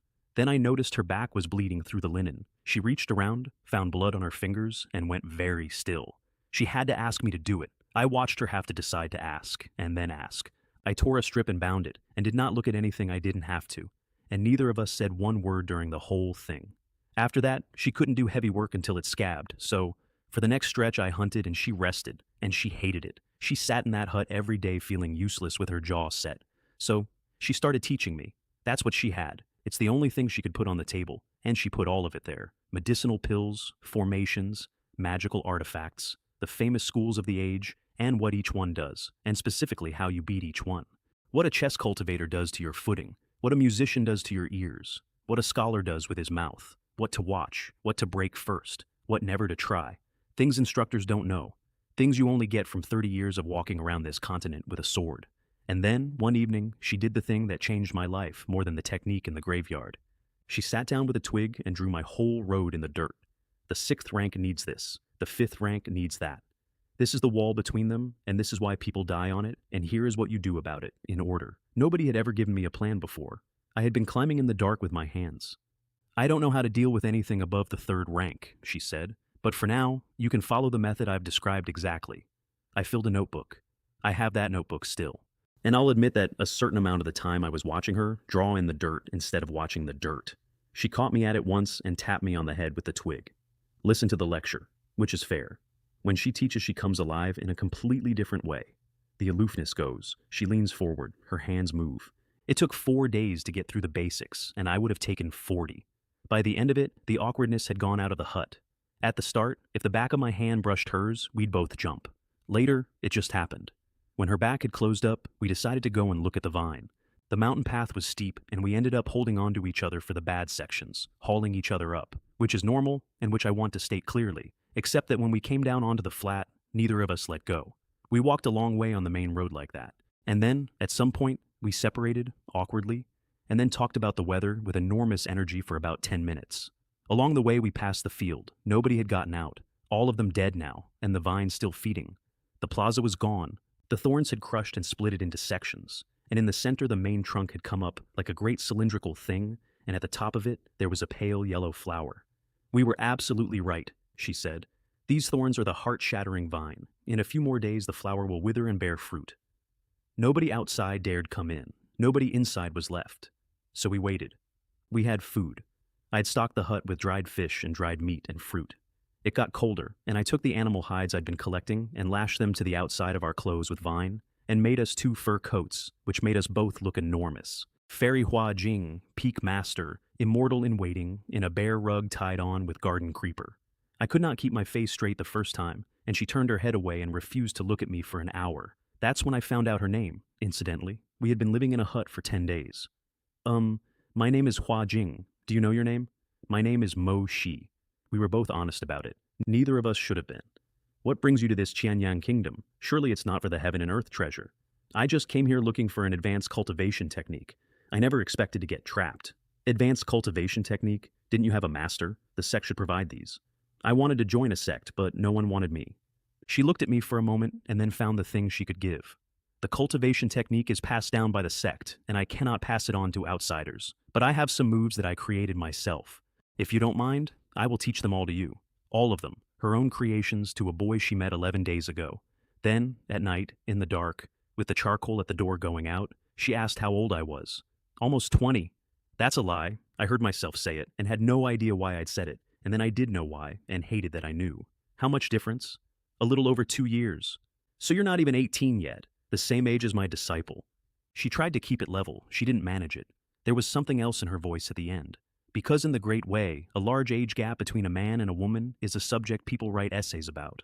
And she holds a position in a sect where everyone watches everything. When I was your age, she said, you weren't even born yet. And I opened my mouth and heard myself say, age is just a number. What does it matter if someone is big or small? In the dark, something in her eyes caught the last of the charcoal. She moved, a very small amount. She put her arm against my arm through 2 fur coats, and neither of us could possibly have felt anything through 2 fur coats, and both of us felt it. I did not move for a very long time. That night we slept side by side. I want to be careful here, because this is the part everyone gets loud about. We slept side by side, in a plank hut, in fur coats, in a foreign country, in a formation that had eaten 50 men, and nothing happened, and both of us were extremely awake. Back in Yunnan City, they finally noticed I was gone. It took them 10 days, and the reason it took 10 days is Madame Yu. She'd found my letter and immediately understood that the letter was not the point, and she started walking a food box down that road to an empty courtyard every single day, in plain sight, so that anyone who looked would see the pattern they expected. She covered for me for 10 days with an empty box and a sense of theater. That woman is not a schemer and would have made a superb one. What broke it was Lu Xuan, who had hired somebody to have another go at me and kept reporting that the target was never home. Then the residence came apart because me missing is a catastrophe. Crippled is usable, disgraced is usable. Missing means the Shen family cannot fulfill an imperial decree, and the throne gets to ask whether they've hidden the groom on purpose, and then the whole thing turns around and lands on them. And on top of that, everyone in Yunnan City remembers my mother running. The matter of Mo Chi's disappearance must not be spread, or you will be punished according to family rules. Then old matriarch went to Madame Yu's courtyard on her cane, because there was only one person in that house it could be. Mei Hua came in and confessed, actually confessed, out loud, to the old matriarch of the Shen family. It was I who helped Mo Xi leave Yunnan City, and old matriarch could not touch her. You cannot punish the great master of Xiaoyao Peak, so she gave her a door instead. Fairy Mei was probably confused by that rebellious son and tricked into helping, and Mei Hua had to stand there and let herself be called gullible in public to protect the sect that had refused to take me. Then old matriarch turned to the actual business. This matter shall be handled according to the rules set forth by third son. If Mo Xi does not return before the wedding date, the maidservant's legs shall be smashed. Madame Yu's face went out like a lamp, because that is not a threat. Old matriarch does not threaten, she schedules. The Yun family is respectable, so they'd never dare touch Madame Yu herself. At worst, they'd lock her in a room. Lin Yue belongs to them, they bought her. Under the law of the Great Wei, she is theirs. Madame Yu got her arms around her, and Lin Yue said, "Third madam, don't worry. A broken leg is a broken leg. As long as Madam and young Master Shi are all right, that's all that matters. And then, because she was trying to make it better, if my leg is broken, I'll be even more able to rely on Madam and young Master from now on. Madam Yu told me that afterward, and I had to go outside. Meanwhile, I was 300 miles away eating roast fish and being an idiot. We'd fallen into a rhythm. I hunted and built and cooked. She rested and taught, and she kept trying to cook, and it kept being terrible. And my throw-it-in-a-pot forest food kept being better than anything she had made in her life, which she found genuinely insulting. One evening I came back with fish in a water jug and caught her staring at me across the fire. She'd been running an assessment. Handsome, she'd decided. And probably popular when he's out in the world, which is not the surprising part. The surprising part is that he can keep 2 people alive in a forest with a bag and a sword. What's wrong, missing your sweet wife at home? I'm not married, so where did this little wife come from? I'm just worried about the elders in my family. I don't know how Third Madam and Lin Yue are doing. Is Lin Yue your sister? She's Third Madam's personal maidservant, but we're as close as siblings. Her eyes came up. Personal maidservant? Because a young master with a personal maidservant in the family is a young master with a household. And this one is wearing hemp and couldn't produce 50 tails. Actually, I'm just not well liked within my own clan. She frowned at that. She didn't accept it.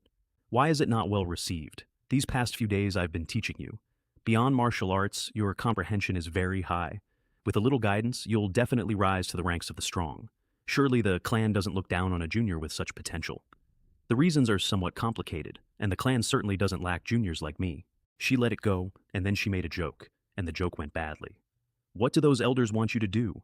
Marry an ordinary wife and live an ordinary life? Or, given your handsome appearance, are they hoping you'll marry into a wealthy family? She glanced up in the dim light and added quietly, with your looks, those wealthy women would probably be quite willing. And my face did something, because marrying into a family was one of the 3 or 4 futures currently on the table, and the other ones involved a cripple. She caught it instantly. What I just said was just a joke. Then carefully, I just thought that nowadays young men and women would have their marriages arranged early. I may have said something wrong. I sat there and picked a dry blade of grass off the ground and turned it over. And then I told her, because you cannot let a woman apologize for something she didn't do. Actually, I do have a marriage contract and a fiancé. The fire kept going. She didn't. Is that so? That makes sense. A man should marry when he comes of age. Then she shifted her weight and moved to the far corner of the hut. That night neither of us slept, and both of us knew the other one wasn't sleeping, and the hut was about 8 feet across. 1 hour? 2 hours. I lay there with my back against a plank, trying to work out what I was defending myself from, and why I wanted to. Somewhere near the middle of the night, I heard myself say considerably louder than the distance required, although there is this engagement, it will definitely be called off. I said I will definitely break off this engagement, before the 15th day of the 12th month. Silence. Then from the corner, in a small, flat voice. If you're canceling, just cancel. Why make such a fuss? It's not like it's something to brag about.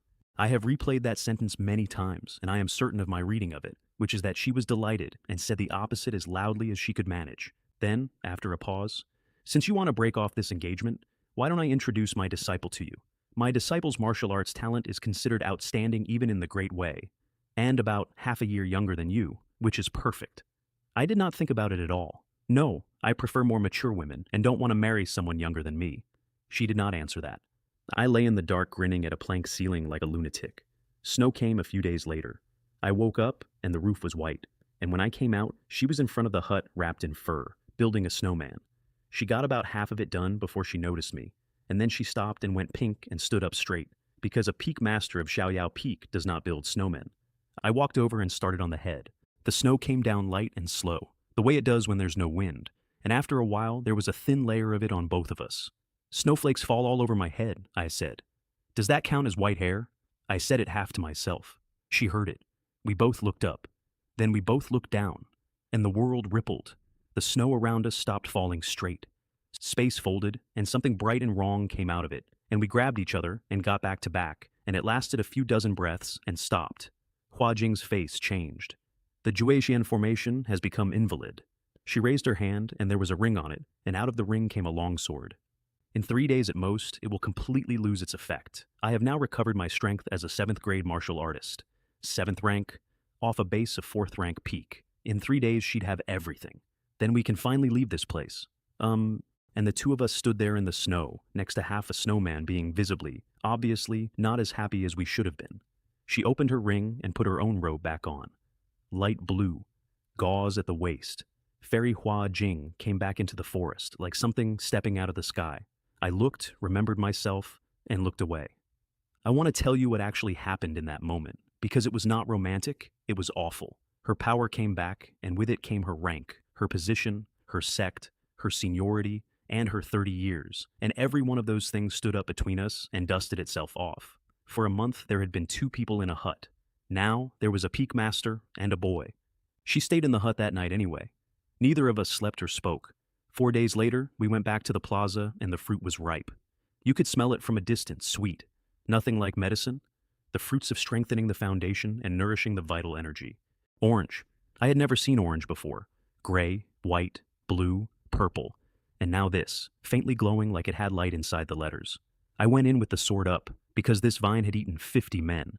And she came with me and got a fist in my sleeve without seeming to notice she'd done it, ready to haul me backward. One cut through the main trunk. I hooked the trunk with the blade, pulled it in, and took the fruit. The ground made a sound like something enormous swallowing, and every thorn in that valley pulled back into the earth.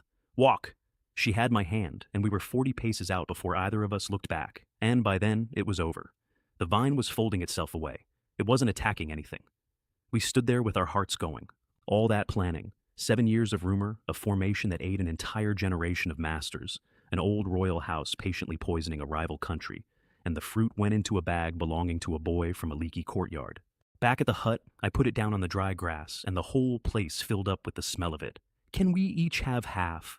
And then we had the stupidest argument of my life. She said no. She said the whole thing was mine. She said that without me, the thorn cage would have been her death ground, and she doesn't deserve it, and being alive is enough. I said that without her jade pendant, I'd have been knocked unconscious by the pressure and fallen off a mountain, and that I knew nothing about formations or vines and would have walked into the road and been cut down by whoever was waiting outside. She said this kind of treasure only releases properly when one person swallows it whole, so splitting it wastes it. I said fine, then neither of us eats it, we'll sell it for gold. And that got me hit. She actually reached over and smacked my leg, the gentlest woman I have ever met, with an expression of genuine reproach. That's utter nonsense. How much gold and silver could buy this heaven and earth treasure? What is obtained through countless hardships cannot be measured by gold or silver. We went round for about an hour. The saplings outside were sick of it. Eventually, half each. Not while the formation is still up, though. So we sat in a plank hut with a heaven and earth treasure lying on a haystack like a dropped apple, because anyone who came to steal it would never believe that was what it was. I did think about peeling the orange label off it. I decided against it, and the reason is the rule I'd learned the first week. A label amplifies what a thing already is. Put strengthening the foundation on a cabbage and you get a cabbage. This thing was already the ceiling. Also, it was mine either way. There is no point robbing your own house. I also asked once whether we should go through the field and collect what the dead had left. She shut that down immediately, and she was right, and I want it recorded, because it is the most useful piece of survival advice anyone has ever given me. Everything a master carries has methods on it. Every one of those men belonged to a sect or a house.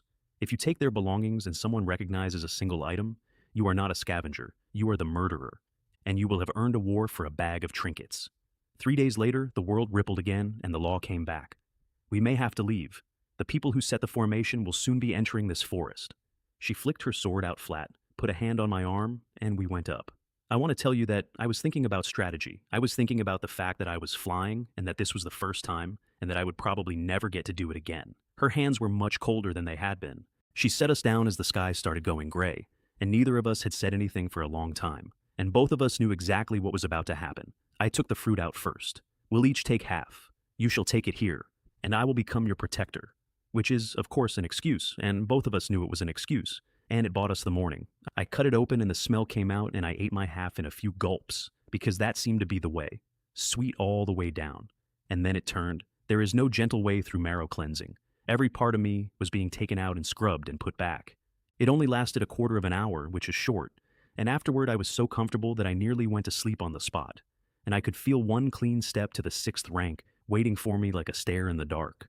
When I opened my eyes, she was sitting in front of me watching, and she looked away fast. The foundation is quite good, she said to the trees. The fruit should have the effects of marrow cleansing and tendon washing. Your original physical gifts must have been excellent, so you didn't suffer too much. She'd been sitting there for 2 hours guarding a boy she'd known for a month. Thanks. I couldn't get the word senior out of my mouth, and she didn't want it there. And then we ran out of excuses. We looked at each other, and she said, out of nowhere, if I also ingest it here, can it become my protector? I nodded far too many times. She ate her half with considerably better manners than I had, and I sat and guarded a woman who was, in every practical sense, guarding herself, since I was a seventh rank boy, and she was about to be something else entirely. Everyone knew it was an excuse. That was the point of it. It took until late afternoon. When she opened her eyes, she had gone from the peak of the fourth rank to half a step from the third. The third rank is the immortal realm. Half a fruit did that. Half. Then she gave me her storage ring. 10 miles to the east, there is a town. Take this. Having a storage ring will be more convenient when you're out and about. You'll need the medicine and the silver inside later. She put it in my palm and closed my fingers on it, and did not wait for me to argue, and was gone. That fast. A sway and empty air. I stood there in a forest in Qianyang holding a woman's ring. Life in those mountains had been a paradise in a chaotic world, and I want to be honest that I had known that at the time and had not been able to enjoy it properly because I'd spent most of it worrying about a girl's legs. I looked into the ring, gold and silver, medicine, and a number of her clothes, which she had forgotten to take out, including some things which I put back very fast, alone, in a forest, going red to the ears. Then I picked up the sword and scratched two small figures into the bark of a tree, me and her.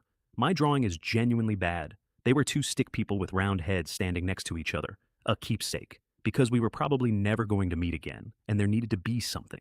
Then I said something out loud that I'm not going to repeat, and turned east. She came out from behind the trees after I'd gone. She stood and looked at the two figures on the trunk for a while, with a small smile. Then she raised her hand and drew a line between them, joining the hands. She looked at that for a long time, and the smile went off her face by degrees, and then she waved her hand again and erased the line. I only found that out much later, and it is the worst thing I know. 10 miles east there was a town, and it was in the Great Wei, and I have never been so glad to see bad food. First thing I did was find the post station and write 2 letters. One to the Shen residence. I am alive, I am training, I will be back before the 12th month. Do not hurt anyone else. One to Madame Yu, which was longer. Then I rented a room off a farmer for a month. 3 qian of silver. 3 qian for a month. In Qianyang, I'd paid 50 tolls for a night on a bad bed. And I thought about that for a while and decided I hated everyone involved. I had 6 weeks until the wedding and a month until my father's deadline, and I was not going home early. In the Shen residence, I'm watched and I can't practice. And out here, I could disappear into a farmyard and work. So let me tell you about the rock from the graveyard. Genshin's secret method is nothing like Mountain River. I put easy to learn on it. I am not proud. I had 4 weeks. And read it. And it barely mentions the body at all. Everything in it is mental energy, intent, and momentum. And then it does something I have never heard of anyone else's technique doing. It builds you a world. I sank into it and came out standing in an open grassland. Real grass. Pale yellow flowers all through it. There was a smell on the air when I breathed. Inside my own sea of consciousness, there was a country, and I could sit down in it and think. That's what the senior from Xiaoyao Peak burned. 2 years and no progress, because he couldn't read the sentences. And the sentences are the door. I sat down cross-legged in a field that didn't exist and worked, with Hua Jing's plan in my notebook telling me exactly what the 6th rank wanted and exactly how to approach it, and half a heaven and earth treasure already scrubbed through my bones. Sword move, sword intent, sword stance, everything I had, converging and settling into one set of hands. Then the thought came, and I stood up into the wind, 6th rank. And I discovered the real trick of that grassland about an hour later, and it is the reason everything after this happened at all. I could bring the Heavenly Tao sword stance in there. I could think of an idea and then immediately test it against a thing that had killed me 40 times. Understand a principle at noon, take it to the sword stance at 1, and know by 2 whether the principle was worth anything. Everyone else in the world cultivates, then goes out, then finds out. I could find out in the room. Meanwhile, the letter reached Yunnan City, and the old matriarch's maid read it out in the ancestral hall while she was burning incense, which is a thing you do not interrupt, and the maid interrupted it, because she has served that woman for decades, and knew. Old matriarch had not eaten properly in a week, because if I really vanished, breaking a maidservant's leg solves nothing at all. She read the letter and asked for meat porridge. Madame Yu got hers and read a fairly heavily edited account of my month, and broke out in a cold sweat anyway. Around then, on the other side of the country, Xiaoyao Peak gained an 8th sword immortal, and the youngest one it has ever had. She sat alone in a pavilion and turned down every celebration on the grounds that she needed to stabilize her cultivation. That was a lie. What she needed was to get her mind quiet, and it wouldn't. So she went to see her disciple instead. And I want to tell you about that visit, because it is the first time I ever got any real information about the person I was supposed to beat. Wen Lan was in the pavilion in the capital, practicing. Her sword intent has a name, unending. The swordsman is immortal, and the intent is eternal, and under it the strikes come endlessly, one shadow after another. And if you can survive one, can you survive 1,000? Hua Jing sat behind her and watched a cold light flash and vanish like snow in sunlight, and nodded because her little disciple's talent is genuinely astonishing. Then the second sword shadow came, and shattered the instant it formed, and Wenlan stopped, not paused, stopped, gave up on it entirely, and stood up. Then she saw her master, and threw herself into her arms like a child, which she does not do in front of her own mother. I just took a look at your work, Hua Jing said, patting her head. You always seem to lack perseverance, giving up too easily. If one wants to truly understand the meaning of unending, how can one give up so easily? Wenlan pouted at her. And there it is. The entire gap between them, in one exchange.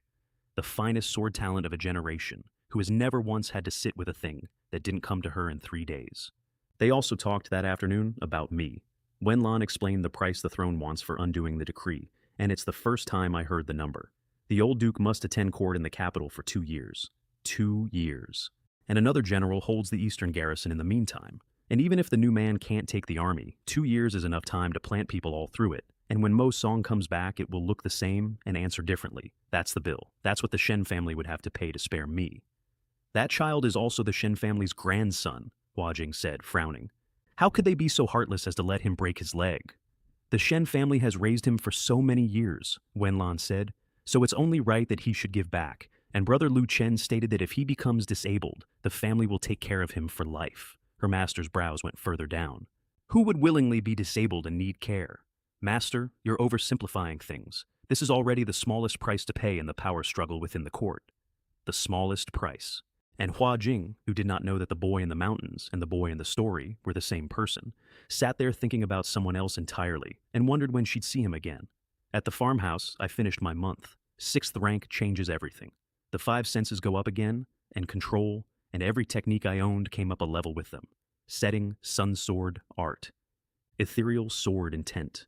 Lone wind, treading snow steps. All of it, sharper. And the rate of improvement drops off a cliff, which is the joke. Below the 6th rank, work and resources get you there. From the 6th rank up, every single step is a chasm, and they divide each rank into 3, first snow, half step, and fruition. Going from first snow to half step at the 6th rank can cost more than the whole climb from 7th to 6th, which explains, incidentally, why the prodigy of the Su family had been sitting at the 6th rank for a while. On the road home, I stopped in a town and bought things. A winter coat for Madame Yu and one for Lin Yue. I had a great deal of money now. Prefect Li's silver, barely touched, and whatever Hua Jing keeps in a ring, which turned out to be an amount that made me sit down. I bought 2 extremely expensive coats and then put refined on both of them, so the stitching came out looking like the best tailor in the capital had done it. And for Mei Hua, I took the copy of Genshin's secret method itself, my own transcription, the technique that took me to the 6th rank. Because she pointed me at it. Because she fed me a pill in a restaurant in front of the people who wanted me broken. Because she confessed to the old matriarch of the Shen family to cover for me. I owed her something, and there was nothing else in the world I had. 2 days later, I came in sight of the walls of Yunnan City in early winter, and felt absolutely nothing about it. If it weren't for 2 people inside, I'd have been happy never to come back. The servants at the gate saw me and ran to tell the house, which was new, and I let them.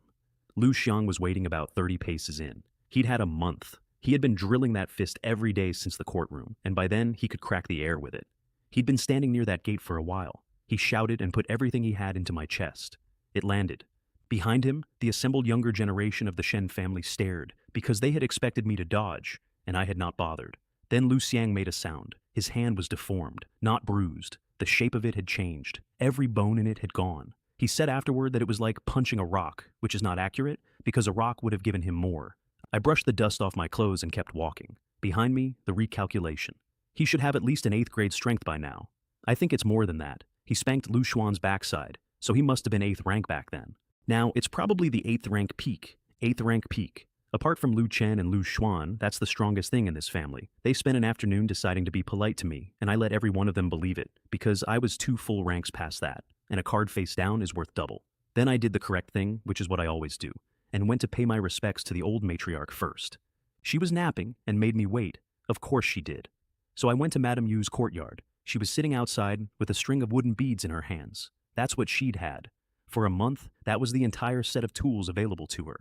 She sat in a courtyard and prayed. She heard footsteps and turned her head. because she'd been turning her head at footsteps for a month, and every time it had been a servant walking past. She turned back. And then she turned around again. She ran at me and grabbed my arms and looked me up and down. "You've lost some weight. You must have suffered a lot out there." And then her face did the thing where she blames herself, because in her head, this is somehow the fault of a woman who has been confined to a courtyard. She pulled me to the stone table and produced 2 plates of pastries. The Bodhisattva at Jinhei Temple is truly efficacious. A few days ago, Lin Yue and I went to draw lots, and they said you'd return home in the next 2 days. The snacks I prepared are just right. Pumpkin pastry and osmanthus cake. She had baked them on the word of a temple lot. I ate a lot of it and stopped in time. "Leave some for little Lin Yue. Doesn't she like these too?" Then I told her about the month, most of it. Across the border into Qianyang, an inn that charged 50 tiles a night. A mass grave, a cultivation technique copied off a stone. I did not mention the heaven and earth treasure, because that is the kind of information that gets people killed. I did not mention Huajing at all, and I want to note that I made that decision very fast, and did not examine it. Madam Yu listened to a heavily censored version, and still went pale twice. "Let's not go out for training anymore. It's too dangerous." "Third Madam, don't worry too much. I know how to act appropriately. There's so much to come. It's impossible for Third Madam to protect us forever. Then, in the future, it will be my turn to protect you." She started to say something, and I took the coats out of the ring. She scolded me for wasting money. She said I should have kept it and bought medicine. She said it the entire time she was smiling. Then she took it inside and changed, and came out in deep red with gold thread at the seams. And I want to say plainly that she looked better than either of the other 2 ladies of that house have ever looked in their lives. Third Madam looks stunning. All the ladies in Yunnan City are outshone. "You little rascal, you always know how to say the nice things." Then Lin Yue came back from her work, saw me, and hit me in the chest at a run because she is small and did not adjust for height. "Young Master Shi, you're finally back. You have no idea how much my wife and I have missed you." Hers was pale green with flowers embroidered all down the skirt. She went off to change so fast that she abandoned the pastries, which tells you the exact exchange rate between snacks and new clothes for a 14-year-old. She came back and spun once, and Madame Yu pinched her cheek, and for about an hour there was nothing wrong anywhere in the world. Then I went to my own courtyard and found it clean. 2 months empty, and someone had been sweeping it and airing the room the whole time. While I was unpacking, a servant was telling the old matriarch that I'd come home at noon, paid my respects, gone to Third Madam's, and then left the residence heading southeast, and that Lu Xiang had attacked me and lost to physical strength alone. This old servant believes young Master Mo Shi must have had some extraordinary encounter. If nothing unexpected happens, his current strength is already at the 8th rank peak. 8th rank peak. 4 months ago, I had never touched martial arts. Old matriarch sat with that, and for the first time an actual question got into her head. And the question was, why was it him? Southeast is Prefect Lee's. He met me in the back garden with new tea, and told me something that reordered my entire understanding of my own life. In the middle of last month, I went to the capital and met Prince Jingyuan, the Emperor's younger brother, the man His Majesty trusts most. Half the laws of this country get written after the 2 of them talk. He talked with me for half a day, and then he mentioned your matter. I bowed and said something modest. "Your marriage to Wen Lan was the idea of the Prince of Jingyuan." I stopped bowing. "Do you still feel favored?" I did not have a single word available. The root of every single thing that has happened to me this year. The pill, the courtroom, the child with the law in his mouth, the assassin with the hoe, my father's letter about the brothels. All of it grows out of one clever idea somebody had in a room in the capital. "You're a genuine child. You didn't put on any pretense." Then he pushed a package across the table, gold and silver, and bottles of medicine, good ones. "These are some gifts from Prince Jingyuan as an apology to you." An apology. I mentioned you to him. "You are a smart and sensible child, and you actually have some talent. Overall, Mo Shi, you were forced into this situation and are now in danger. Prince Jingyuan knows he planned this whole thing, and that the troubles you've encountered are partly his fault. But things have already come to this point. There's no way to stop it now." And then he told me the actual gift. "In addition to these, Prince Jingyuan also gave you a promise. After this incident, regardless of your condition or whether you are injured, the prince will recommend you for admission to Tianyi Academy." Then he added kindly, "Even if one ends up disabled, studying at Tianyi Academy for a few years can at least secure a teaching job. You can come back to Yunnan City and work as an instructor. You'll be fine there." Which is a very warm sentence with a very cold thing inside it. "Sir, do you believe that Junior will inevitably end up disabled?" He looked at me for a while. "Prince Jingyuan has received news that your Shen family is very determined this time and will never sacrifice the interests of the family in exchange for annulment. The best excuse to break off this engagement is still you. Su Hongyi has already returned to the Su residence in Wuyang. If it's early December and your engagement hasn't been called off, he'll be the one to take action. So everyone in the capital had done the arithmetic, and everyone in the capital had reached the same total, which is that the Shen family would rather have a crippled grandson than a 2-year vacancy. I thanked him and went and talked casting with his son for 2 hours, which by then was genuinely the best part of my week. Walking home in the dark, I worked out why a man who plans great things had sent an apology to a boy. 2 reasons, and neither of them is kindness. 1, medicine keeps me alive until the wedding date. And if I'm alive on the 15th, one of those 2 houses has to walk into the palace and start paying. 2, suppose I am crippled, and then the crown takes the cripple into its own academy and feeds him. In a few years, there is a Shen family grandson living on royal charity, and every soldier in the country knows why. That army runs on loyalty, filial piety, and compassion. A house that broke its own grandson's legs and let the emperor pick him up has a hole straight through the middle of it. I'm not a gift. I'm either a lever or a stain, and the prince had bought both options for the price of some medicine. Fine. At least Prince Jingyuan would prefer I survive. That is more than my father can say, and I have stopped being fussy about motives. The old matriarch summoned me at last, and it went the way those things go. Charge, you left Yunnan City without permission. In response to old matriarch, our Shen family is a family of generals and marquises, and many of our sons aspire to lead troops. Mo Shi's trip was to hone his character and abilities so that he could have the opportunity to step onto the battlefield in future. And then the part I'd been saving. As for the trip, I have already spoken to Third Madam. Third Madam agreed, so it doesn't mean the family disagreed, does it? Madam Yu is my father's wife. She is my mother. If my mother consented, the family consented. Her lips moved, and nothing came out of them. I have read the Book of Rights more carefully than anyone in that hall, because I am the only person in that hall who has ever needed it. Then, before she could open a second front, I raised my own subject. At the end of the winter month, there will be a Changqiu Grand Gathering in Heiyang City. Are you really interested in participating? She knew about the wager. She thought it was a waste of everyone's time. Madame Zhou came in smiling, which is always a sign. Mo Shi, it's not that the Shin family doesn't want you to participate. Although the Qiangqiu Grand Gathering is not a serious competition, it's still embarrassing to perform poorly at such a grand event. In this generation, only your eldest brother Lu Chen has participated and walked those 1,000 autumn steps. Look around. Which of the other juniors is talking about attending? It's one thing to lose face yourself. I'm afraid the Shen family will lose face along with you. Long speech, full of the family's hardships. The date is fast approaching, she finished. I'm afraid you won't even have time to qualify. And Madame Yu walked into the hall. Old matriarch, this letter of invitation to the Xiangqiu Grand Gathering has already been sent by Fairy Mei Hua of Xiaoyao Peak. You could hear the room stop. With Mo Shi participating, the elders need not worry about him. Madame Zhou looked at the old matriarch. The old matriarch coughed and produced concern. The Qiangqiu Grand Gathering, though not particularly important, has seen each family send out their best young talents. Sending Lu Xuan instead would be better. It would at least save face for the Shen family. And Madame Yu produced the letter. Old matriarch, this is Fairy Mei Hua's letter. Her original words were, Mo Shi, with his exceptional comprehension, solved many difficult problems, and this spot was a gift in return. The decision regarding these spots is not something our Shen family can make.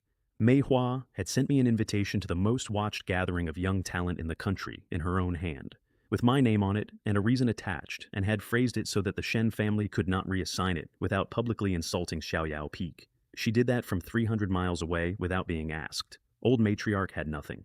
All right, then, let's go participate. Just remember what you said to Third Son. After the Qiangqiu Grand Gathering, cooperate properly with the Shen family and don't cause any more trouble. And she left. Afterward, in her own courtyard, Madame Zhou was uneasy and said so. Could it be that you're worried Mo Shi's strength surpasses Wenlan's? Old matriarch actually laughed at her. Do you really think the name prodigy was picked up off the street? I do not practice martial arts, but I have lived for over 80 years. Jin Yu's swordsmanship talent is even more outstanding than Lu Chen's. It is highly likely she will lead the future swordsmanship of the Great Wei.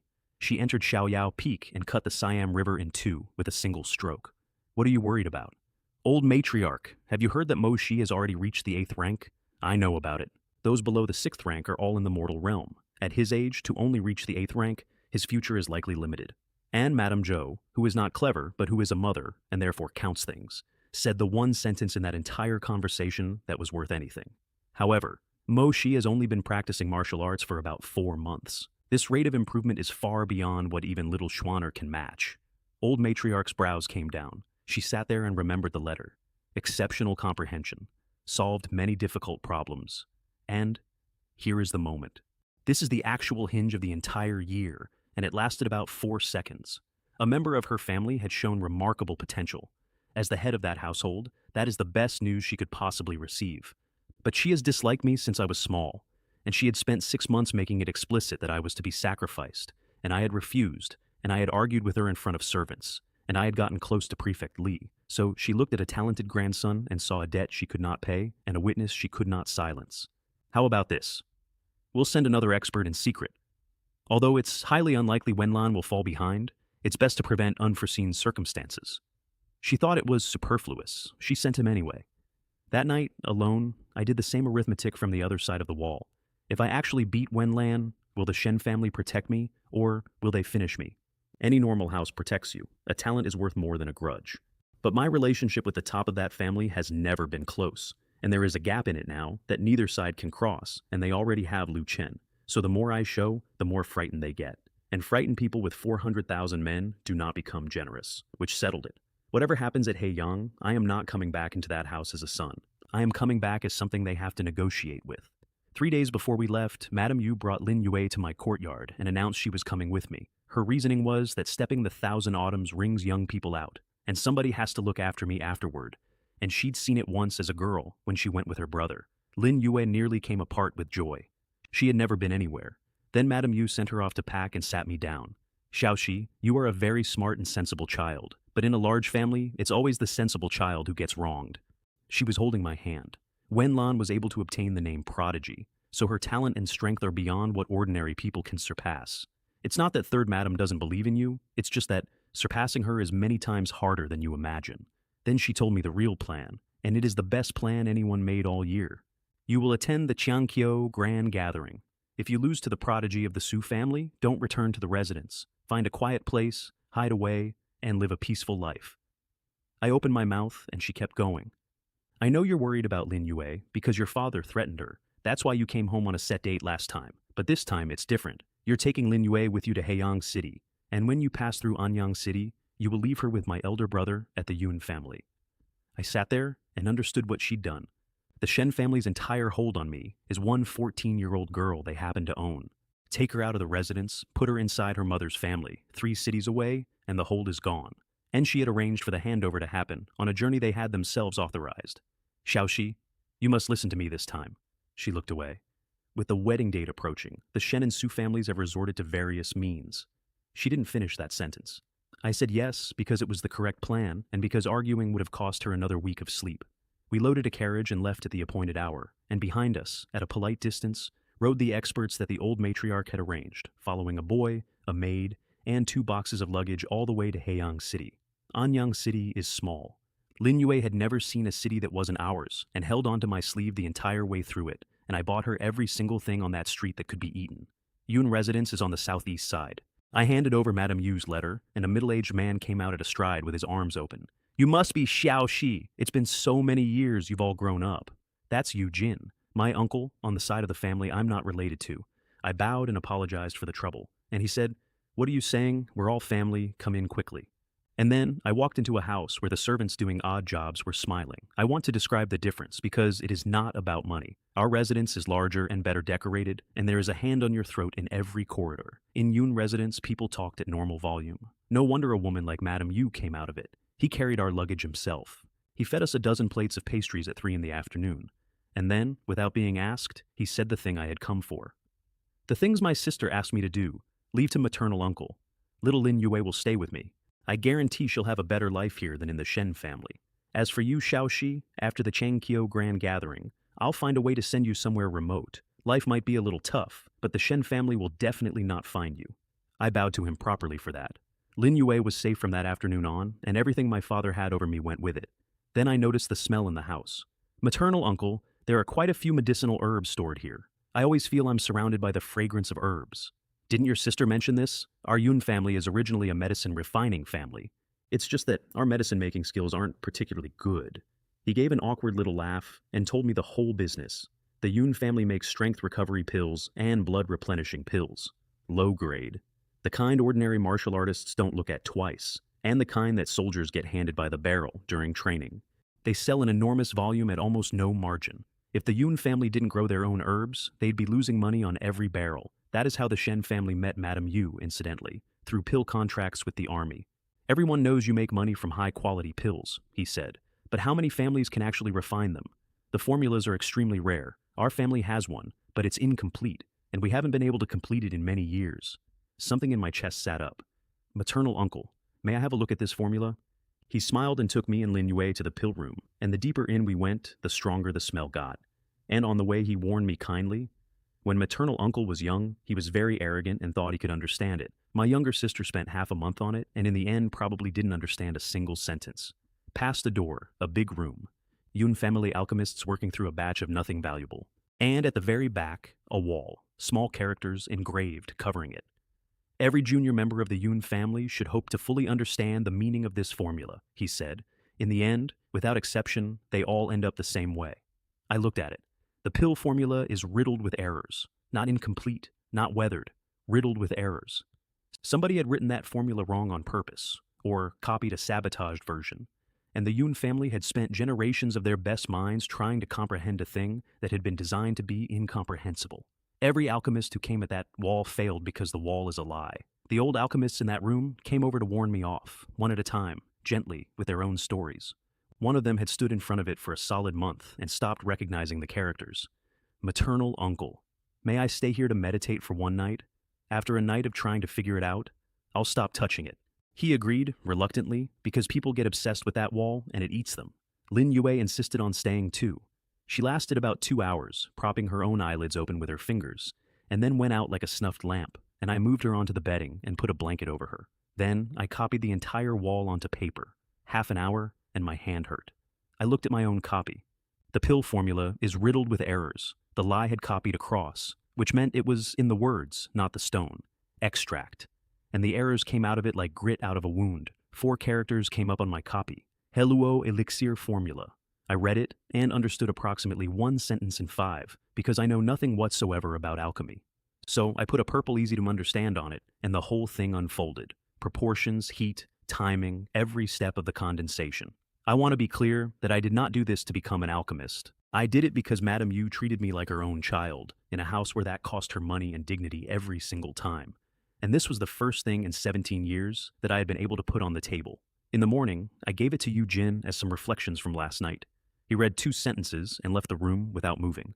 I watched a 50-year-old man start compounding medicine in the air with his hands, mid-conversation, walking in a circle. Then he was gone. He blew off a lunch appointment with the biggest pill merchant in the region, a man his father had spent months securing, and locked himself in his private pill room with a bag of herbs. 15 minutes later, there was a heart-protecting pill on the bench, then a breakthrough pill, then a lesser rejuvenating pill, then a true essence pill, then the blue jade refining pill. He sat down and looked at them, and then at me, and asked if I'd really written it, and then slapped himself in the face and said, "What a stupid question, because who else would have handed it to the Yun family?" "I have been studying the art of medicine for over 40 years, he said. "I can recite that wall by heart. Even the handwriting is etched into me. I just never imagined that my reflections over 30 years would be far less profound than what you pondered in a single night." He was not entirely happy while he said it. Nobody would be. Then the door came off its hinges, and a white-bearded man came in furious about the missed lunch, which is how I met the head of the Yun family. He got about 6 words into the scolding, before his son said, "Based on these," and moved out of the way. The old man picked one up, smelled it, turned it in the light. Then, without saying anything, he prepared herbs and made one himself. 15 minutes. A breakthrough pill, complete, no waste. He had been able to make high-grade pills before, incidentally, about 3 in 10 attempts over several days each, with most of the herbs burned. He set it down and looked at the 2 of us. Then he went out and gave one order. "Pass down the word. From this day forward, close the mansion for 1 month and cease accepting any new orders." Later, in the back garden, he tried to thank me and I stopped him and asked for the only thing I actually wanted. "Maternal grandfather, please don't be so formal. We are family. In the future, I will rely on the Yun family to protect me." Both of them understood instantly because they both knew about the engagement. "Don't worry, child. Although our Yun family is not as powerful as the Shen family would never dare to seize people by force in my residence." Then he asked the obvious question. "You have this talent. Surely the Shen family will start protecting you now." I was ostracized from a young age. From the perspective of the Shen family's senior management, I should have long harbored resentment towards them. I shrugged. Of course they aren't wrong. I do despise the Shen family. In this situation, the more potential I demonstrate, the more worried they become. The old man went quiet because Madame Yu's letters had told him enough, and he could see the shape of it. Then he called every trusted member of that family into a hall, and they came in loudly demanding to know why the residence was closing, because pills are the family's economic lifeline. He answered by making a true essence pill in front of them in 15 minutes. Every man in that room had studied alchemy for decades. They stared at that pill like men looking at a beautiful woman. One of them was actually drooling. Lin Yue, sitting next to me, whispered that these middle-aged men seemed rather lewd, and I had to look at the ceiling. We ate an enormous dinner. Lin Yu and I were seated in places of honor, which for a maidservant of another house is not done, and nobody said a word about it because the head of the family had put her there. 2 days later, my uncle put us in a carriage to Heiyang City, which is bigger than Anyang and looks like it knows it. Wide central road, 4 carriages abreast, shops and restaurants and tea houses down both sides. Lin Yue's eyes went round, and I bought her a bag of glutinous rice cakes with sesame on them, and she ate one and handed me one, which is what we always did in the Shen residence. And my uncle laughed at both of us and took us to a 12-story restaurant. 12 stories. I had never seen a building that tall. Over dinner, I finally got somebody to explain what I had wagered my body on. Is this your first time attending the Qiankio Grand Gathering? Do you know anything about it? Only a little. It's a showcase for young people from all over the Great Wei. The geniuses of every family should have visited, and the main content of participating is naturally stepping through 1,000 autumns. He paused. It's actually quite simple. It's just 1,000 steps. One layer is called 10 autumns. 100 layers make 1,000 autumns. Stairs. I had come here to climb stairs. Lin Yue said that 100 steps was a bit tiring, but she felt she could manage. Those are no ordinary steps, my uncle said. For a martial artist, ordinary steps would take less than a quarter of an hour, but the Qiankio Grand Gathering has been held for over 200 years, and no young person has ever completed the entire procession. 200 years. Nobody has finished. Don't think it's about walking upstairs. With each step you take, you will be led into another virtual world. Some people have slightly weaker mental energy and can't even get past one step. They get a splitting headache and that's the end of it. Another world. Inside your own head. That sounded extremely familiar to a man who had been living in a grassland made by a rock from a graveyard. Every step's world is different for each person, and the difficulty varies, which is why the results aren't necessarily a measure of true strength. Sometimes good fortune surpasses ability, and it is somewhat dangerous. If not handled properly, it can result in injury. Lin Yue's face went small. Once you embark on the path of martial arts, my uncle said to her, every step is accompanied by danger. The greater the danger, the greater the reward. Then I asked the question I needed. How many steps can the prodigy of the various families usually climb? The best member of a typical family can probably climb over 50. 50 is excellent. 60 means the family should devote everything to you. 70. And there are very few in the entire country. It's considered a good decade if one young person reaches 70 across 2 consecutive gatherings. Maternal uncle. What is the highest level anyone has reached? He stopped talking. Lin Yue and I both looked at him. If it's inconvenient to say, please don't feel awkward. It's not that I'm in a difficult position. He hesitated. It's just that the best result in stepping through 1,000 autumns belongs to your Shen family's prodigy. Lin Yue worked it out first. It's the eldest young master, Lu Chen. Who else could it be? 4 years ago. He walked the first 50 steps like flat ground, without any hindrance. 2 hours for 50 floors. Those who participated with him that year looked at his back and couldn't even feel jealous, only endless gazing upwards. How many floors did he finally reach? 96. And he still had energy left when he came down. I heard he didn't want to climb any higher, otherwise he really could have traversed 1,000 autumns. The food had arrived by then. Nobody touched any of it. 96. 200 years of geniuses, and my cousin walked 96 and stopped because he was bored. Xiaoxi, don't be discouraged. Your comprehension is outstanding. You understood in one night what our family has been puzzled about for decades. With that comprehension, even if your future strength can't surpass Lu Chen, you can still become famous in the Great Wei. As for that engagement, no matter how they try to break it, our Yun family will protect you. I nodded and didn't argue. He was being kind. He was also telling me the truth, as everyone in the country understood it. That night in Heiyang City, I lay awake for a while, and I want to be honest about what I was thinking, because it was not confidence. It was this. Everything I had, I got out of things that other people had thrown away, quit on, or written wrong. A book nobody could read. A movement art with the pages missing. A sword manual with the cover scraped off. Medicine dregs. A stone in a mass grave that a master of Xiaoyao Peak set on fire. If a thing has been abandoned by everyone, that is the exact thing I can pick up. And what is the 1,000 Autumns path? 100 steps that every genius in 200 years has stopped partway up, because at some point, each of them ran into a thing they could not solve and turned around. I did not sleep well, but I did not sleep badly either. The steps are on the mountain east of the city, and you can find them by following the crowd. Standing at the bottom looking up, they were steeper than I expected. An ordinary person would have to climb them on their hands. Lin Yue took one look and her small face went tight. Young master, why are all these steps so high? Compared to being crippled, this is not that scary. Which was intended as a joke and had the reverse effect. So I flicked her braid and told her that her young master is much more capable than she thinks. More than 200 tables in the center of the field, and every one of them filled. Getting a seat here is hard. Mei Hua had spent something she never mentioned. Yunnan City, Mo Shi. The clerk taking names looked up like I'd said something interesting, and the crowd behind me started. Yunnan City, surnamed Shen. Could he be related to Lu Chen? I feel he's Lu Chen's cousin. I wonder if he's as much of a genius. If he were Lu Chen's cousin, his grades would definitely be good too. Then the ceremony. A captain from the city explained the origin. 200 years ago, a second-rank master, honored afterwards as the immortal of Heiyang, carved these steps on this mountain out of his own first insights. One step for each, a whole life laid down in stone and left to strangers. He didn't have to do that. He could have taken it with him. They poured everyone a cup of wine for him, and I drank mine and meant it. Then attendants brought out plates of snacks, and at the front they unveiled an enormous painting, mountains, a clear stream, green banks, and beside a small roadside altar, a young man and a young woman holding hands playing in the water. Gentlemen, this painting was personally created by the immortal of Heiyang when he was alive. The principles within it are left for you to comprehend on your own. The snacks were his favorite treats. He would eat a small plate while studying. Everyone is welcome to try them, and if you wish to take some home, that's fine too.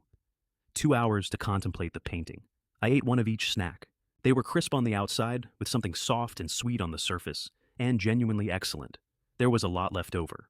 So I took out a piece of cloth and wrapped up the rest for Lin Yue and my uncle. They said we could. Up in a pavilion overlooking the field, Wenlan's maidservant leaned over the rail and said, with feeling, "Young miss, Mo Shi actually wanted to take the snacks with him. That's so embarrassing." I carried the bundle out to the edge and handed it over, and Lin Yue ate one and announced it was better than the pastries at the Heiyang restaurant. And I said, "Good, don't waste it." That's when someone poked me in the back, a woman in plain clothes that had cost a great deal of money. "My young miss invites you to come over. She has something to tell you." The tone was cold and had a small amount of disgust in it. "Who is your young miss? You'll know once you go. Don't ask too many questions." I looked at her. "Your attitude doesn't sound like an invitation. I'm sorry, I'm busy." Her face did something complicated. "My young miss's surname is Su. I don't care what her name is, but with your attitude, I don't want to accept the invitation." And I turned around and started walking back to my seat. She got in front of me and her voice changed shape entirely. "My young miss invites young Master Mo Shi to meet her in the attic." I kept looking at her. She bowed. "I hope young Master Shen will do me the honor." "Okay, lead the way." I want to note that this was the entire cost of being spoken to like a human being, about 4 seconds and one bow, and she managed it, and everyone can. My uncle came as far as the door. "Maternal uncle is right outside. Just give me a call if anything happens." Up the stairs, a wide attic. A thin veil on the right with somebody sitting behind it. From the Shen family patriarch 2 generations back, the number of Shen family members who participated in the Qianqiu Grand Gathering has never been lower than 50.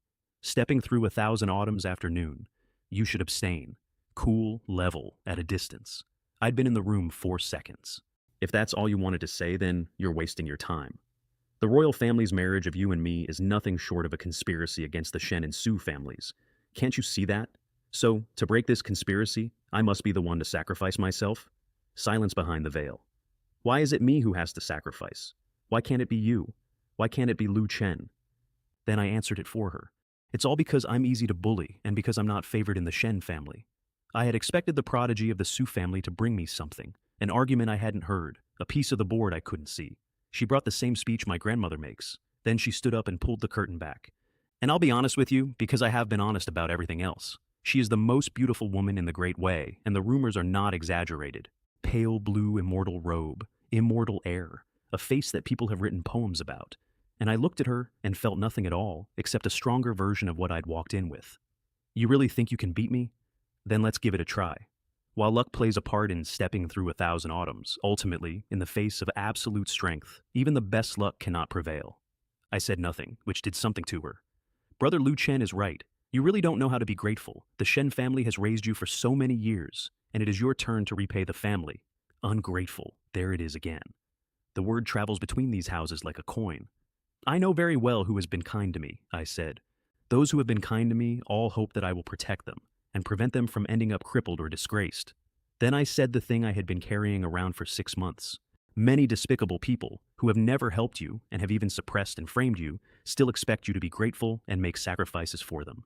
Is there really such a good thing in the world? She looked at me with genuine disappointment, the way you look at a dog that won't do the trick. Stubborn and unreasonable, it is a tragedy for the Shen family to have a descendant like you. It's as if anyone would want to be born into the Shen family. If I, Mo Shi, left the Shen family, I would be 10 times better off than I am now. That one landed somewhere she wasn't expecting. Thinking back to how I pleaded for you in front of Brother Lu Chen, she said, now I realize I should have done as he suggested and arranged for a strong person to cripple you. And I laughed at her, out loud. Do you really think Lu Chen didn't make any arrangements? Isn't Fang Gu from the west side of Yunnan City one of his men? The room went quiet. We don't see eye to eye. Let's leave it at that. And I walked out. Behind me after a while, she said to her maid, tell my older brother he can do what he wants. Your sister will no longer interfere. She had been holding Su Hongyi back. She'd been asking him to wait, out of some residual discomfort at what was going to happen to me. I had just spent 4 minutes talking her out of it. I'm not going to pretend that was clever. That was a boy losing his temper. Then I went back to my seat and looked at the painting and got dizzy, which should not have been possible. My mental energy at that point could stand up under the heavenly Tao sword stance for a quarter of an hour. I looked again and the dizziness got worse, and the painting turned into a whirlpool and pulled everything in the world into it, and I went with it. I woke up standing in the picture, a mountain in front, a clear stream behind. I put my hand into the grass, and the grass had texture. Not far off, a young man and a young woman were splashing each other in the water. I walked over and greeted them, and they didn't hear me, and then they walked through my body. Ghosts. 2 moving shadows in a painting by a dead man. I stood there in that place for a while. It's quiet in there. Genuinely quiet in a way I had never experienced. Nothing was going to happen. Nobody was coming. There was a stream and a mountain and 2 people who loved each other, and that was all there was and all there was ever going to be. To have a loved one by your side, living in such a world, is truly a great blessing. Am I trapped in here? I thought. And the thought moved, and I came out. I'd been in there half an hour by my own sense of it. Outside, it had not been a quarter of an hour. That's the first thing that painting told me, and I was too busy being disoriented to hear it properly. Outside the field, the betting had started. Somebody had posted the full list of participants, and a crowd was working through it. Yunnan City Mo Shi? Is this a grandchild of the Shen family? Somebody explained. Among the younger generation of the Shen family, Lu Chen is exceptional and is the only one. Of the rest, only the child Lu Xuan is somewhat acceptable. Mo Shi, is he the one who was betrothed to Wen Lan? Who else could it be? I passed through Yunnan City and heard about it. It said he came to prove he's better than her. The reaction to that was audible from where I was sitting. Are you sure you want to prove you're better than Wen Lan? This Mo Shi is already 18, and it's said he's only at the 8th rank. He is quite courageous, and still has the ambition. Then, past noon, the captain announced the start. Everybody went at once. The eager ones practically ran. I let them. I walked up slowly at the back and stepped onto the first stair, and my consciousness dropped out of the world into a mountain forest. A wild boar came out of the trees at my face with its tusks down. That's it. That's the first floor of the Thousand Autumns. One wild boar. I moved out of the way, which with lone wind treading snow steps is not a challenge, and then I did not kill it. I walked a circle instead and confirmed there was only one, and then I stood there and tried to feel the edges of the place. How deep it went, whether the ground was made of anything, where the seam was between this and my own head, because I'd just come out of that painting knowing that time runs differently in there, and if time runs differently in there, then this is not a fight. This is a room, and rooms have rules. Eventually, I put a fist through the boar and got ejected, and found myself standing alone at the bottom of a very long staircase, on the last step, with everyone else out of sight above me, a full quarter of an hour on floor 1. Up in her pavilion, Wenlan's maid was delighted. Mo Shi spent a full quarter of an hour on this first floor.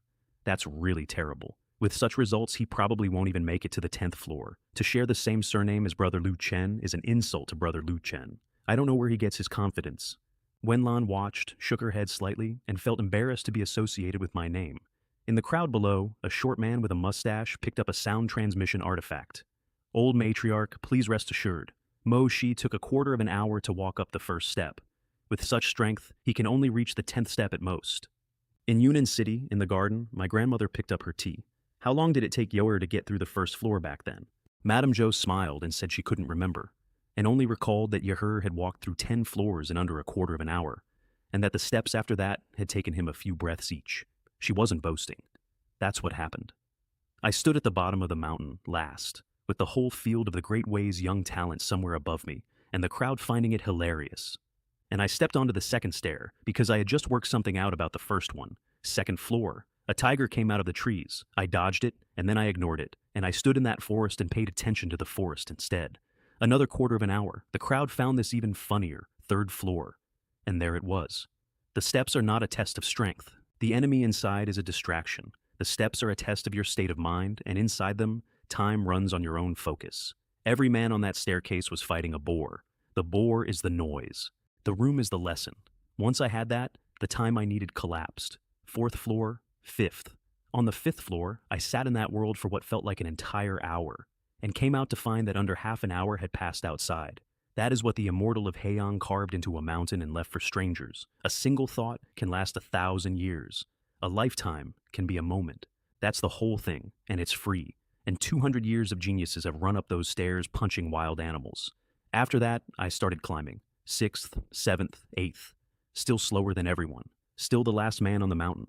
The crowd below had stopped laughing at me and started pitying me instead, which is a downgrade. Wenlan entered late, on purpose, with an audience. She offered a cup to the immortal of Heian, stepped onto the stairs, and walked them like a floor. 10 breaths, and she went past me without slowing. She turned her head as she passed and looked at me with no expression at all. Behind her, the ones who'd been holding back went too, because a late start that overtakes people is worth more than an early one. 10th floor. This young master of the Shen family does have some perseverance. He's quite persistent, but that's all he has left. The man with the mustache reported the 10th floor to Yunnan City, and the reply came back that 10 was acceptable. At least it wouldn't embarrass the family too much. 20th floor, and after the 20th, the world's changed. The enemies came several times stronger, which was the exact moment they stopped mattering at all, because I could summon a sky of sword shadows in there, and nobody outside could see me do it. Nobody has ever been able to see me do it. I had been fighting that thing every night for months in a room where the only witness was me. The Thousand Autumns Path had just handed me 100 private training grounds, one on each step, and was going to give me a score at the end. 25, 30. The moon went over, lanterns came out across Heian City, and the crowd did not thin at all. 35, 40. The man with the mustache had been transmitting to the Shen residents all night. Nobody answered. They had all gone to bed. In their heads, I'd have fallen off around 10, and there was no reason to sit up for it. By dawn, I was on the 43rd. He tried 3 times before someone finally picked up, and then the maid Lin Mei went running into the dining hall where the old matriarch was having a leisurely breakfast. "Why are you in such a hurry? You should be mindful of your manners at home." Lin Mei got close to her ear and started. "Old matriarch, a message just came from Heian City saying that young Master Mo Shi. Did you fall off the Thousand Autumn steps? But you still managed to persevere for some time and reach the 20th floor?" She picked up a cloth and wiped her mouth. Reaching the 8th rank peak in 4 months for a player of that strength to reach the 20th level is quite impressive. "Old matriarch, you misunderstand. Young Master Mo Shi hasn't fallen behind. He's getting more and more steady. He just sent a message saying he's already reached the 43rd floor." She turned her head away. Lin Mei said it again. 43rd. She has been that woman's maid for decades and has almost never made a mistake in her life. So the old matriarch of the Shen family sat there with a cloth in her hand and did the only thing available. She got angry at the servants for not waking her in the night. By the time she reached the hall, it was 45. Madame Zhou came in at a run with her eyelid twitching. "Old matriarch, did Mo Shi really climb to the 40-plus levels?" Nobody answered her, which was the answer. Could he really surpass Wenlan? Because Mo Jian had made me a bet in an ancestral hall in front of witnesses, and Madame Zhou had been in the family long enough to know exactly what that bet cost, if it landed. Being able to climb more than 40 floors must be the limit of that bane, old matriarch said, tapping her cane. Wenlan carries the name of prodigy. How could she possibly be worse than him? She said it to comfort them. She was not comfortable, because if Mo Shi climbs, then every year that she stood in front of her husband and reported that this grandson had no talent becomes a thing that happened. 46, 47, 48. Each step announced out loud in a hall in Yunnan City by a man 300 miles away, into a room that was getting darker. 4 years earlier, they had sat in that same hall, listening to Lu Chen's numbers, and cheered every one of them, and tipped every servant in the house, and been happy all day. 49, 50th floor. 50 is where a family stops arguing about you. 50 is the number that means invest everything. Old matriarch got up and had herself walk to the ancestral hall. Go and get another sound transmission artifact. Transmit your voice to the master. Out in the eastern mountains, a deputy general went into a tent. What is it? Master, Mo Shi has gone to Heiang City to participate in the Xiangqiu Grand Gathering. My third brother mentioned it. He is away leading troops most of the year and rarely takes care of his son.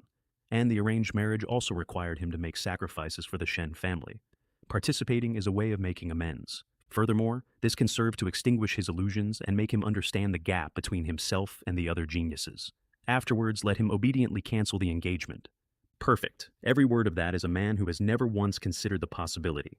Master, that child Mo Shi, what? Is he still unwilling to cooperate? It was Mo Shi who, through some strange means, managed to reach the 50th floor of the Thousand Autumn Steps. The tent went silent for a long time. Are you sure? It's Mo Shi.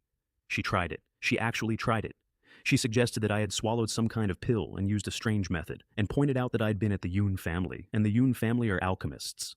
What pill could have such an effect? I've never heard of it. And then Mo Song said the sentence that the old matriarch of the Shen family will be hearing until she dies. In the past, when people came back at the end of the year, they would say that Mo Shi had no talent for cultivation. How could he possibly climb the 50th level of the Thousand Autumn Steps? How exactly do you manage a household? In over a decade, he had never spoken to her like that. She stood in her own ancestral hall, shaking. Then he ended it. I've discussed it with the third brother. He is Mo Shi's biological father. He will make the decision. And he rode down to a valley where 500 men were drilling a military formation, and pulled my father aside and told him, I want to put my grandfather's actual words in, because they are the only decent thing anyone in my family said that year. Listen to what I have to say and do not interrupt. Mo Shi is surprisingly not as talented as we thought.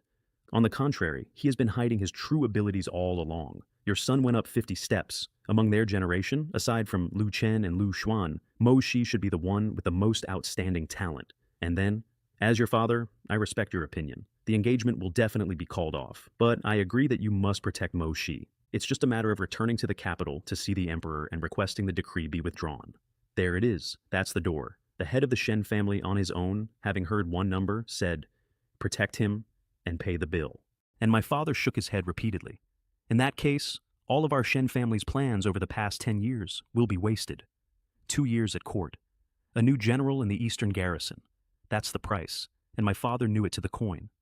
Mo Shi has been rebellious since childhood. He doesn't listen to advice. After returning home from mid-autumn, I talked with him and found the child was even worse, with a more eccentric temperament. He felt ungrateful and always felt the Shen family had wronged him. If we protect him this time, this rebellious son probably won't remember the Shen family's kindness. Instead, it will make 10 years of planning go to waste. So, my grandfather said, you've decided to give up on him. As a member of the Shen family, one should naturally be prepared to give everything for the Shen family. Over the years, the Shen family has provided him with food and clothing. Without the Shen family, he wouldn't be where he is today. All of this is what that rebellious son should pay. Food and clothing. I want to be careful here, because I have made jokes about almost everything in this story. My grandfather, who has never liked me, heard one number and offered to spend 2 years of his own power to keep me whole. My father heard the same number and priced me at the cost of a delay. He was told, in a tent, that his son was one of the 3 most talented people of his generation, and he did not ask a single question about it. He was also, incidentally, correct that I hated the Shen family. That part of his analysis was excellent. Then Mo Song sighed and said the last part, and this is the part I keep. Actually, I think your mother is partly to blame. If she had discovered Mo Shi's talent earlier, things wouldn't have come to this. How can this be blamed on mother? It can only be blamed on Mo Shi's own bad luck. Growing up in the same residence, his cousin Lu Chen was outstanding from a young age. He wasn't. He has no one to blame but himself. All right, let's continue according to the original plan.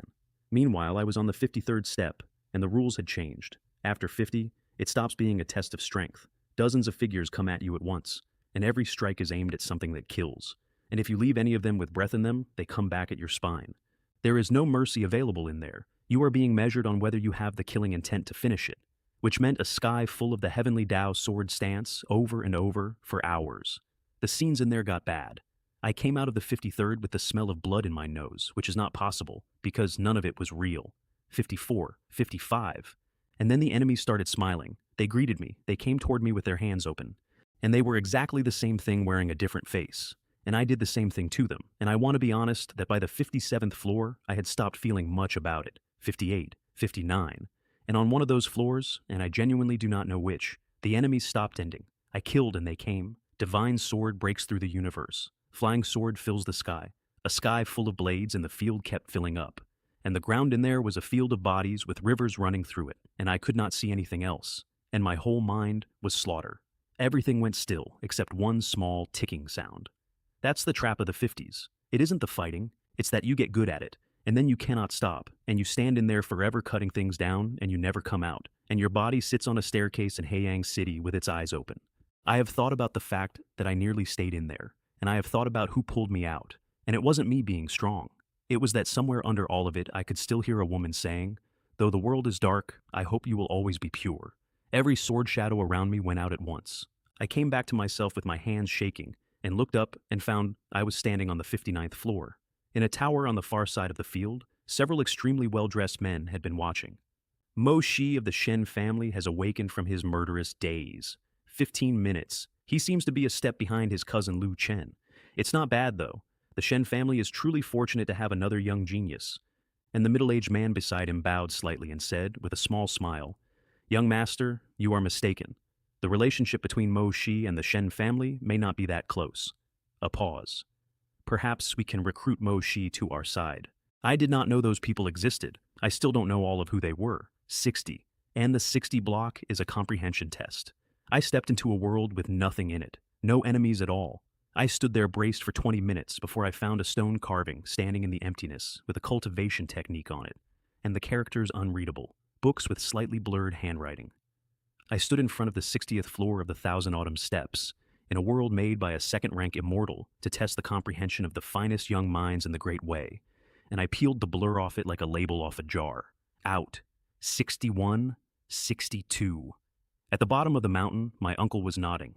The 60th to the 70th floor is the comprehension level. Xiaoxi will probably take less time than he did on the 50th. He had complete confidence in that, on the grounds that I'd solved his family's wall in a night, and he was right for entirely the wrong reason.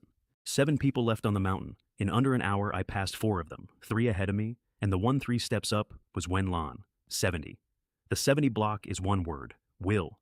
Nearly 100 stone tablets come up out of the ground, and there is nothing to fight. You read all of it. That's the whole test. Sit down and read 100 books and don't stop. For me, that is not a test. That is Tuesday. I spent an entire year of my life staring at one book that hated me, in a room with a leaking roof, on flatbread. And for Wen Lan, that is the wall, because she can take any sword move from nothing to mastery inside 3 days. She has never in her life had to sit with a thing that wouldn't come. When a text needs weeks, she backs off, and when it fights back, she stops, and her master had told her so to her face 2 months earlier. I found out later that when she turned the first page on the 70th floor, she felt despair. She got through 3 of them, 73. And then she stood there and made the decision to quit, because she was in the lead, and quitting at 73 from the front is nothing to be ashamed of. And she turned around to look at how far ahead she was. I was standing right behind her. She told her master afterward that she rubbed her eyes, that she genuinely thought she was still in the illusion. He's 8th rank at best. How is that possible? I came out of my 73rd floor a moment later, and our eyes met. I did not say anything to her. I want to be clear that I had nothing prepared and nothing clever. I looked at her for about a second. Then I stepped up. That's the thing that did it, not the overtaking, the fact that I did not hesitate, and she hesitated for a long time before every single step. 74. And when she came back to herself on the 74th, I was standing to her right. I glanced sideways at her and kept climbing. She wrote to nobody about that look, and everybody heard about it anyway.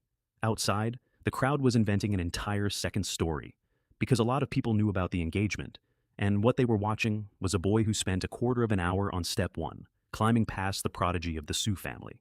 And there is only one story that shape. He is doing it for love. He was talentless, and he became this because of his admiration for her. He is determined to move forward and will not hesitate to compete with his own brother for her. It has a little ethical drama in it. It sounds convincing. Some of the idle men outside were composing whole scenes. Every single word of that is false, and I have never been able to kill it. 80. At the 80th floor, I stopped, and everybody outside knew exactly what that meant, because there are people at every gathering who have studied these steps their whole lives. The 80th step is a test of love. Since ancient times, even heroes have found it hard to resist a beautiful woman. Who do you think is the beauty that Mo Shi can't get over? Who else could it be but Wen Lan? They all smiled at each other. Here is what was actually on the 80th floor. A small house. Old, a bit crooked, warm. A woman standing in the doorway calling my name with a smile on her face. I made a side dish. Could you taste it to see if it's salty enough? It was Hua Jing, and I knew, immediately and completely, that it was not. Because I had left her in a forest 300 miles away, and she was half a step from the immortal realm, and there is not a version of the world where she is standing in a doorway asking me about salt. I knew it was false, and my feet would not move. Can I take a break? I pulled out a chair and sat down at that table. Outside, the whole of Heiyang City went quiet. And in the Shen residence, my grandmother got up and staggered so badly that a maid had to catch her, because a man who reaches the 80th floor is a man the Shen family cannot afford to break, and she had spent 6 months arranging it. Meanwhile, Madame Zhou went quietly back to her own room, alone, and took out a sound transmission artifact of her own. In the illusion, the woman who was not Hua Jing came and took both my hands. I am her, the one you keep thinking about. Her hands were the right temperature. That's what got me. Somebody had built this out of something real. Being able to climb 80 floors is already quite an achievement. Going any higher will not benefit you. On the contrary, it will attract jealousy and bring trouble. Let's stop here. And that is a very good argument. And everyone who has ever climbed to 80 has heard some version of it in a voice they trust. And that is why nobody in 200 years has finished this staircase. Because at the 80th floor, the mountain stops fighting you and starts being kind. I understood every part of the mechanism, and I sat in that chair and could not stand up. And then, from very far away, I heard a zither. It came from the outer edge of the Chenkyu Grand Gathering, and it was beautiful for about 4 seconds, and then it turned. The sound went sharp and became blades. I want to tell you what saved my life, and it was not skill. It was that I had spent months learning to feel danger while my consciousness was somewhere else. Because I had been fighting a sword stance inside my own head every night in a house where people were trying to kill me. My mind came out of that illusion like something breaking water. Flying sword fills the sky. Several shadows formed in front of me, and at the same moment, Captain An of Hoyang City was already moving because he is not a decoration, and he got in front of the first blades. And 6 steps below me, Wenlan drew. Her sword chi went up in a wall, like a fence made out of blades. And I want to be accurate about this because it matters. Whoever was playing that zither was stronger than her, and her sword did not stop it. It slowed it. It bought 2 breaths. In those 2 breaths, Captain An arrived and shattered the last of it with an open palm. What reached me was the aftershock, and my own sword shadows ate that, and I was essentially unharmed. So I fell over, deliberately. I pretended to lose my footing, and went down the way a man goes down when a 5th rank attack has gone through him, and Captain An caught me and carried me off the mountain and put me on a bench and sent for doctors. Because I had just been attacked in front of the entire Great Wei, and a boy who shrugs it off is a boy with something to explain. In 200 years, nobody had ever attacked a participant at the Qiankyo Grand Gathering. Captain An's face, when he stood up, was not a face I would want pointed at me. 2 groups reached me at once, my uncle, and 5 men in Shin family colors. Captain An, we are from Yunnan City. Since young Master Mo Shi of the Shen family is injured, please leave him in our care. Wait a minute, Captain An. I am Yu Jin of the Yun family of Anyang City, Mo Shi's maternal uncle. This child was brought by me and should be entrusted to my care. And Captain An, who had no way to verify anybody and no interest in trying, said, if you want to take him away, don't ask me. See who the boy wants to go with. The 5 bowed slightly. Young Master Mo Shi, we are your father, General Mo Jian's personal guards, here to escort you back to the Shen family. General Mo Jian said that if young Master Mo Shi does not follow orders, he will be very angry. A general's anger is difficult for an ordinary person to bear. I urge young Master Mo Shi to be sensible and know when to advance and retreat. Very kind words, beautifully constructed, all of them threats. I coughed a bit and got up on one elbow and bowed to Captain An. This is my maternal uncle, so I should stay with him. Then, before anyone could move, as for these people, Captain An, I have never met them and do not know them. They are very likely accomplices of those who harmed me. Captain An narrowed his eyes about a finger's width. Then he waved a hand and his guards took all 5 of them off the field. And they explained the entire way, and it did not matter even slightly because a man's word at the Qiankyo Grand, gathering an hour after an assassination attempt, is not worth anything at all. Thank you so much, Captain An, for your help today. Junior is extremely grateful. As for these people, please punish them severely. I let my voice carry. The Qiankyu Grand Gathering is a grand event jointly organized by the Great Wei. To act in this manner is to disregard the Great Wei and the majesty of the Heiyang City Lord's mansion. Captain An looked at me for a moment. He knew exactly what I had just done. I had taken 5 of my father's men, who were sent to drag me home, and reframed them as an insult to the state and to his own office. He'd also just failed to protect a participant in front of the entire country. He nodded slightly and let it stand. Then my uncle got me and Lin Yue into a carriage and we went to Anyang City without stopping because whoever had played that zither was still in Heiyang. Back in Yunnan City, several servants ran to the ancestral hall so fast they got scolded for it. Old matriarch, news has just come from Haiyang City. An assassin has attacked young Master Mo Chi.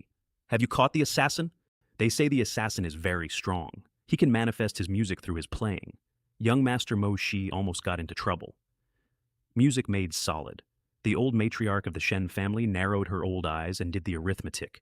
And she did it in about 4 steps. And she is the only person in that house who could have. Nobody outside knew I had any talent, so nobody outside had a reason. The Shen family's actual enemies would have gone for Lu Chen or Lu Xuan, and would never have wasted an assassin of that grade on an outcast. The gathering is guarded by Heiyang City. Anyone weak gets stopped instantly. Therefore, whoever it was expensive, which leaves the people who had known for one day that I had climbed to 80. Has Madame Zhou remained in the hall since I left? After old matriarch left, Madame Zhou also went out for a short while, but returned not long after.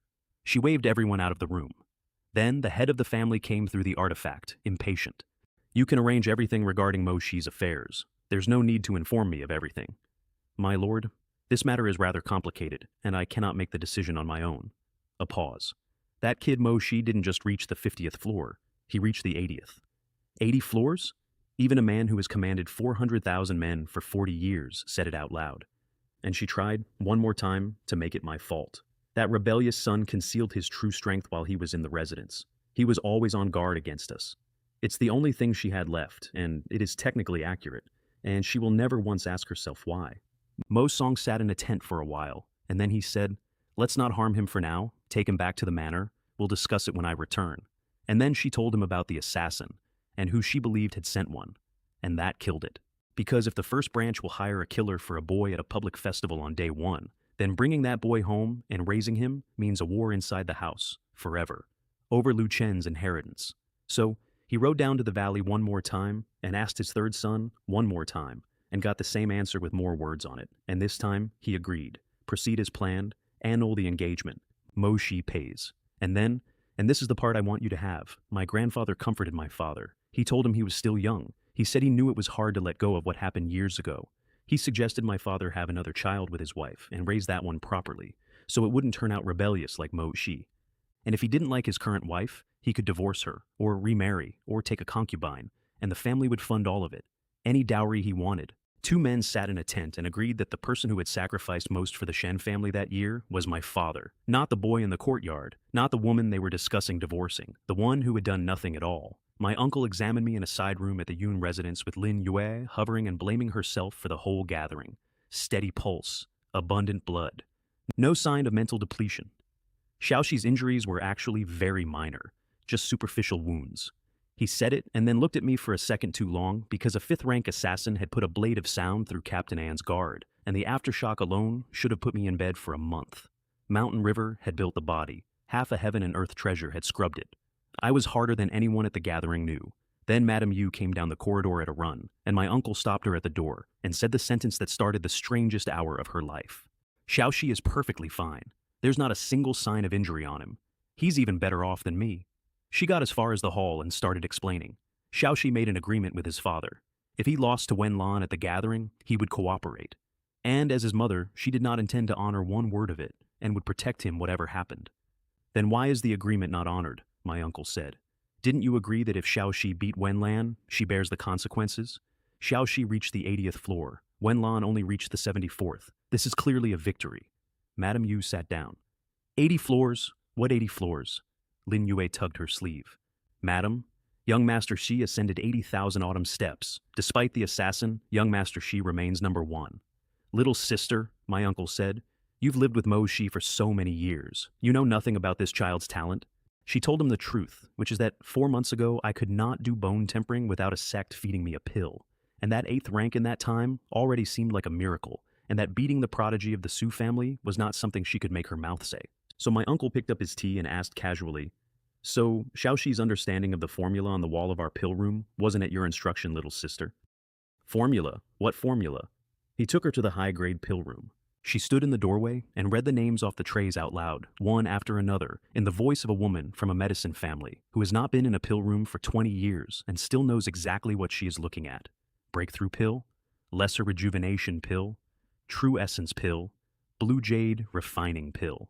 Brother, so many members of our Yun family are capable of refining high-grade pills, because that's what she saw first, not the money, that her family could do it now. It seems you really don't know, little sister. Our Yun family is able to refine these entirely thanks to that child. In one night. In the pill room, the formula we have struggled with for decades, he grasped in a single night. She stood there holding a tray. Then she said, to nobody, Xiaoxi, whom I used to protect, has really grown up. In the future, perhaps it really will be him who protects me. I have been told about that sentence 4 separate times by 3 different people, and I have never once been able to hear it without needing a minute. Meanwhile, the Yun family had spent 26 days quietly becoming a different house. They stopped making low-grade pills entirely, which meant that when the Shen family later demanded them, the Yun family could truthfully say they didn't have any. They split the process so that no single alchemist in that building knew all of it, with the one crucial step kept in the hands of my uncle and my grandfather personally, so that a defector would carry out a recipe that doesn't work. And they moved the whole house to 2 mid-grade pills. The QI boosting pill and the Huan Yuan Dan, which are the direct upgrades of the 2 pills the entire army of the Great Wei lives on, and which are made from almost the same herbs. Here's the thing about mid-grade pills. Everyone can make them. Nobody can make them profitably. The success rate is bad, and the process eats days, so they have to sell for 10 times the low-grade price just to break even, which means only officers ever get them. With the Heluo formula, the Yun family could make one in 15 minutes at near-perfect yield. They set the price at 4 times the low-grade pill, 4 times the price for something a full grade better, in unlimited quantity. That is not a business decision. That is a weapon, and I did not understand what I had handed them until much later. Then they opened the gates, and for a day and a half, nobody came. The whole of Anyang City had watched the Shen family publicly cut them off and drag their allies along, and everyone with sense had worked out that the Yun family was finished. The first visitor was the head of the rival Yin family, who came purely to enjoy it and to offer to buy the Yun family's alchemists off them. He was shown the door. The second, a day later, was a pill merchant called Boss Ma, who came honestly and asked for 80% of the old price, and said out loud that anyone buying from the Yun family would be marked as an enemy of the Shen family, and that he was being generous. My grandfather took him into the pill room instead. Boss Ma's nose worked it out before his eyes did. That's not a strength recovery pill. Then the storeroom. He came out and bought everything he could carry at the 80% he'd asked for, because my grandfather is a man who rewards the only person who came, 3 or 4 years of profit in one afternoon. And that batch went out into the Great Wei and could not be hidden, because a soldier who has taken a Huan Yuan Dan does not go back quietly. While all that was happening, the old matriarch of the Shen family came to Anyang City to fetch me home. She sent Madame Zhou first, who stood outside the Yun gate for over an hour and was told, repeatedly and politely, that there were no visitors today.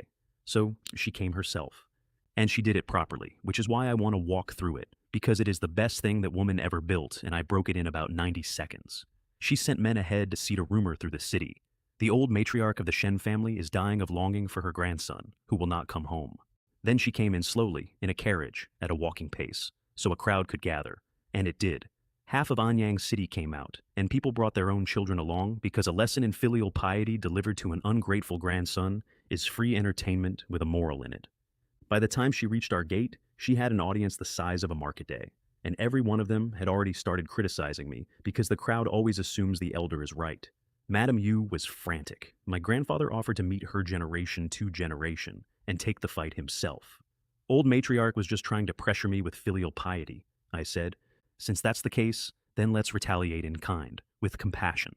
Then I took a pill that makes a healthy man look like a corpse and skipped breakfast, and had the entire Yun family go and wait at the gate. Politely, every one of them, juniors included. Juniors. She got out of the carriage in front of the biggest crowd she could arrange, in her best expression of worried grandmotherly concern, and she had not yet said one word. And the Yun family bowed to her, which is correct, and among them was her grandson, gray-faced, lips cracked, bowing lower and slower than anyone, and then staggering and going down, and only not hitting the ground because 4 Yun family men caught him. The crowd made a noise. Madame Yu got to me first and said, at exactly the right volume, Xiaoxi was ambushed by villains during the Qiangqiu Grand Gathering and was seriously injured. He cannot stand for long. Please, old matriarch, allow your grandson to receive treatment first. And then I said my line, from the ground, indistinctly, so that everyone had to lean in and get it. Third madam, help me up. I haven't yet paid my respects to the old matriarch. And then, I don't want to be punished anymore. The crowd turned in one breath. That explains why Mo Shi didn't want to return to the Shen family. He was treated so harshly. Yes, I just saw that the child didn't even have the strength to open his eyes, and he was still thinking of getting up to pay his respects. I'm afraid the treatment will be even worse at the Shen residence. If the elders can't even be loving, how can a junior be filial? When a wall falls, everyone pushes. She had come 3 cities to brand me as an unfilial grandson in front of an audience she had personally assembled, and she never got to say her sentence. She stood there while a crowd she had paid for decided she was a monster, and eventually she had to say, out loud, in front of them, that Madame Yu should hurry and help Mo Shi go and rest. She does not remember leaving Anyang City, she told her maid so. On the road back, in a carriage going considerably faster than it came, she sat and worked out that the story would be all over the Great Wei within the week. She'd been beaten with her own tool by a boy who had spent 17 years memorizing the rules of a game she invented. The last visit came at night, on horses, 4 days later. Mo Jian and 5 personal guards, at an hour when the whole city was asleep. My uncle was teaching me some scholar's methods in the hall when the guard came in with a face on. Eldest young master, the son-in-law has led a squad of personal guards to visit us late at night. Madame Yu's smile went off like a snuffed lamp. How dare he come here? Maternal uncle, third madam, I'll go see them. He was sitting in the front hall with his hand on his sword hilt and 5 armed men behind him, which is a way of talking without talking. You actually dare to come out and see me. But what brings you to Yun residence today, father? His mouth moved, because there is no version of that question he can answer. He came to collect on a wager he had lost. He tried to get on top of it. Haven't you had enough of this nonsense? And Madame Yu came out of the corridor. Nonsense? Tell me, how did Xiaoxi act up? He defeated Wenlan at the Changqiu Grand Gathering. The prodigy of the Su family lost. If you're going to break off the engagement, shouldn't Wenlan pay the price? That gathering was just a game. His victory was merely by chance. Do you really think he'd win if he actually faced her? And Madame Yu laughed at him. You've said both good and bad things. If Mo Shi had lost at the gathering, what would you do? Would you still say it was just a joke? No. You would have come all the way here shamelessly to make him sacrifice himself for your Shen family. He ends up crippled and disgraced. She was more or less shouting by the end. 2 of his personal guards took a step backward. He put a bottle on the table. This is a bottle of bone-healing pills. After the engagement is called off with proper rest, you will be able to walk like a normal person. You don't need to worry about the future. The Shen family will ensure you have enough to eat and wear. I can promise you that. Madame Yu and I laughed at the same time, without planning it, which I think upset him more than anything else that evening. Your promise, she said, is your promise even worth anything? If your promises were effective, you wouldn't be here today trying to persuade Xiaoxi to sacrifice himself. We should go find Wenlan, find the Su family. Then he played his last card. Mo Si, it seems the Yun family treats you quite well. You probably don't want the Yun family's interests to be harmed. Do you know who has been buying the pills the Yun family has refined all these years? Without the Shen family, do you think the Yun family could be as powerful as it is today? And behind him, from the doorway, an old voice. Whether the Yun family can become as powerful as it is today is none of your concern. My grandfather came in with his hands behind his back. Mo Shi is my grandson, so it is my business. Whatever your family situation is, it's up to you. Father-in-law, this is a matter within our Shen family. What business is it of your Shen family? Mo Shi is my grandson, so it's my business. Do whatever you Shen family want. If you want to deal with my Yun family, then come on. Then he waved a hand. It's late. It's time to see the guests off. My father stood up and looked at all of us. A family that disregards its own interests will decline sooner or later. Don't imagine the Yun family's recent momentum was anything but the Shen family pushing from behind. You have one more day to consider it. He shook his armor on the way out so the plates rang, and then, at the threshold, he turned around. Oh right, that maidservant named Lin Yue. You must have taken her away. I stopped breathing. She is the maidservant we, the Shen family, purchased. Her life and death should be decided by the Shen family. If she doesn't agree to annul the engagement, then from now on, she should not be seen by any Shen family member. He looked directly at me. If I see her, I will surely kill her. Remember, this is my promise, Mojian. You can try and see if I keep it. And he walked out into the dark with his men. I stood in that hall for a while. My grandfather said something reassuring about the Yun family's ability to protect us now, and he was angry on his own account, because a son-in-law had spoken to him like that in his own house. Madame Yu took my hand and said, Lin Yue is hiding with me, and the Shen family would never dare to storm the Yun residence. And she is right about that. But Lin Yue has no martial arts at all. A single casual strike from anyone would do it. And how long is she supposed to hide? 10 years in a back room, never going out? and I heard myself say in a voice I did not recognize, "Isn't it said that if Shen family members see Lin Yue, they will kill her? If all their Shen family members were to perish, perhaps this problem could be solved." Nobody in that hall said anything. Madame Yu had known me since I was small and had never heard anything remotely like that come out of me. She got in front of it fast. The Shen family wields immense power. It controls the military. Its connections run through the entire court. And Lu Chen is in that generation, and half the forces in the Great Wei want to be his allies.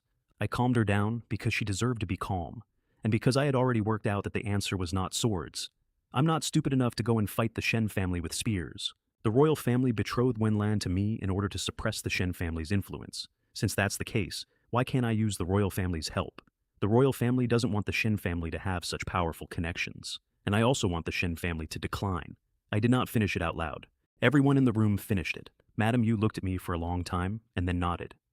Anything that protects your own safety is acceptable. That night, I could not get my mind quiet, which is a problem because cultivation requires a still mind, and there was a fire in mine. So I stopped trying. I went into the world the Genshin secret method builds, and I did not approach the Heavenly Tao sword stance the way I usually do, carefully, at the best angle, after consideration. I walked straight into it. Anything that wasn't instantly fatal, I took. I let sword shadows open me up and kept going. Blood ran down, and I did not care, and I did not slow. And there was one thing in my head the whole time, which was a 14-year-old girl who ran on a torn knee to warn me and then argued that it wasn't serious. Since my body is already facing certain death, I am ready to face it as if returning home. And the Heavenly Tao sword stance did something it had never done in a year. It stopped playing. Every shadow in that sky merged into one and came down and went through me. I came out of that with my hands shaking, and I had a thing I hadn't had that morning, an intent of my own, mine, not borrowed off a page, absolute. And then, over the following days, I found out I'd misunderstood my own idea. I kept trying to reproduce that strike, and it kept coming out weaker, because I thought absolute meant fearlessness. Facing death without flinching. It isn't? I worked it out sitting in that grassland with the wind moving the flowers. A martial artist is fearless in the face of death, because there is someone behind him who needs to be protected. The mystery of an absolute will is that it protects. That's why the strike had power that night. It was born to protect Lin Yue and Madame Yu, and when I tried to do it for its own sake, there was nothing in it. I made the strike again with that in my hands. The sword light went across that whole world in one line. 6th grade half step. Meanwhile, 3 days before the wedding date, the capital was quietly coming apart. Wenlan went to Mountain Sea Academy to ask Lu Chen what the Shen family intended to do, and was turned away at the courtyard gate by his page. In seclusion until the 20th, no exceptions. She walked home stung and worked out that the Shen family had made a choice. And the choice was nothing. The Shen family sat still and sent the Su family a load of gifts instead of an apology, and let the calendar do the work. So, old Master Wen went to the palace that night and talked to the emperor for half the night. The price is this. Wenlan's father, Wen Zhong, comes off the northern garrison and teaches at Tianyi Academy in the capital for 2 years. A man who is a master of military formation, teaching classes. 2 years off the Northern Army, and the Su family's grip slips exactly the way the Shen families would have. They paid it. They paid the entire thing, because the Shen family refused to pay any of it, and then the Shen family sent them gifts. I want that noted, because everyone in this story spent a year telling me about loyalty. And the throne added one more condition. Both houses are prominent. A one-sided annulment is humiliating, so both parties would write annulment letters in their own hands, saying they simply were not meant for one another and would each find their own happiness, which meant that, for the first time in a year, somebody needed something from me. They sent people to the Yun residence and could not get through the gate. Yun residence had a standing instruction. No visitors from the Shen or Su families.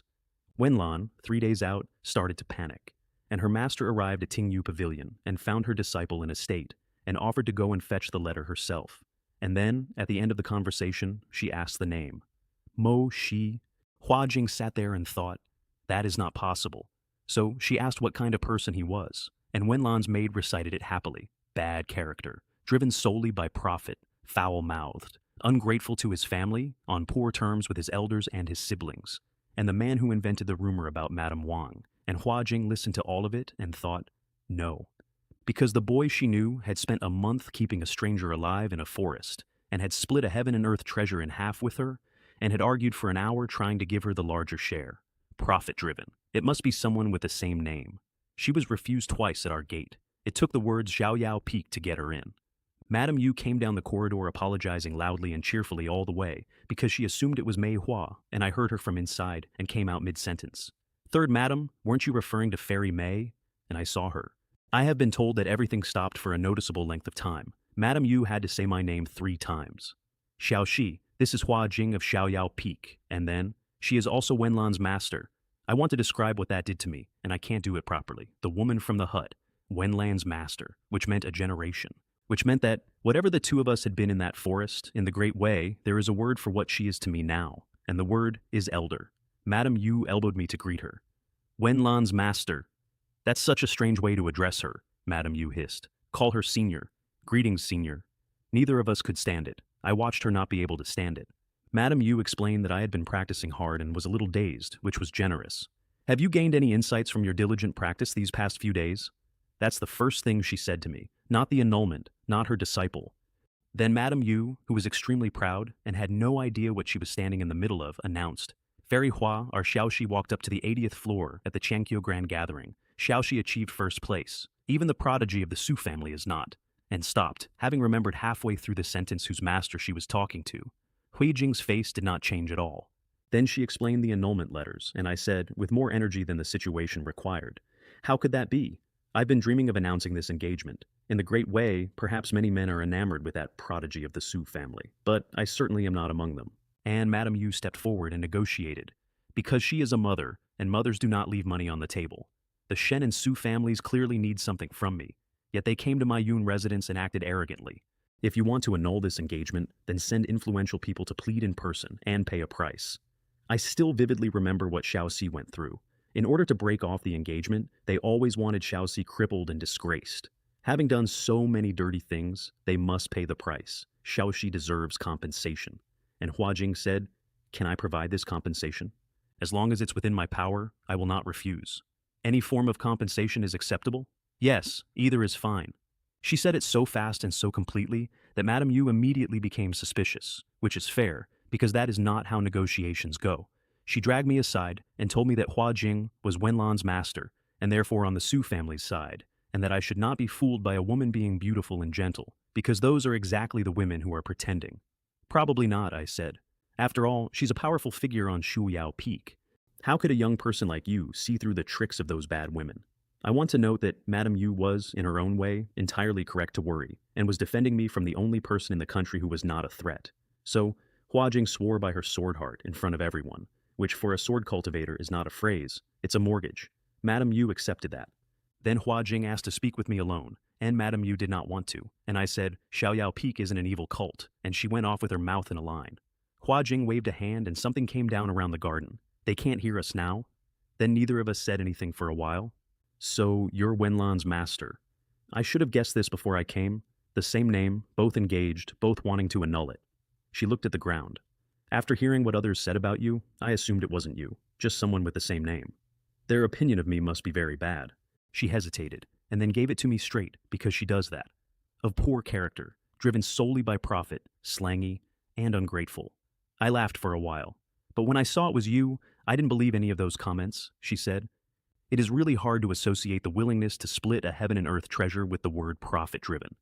Perhaps I was just trying to curry favor with you. After all, you already had the strength of a 4th-rank expert back then." I don't know why I said that. I was smearing myself in front of her, which is a thing I do not do to anybody, and she caught it and turned it over.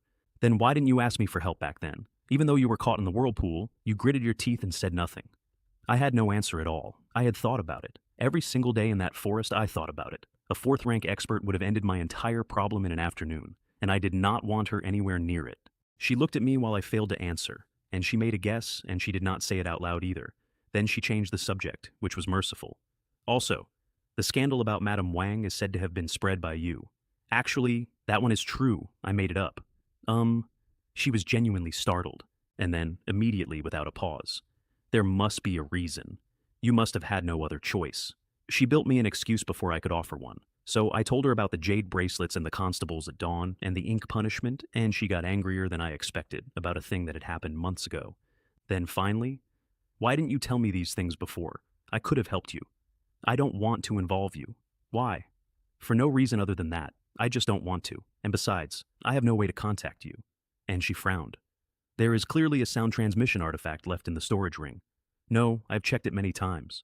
She did not believe me, so I emptied the entire ring out onto the stone table. Gold, silver, medicine, and a quantity of her personal clothing, which she had forgotten to remove, which came out in the middle of everything. I have never moved faster in my life. Both of us then pretended at considerable length that nothing had happened, and there, in among the gold, was a palm-sized wooden token. I'd looked at it on the road home. It said, high-quality magical artifact. I had assumed it was some kind of identification and put it back. I did not know what a sound transmission artifact looked like. Nobody had ever needed to send me a message in my life. From now on, you can transmit your voice to me, she said. Jinyu is my disciple, but that doesn't mean I can't protect you. Then, after a moment, thanks to that half of the heart-shattering vine, I have advanced to the 3rd grade immortal realm. With 3rd rank strength, the Shen and Su families would at least have to consider my wishes. 3rd rank. I said congratulations, and something correct, and inside my head, the distance between us got longer by an amount I could measure. If I had known, I said, I should have given you the whole fruit. It would have been a waste for me to swallow half. Heaven and earth treasure strengthens the foundation and nourishes the source. The improvement of realm is only the most superficial part of it. Many of the benefits arise gradually, without being noticed. Then I wrote the annulment letter at that table, in my own hand, and gave it to her, and our fingers were in the same place for about a quarter of a second. And she left compensation with Madame Yu on the way out. A medicinal herb in a box. Madame Yu frowned at it, because she'd been promised she could name her own price, and here was a plant. This is an extra compensation. I can come to Anyang City again tomorrow, and we can discuss any other compensation then. Then she was gone. That evening Madame Yu took the box to my grandfather, who looked at it and stood up. A mountain-piercing sacred bud. Where did you get this, child? It is not quite a heaven and earth treasure. It is close enough that he had been trying and failing to buy one for years. It grows in high rock, and its shoot goes through stone. She's really willing to go to such lengths for Shaoxi, Madame Yu said. And that night she and Lin Yue had a conversation in a courtyard, which I did not hear until much later, and which went, in essence, you might not be mistaken. There really might be something going on between Shaoxi and that fairy Hua. I felt something was off from the moment they met. The way they looked at each other clearly indicated it wasn't their first meeting. And I know young Master Shi very well. When he meets other women, he behaves politely and carefully. He was like that with Fairy Mei. A pause. When he looked at Fairy Hua, he couldn't help stealing glances. Tomorrow, Madame Yu said, I'll test her. So, the next day when Hua Jing came back to settle the compensation, my stepmother laid a trap in the front hall of the Yun residence, and I walked into it with my eyes open and got caught anyway. Fairy Hua, Shaoxi has not been favored in the Shen family since he was a child. The annulment is over, but it has offended many people. Although the Yun family has some influence, we currently lack the power to protect him indefinitely. Hua Jing nodded. She could see where this was going and was already composing an agreement to protect me. Therefore, Madame Yu said, we humbly request Fairy Hua to accept Mo Shi as her disciple. I have rarely reacted to anything faster. That's probably not appropriate. Third, Madam, this is definitely not suitable. We said it at the same time, loudly, both of us. Because heaven, earth, ruler, parents, and teacher. A master is an elder. In the Great Wei, if a woman takes a man as her disciple, then whatever else the two of them are, they are that first, and they are that until they die, and there is no third option. What's wrong with that? Madame Yu said, all innocence. Shaoxi, don't you also practice swordsmanship? Last time Fairy Mei came, you wanted to enter Xiaoyao Peak. Isn't today the perfect opportunity? I already have a disciple under my command, Hua Jing said quickly. I'm afraid I don't have the energy. Third, Madam, when I was in Yunnan City, Prefect Li recommended that I study at Tianyi Academy. Let's forget about the apprenticeship. Fairy Hua, you said yesterday that you would agree to anything within your power. How could you break your promise after only one day? Hua Jing, who is a 3rd rank immortal, and who had not been flustered by anything in 20 years, got visibly flustered. It's not that I'm breaking my promise, it's just that I already have a disciple, and I simply don't have the energy to spare. Third, Madam, this is a matter of fate between master and disciple. It shouldn't be forced. What do you know, child? This is all for your own good. Third, Madam, I don't want a mentor. And my stepmother smiled and sat back and said, all right. Maybe you two really aren't meant to be master and disciple. The two of us breathed out at exactly the same time, and she watched us do it. She got her compensation instead. Hua Jing would come if I called. Madame Yu asked for it to run until my wedding day, and I objected that this was an absurd length of time, and we settled on 10. 10 summons.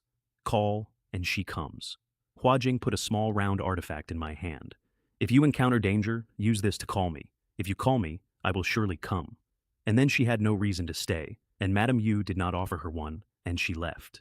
And then my stepmother dismissed every servant and every guard in the building, the three of us in an empty hall, two women looking at me with their eyes narrowed. What, you don't even trust Lin Yue and me anymore? Third madam, what do you mean? I don't quite understand. I said that without making eye contact, which was a mistake. It seems you've hurt our feelings by treating me and Lin Yue like outsiders. Third madam, what are you saying? I consider you and Lin Yue as family, my closest family. Both of them closed in. So, what exactly is going on between you and Fairy Hua? What is going on? Still not behaving yourself? Lin Yue and I know you very well. You have always been polite, especially with women, and careful with your eyes to avoid causing misunderstandings. She leaned closer. But you look at Fairy Hua strangely. Moreover, I've been telling her all day that she should take you as her apprentice, and you two are both quite nervous about it. The apprenticeship had been a test, the entire thing. She'd built it in an afternoon and sprung it on an immortal. Then she pulled up a chair and sat down, and Lin Yue stood behind her and started massaging her shoulders, and it became extremely clear that nobody was leaving that hall until I talked. So I told them, Qianyang, the inn that cost 50 taels, the woman who paid for my room and gave me a jade pendant, the formation, the month in the forest. I left several things out. They noticed I left several things out. Xiaoxi, Madame Yu said, do you and Fairy Hua have anything going on? What questions would you like to ask? I only knew her, nothing more. I ask Third Madam and Lin Yue to keep this to yourselves. Fairy Hua is now a third-rank expert, and the gap between us is enormous. If rumors were to spread, it would put her in a difficult position. Madame Yu looked at me for a long moment. Our Xiaoxi has grown up. Then she said the rest of it. Actually, Fairy Hua was quite nice to you. She gave me a mountain-piercing sacred bud. I already asked your maternal grandfather. It's an extremely rare medicinal herb, but you must understand, she is always Wenlan's master, which means she's a generation above you. She paused. However, if you, Xiaoxi, can really marry this Fairy Hua, I will absolutely approve. Lin Yue made a small noise. Those who practice martial arts naturally live longer than ordinary people. Besides, she's not that much older. Madame Yu was warming up now. If you really marry Fairy Hua in the future, I wonder what expression Wenlan should have. Besides, didn't Lu Chen want to marry Wenlan? From now on, should I call you my cousin or my master? And she sat there in the Yun family's front hall and laughed until she had to hold on to the table. The engagement was annulled the next day. One day before the wedding, neither house hung a single red lantern. Neither house prepared anything at all. Anyone with eyes could see it had been dead from the start. The news went out across the country, and in Tingyu Pavilion, Wenlan heard it and nodded once. This farce has finally come to an end. It's just a pity that our Su family has given up quite a few benefits. Her maid started talking about how the Yun family had protected me at the cost of the Shen family cutting them off, and Wenlan delivered her judgment on my mother's family from a railing overlooking a courtyard. The head of the Yun family must be really senile. Their expertise was only so-so. They made a profit by selling a large number of low-grade pills. Having enjoyed years of comfort, they've forgotten where their foundation lies. Without the Shen family, their pills won't be so easy to sell. Such unscrupulous families are destined to be forgotten by history. It's only a matter of time. And then, on me. Does the Yun family think he can lead them to prosperity like young Master Lu Chen? Wishful thinking. Reaching the 80th floor only shows his talent is better than rumored. He kept his abilities hidden for years, which was cunning of him. But no matter how hard he tries to hide, he can never catch up with Brother Lu Chen. She said it in the last week of the last year, in which anybody could say it. That evening her master came to Tingyu Pavilion, and Wenlan had cooked a few dishes herself as thanks, and her first sentence at the table was more of the same about me. Anne Huajing put down her chopsticks. In my opinion, Moshi is actually quite good, not as you say. It is the first time those two ever argued. Wenlan asked whether her master had been fed misleading rumors in Anyang City. She listed the charges: disliked by his elders, therefore unfilial; refused to make sacrifices for the family, therefore disloyal; spread a scandal about a lady of the Shen house, therefore vile. Master, are you still going to defend someone like that? Is it because he showed some talent? And Hua Jing, who is the gentlest person in this entire story, told her disciple exactly what she had seen. The so-called lack of gratitude is a far-fetched accusation. Over the years, the Shen family has never shown him any kindness. That young man had to rely on himself for everything, from food and clothing to shelter. He barely earned gold and silver through labor, and his rewards were less than an ordinary household servant's. As a descendant of the Shen family living in that residence, he probably never wore silk. In the deep autumn and cold winter, he could only wear a few linen clothes. Then, Jinyu, if the Su family treated you like this, never showing you any kindness, yet expecting you to sacrifice for the family, would you be willing? I fear the resentment you harbor would be even greater than his. Wenlan's face went unpleasant and she brought up Madame Wang again and got told that the second madam had falsely accused him first, with planted evidence to get him branded. Master went to Anyang City. How come he's so biased towards Mo Si? I am not showing favoritism. These are all facts. The maid smoothed it over. Master and disciple ate the rest of the meal, talking about swords. And out in the eastern mountains, my grandfather sat in a tent and asked whether the Su family had sent any letter of complaint. They had not. Not one word of reproach. I have known Lord Su for many years, he said. Given his temperament, I could understand it if he scolded our Shen family. This current silence is making me rather worried. Sometimes silence is worse than shouting. He ordered my father to ride to Wuyang and apologize in person. And then, in the same breath, he ordered the army to send a formal letter to the Yun family stating that their pills were of inferior quality and would no longer be purchased, and to inform every allied force to do the same. This also serves as a warning to other younger families. The rival Li family threw a celebration when they heard. The Yun family will be relegated to a second-rate family within 3 years. They were both looking at the right board and the wrong game, and the thing that beat them was already in a merchant's cart heading north. Here is how the Shen family found out. Rumors started in the eastern camp. The northeast garrison and the imperial guards had stopped issuing strength recovery pills and blood replenishing pills and had started issuing qi boosting pills and Huanyuan Dawn to new recruits, ordinary soldiers. My father brought it to my grandfather, and my grandfather went very quiet because he understood the shape of it before he understood the cause. An army does not run on courage. It runs on the military formation, and the formation eats a man's blood and spirit, and the pills are what put it back. Change the pills, and you change what 100,000 men can do in a day. And soldiers talk. Soldiers always talk. What ruins an army is not scarcity. It is inequality. And there were 2 armies of the Great Wei, eating better than the Shen family's men on the same imperial budget. If the eastern garrison stays on low-grade pills while the capital's men move up, then within a season, 400,000 soldiers will start to wonder who has been eating the difference. They sent spies. It took 9 days. They checked the Ministry of Revenue first. No change to any army's funding, which left only one explanation, and it was worse than embezzlement. Somebody had put cheap mid-grade pills into the market. My father brought a bag of them into the tent. Mo Song picked one up and smelled it, and got a faint scent, and then broke the skin, and the whole tent filled up. I knew it. These are made using the Shui family's technique. The medicinal potency is at least 20 or 30% higher, and they cost 60% of what a mid-grade pill used to cost. Better and cheaper in quantity. Take 2 medicine merchants off the street tonight, my grandfather said.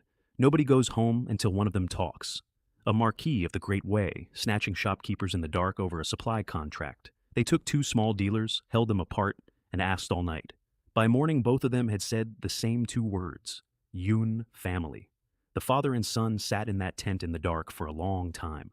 They had cut the Yun family off publicly less than a month earlier. They had dragged their allies along. My father had divorced Madame Yu. No wonder the Yun family dared to be so tough. And my grandfather turned on him because he is a man who criticizes after the event. In the end, the biggest problem is still with you. You're the son-in-law of the Yun family. How come you knew nothing about their methods? Your daughter-in-law from the Yun family has been married to you for so many years. Have you ever cared about her? Every time she comes back to the residence, she has a long face and you scold her. How could she possibly side with you? Then the practical question and the practical answer. Buy from the merchants. The merchants said no. Sell to the Shen family, and the Yun family will never work with them again. And there is exactly one house on the continent making unlimited high-quality medicine at a discount. The Shen family had spent a year discovering what a monopoly is. So my father rode to Anyang City in the middle of the night and stood outside the Yun gate and gave his name. We apologize, but Yun residence is no longer accepting guests today. Please come early tomorrow. I am Mo Jian. I'm sorry, guest. Yun residence is not accepting guests today. I said, I am Mo Jian. Guests, we at the Yun family treat all visitors equally. Then the servant bowed respectfully and shut the gate in his face. Inside, my grandfather laughed out loud in the pill room. I've said it before. One day the Shen family will come begging our Yun family to sell them medicine. I just never expected this day to come so soon. He went out to the gate personally to enjoy it. Father-in-law, Ling Sheng is here today, 3rd master of the Shen family. My daughter and the 3rd master have long been divorced. How can he still call me father-in-law? That is a man who has waited his entire adult life to say a sentence. He let my father get halfway into the request and then cut him off. The pleasant tone went, the Yun family, he said, is not worthy of any relationship with the Shen family. A letter was sent saying so. And you cannot buy a single pill from me for any amount of gold or silver. And then, walking away, he stopped and turned around. If Mo Shi is willing to put in a good word for you, we can sell those pills to your Shen family at a lower price. If you're willing to swallow your pride, then go and beg him." My father sneered the whole way back to the camp. He reported it to my grandfather as an insult, and my grandfather threw a letter across the table at him. News from Moon Bamboo Peak of Xiaoyao Peak. The Yun family had gifted over 50 high-grade pills to Hua Jing, in thanks for the guards she assigned to Mo Shi. 50 high-grade pills, given away as a courtesy, on my account. "You don't really believe that, do you, father?" my father said. "Even if the Yun family treats that rebellious son well, it couldn't have gone to this extent." And they went back and forth about it, and neither of them could make the numbers make sense, because to make them make sense, you have to accept a thing about me that neither of them was capable of accepting. Meanwhile, they started buying mid-grade pills from other houses at 90% of the old price, out of the Shen family's own pocket, and subsidizing the difference for 400,000 men. They are one of the wealthiest families in the Great Wei. Nobody is wealthy enough for that. And in the middle of all this, on the 6th day of the 2nd month, the Shen residence hung out its lanterns again and set off fireworks in the street and handed out red envelopes to anyone who said something auspicious. Lu Chen had advanced again, 5th rank half-step at 23. Across the whole of the Great Wei, including the histories, fewer than 20 people have ever reached that at that age. People came from surrounding cities to pay their respects. The old matriarch and Madame Zhou smiled for a solid day, for the first time in months. I heard about it at the Yun residence, and I want to be honest about what I felt, which was not despair.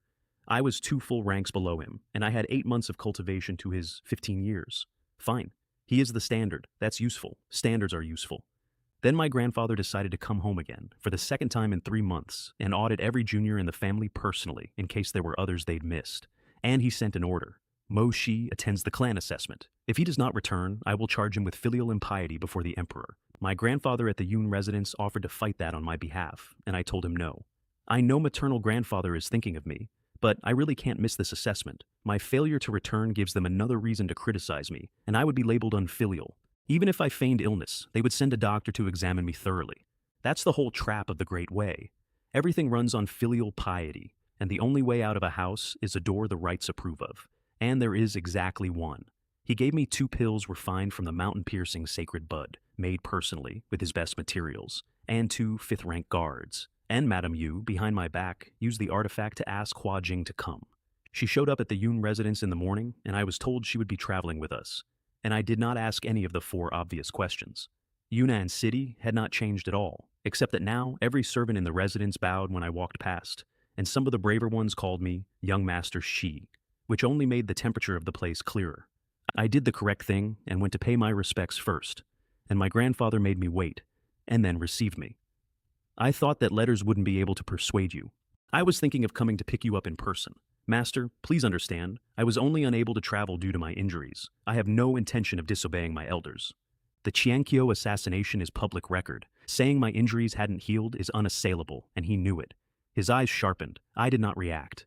In front of every other member of that family, that look works, because everything they own came from him. I own nothing that came from him. What's the meaning of the 3 people behind you? And Hua Jing stepped forward. General Mo Jian, Hua Jing of Xiaoyao Peak, please forgive the intrusion. Before Mo Shi wrote the annulment letter, this peak master promised to protect him and ensure his safety. Today I have come to fulfill that promise. She said it standing straight, with no honorific in it anywhere. A peak master of Xiaoyao Peak does not speak to a marquis as a junior.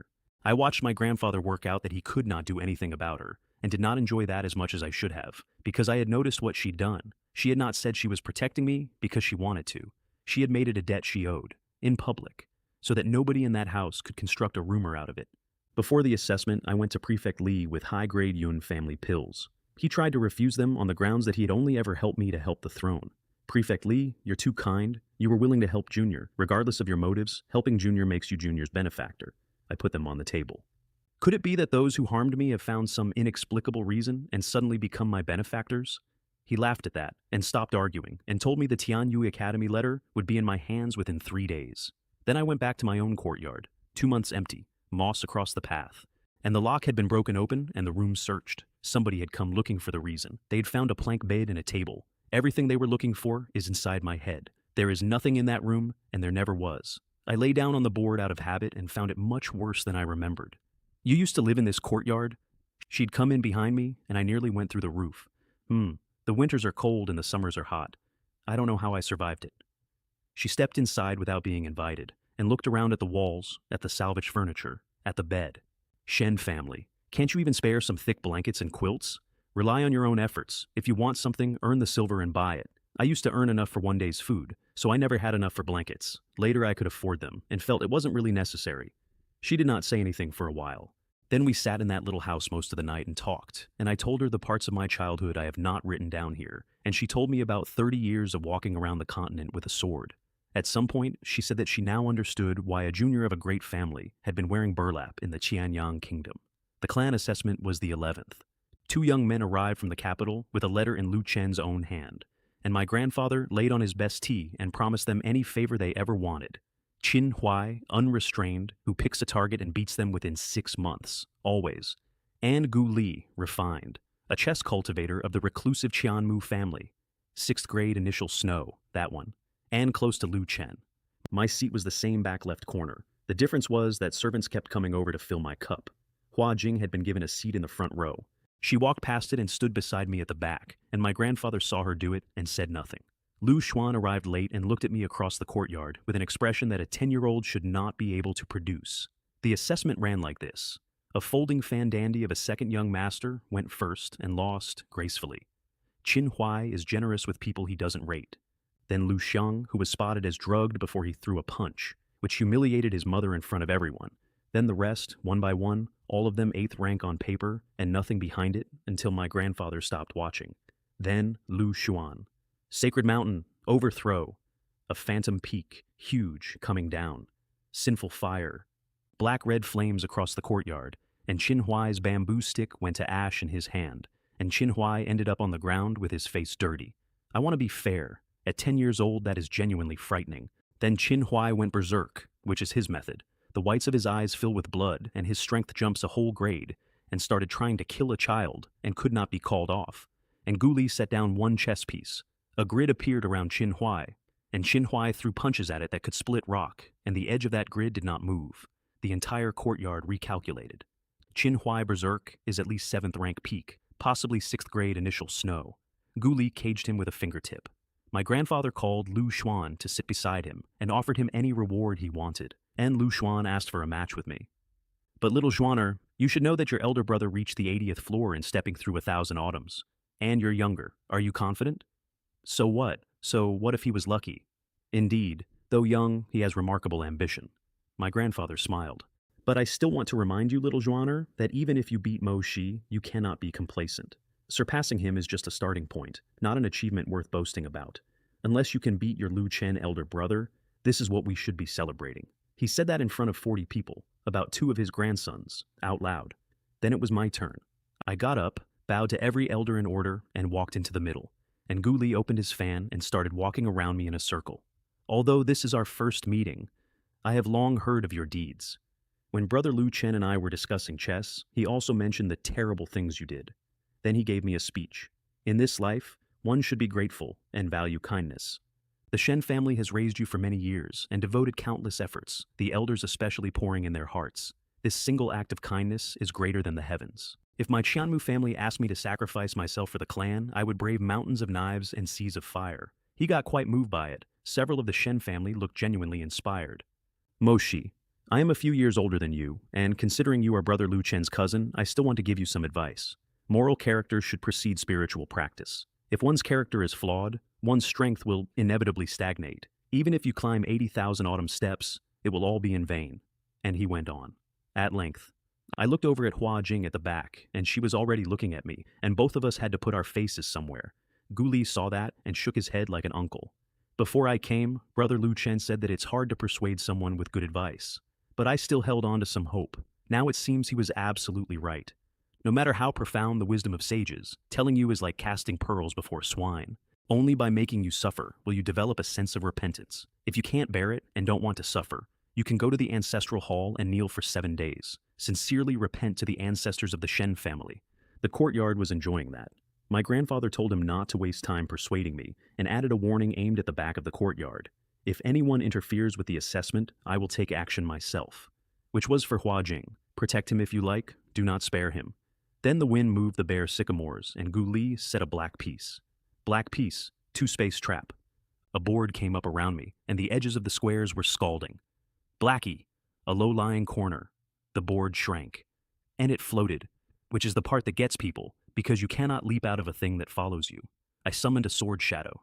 The divine sword shatters the earth's power, and I cut the board in half. I want to note what that did to him, because his face did not change at all, and his fingers did. In his entire life, nobody had ever cut one of his boards. That is not how a chess cultivator loses. I started walking toward him.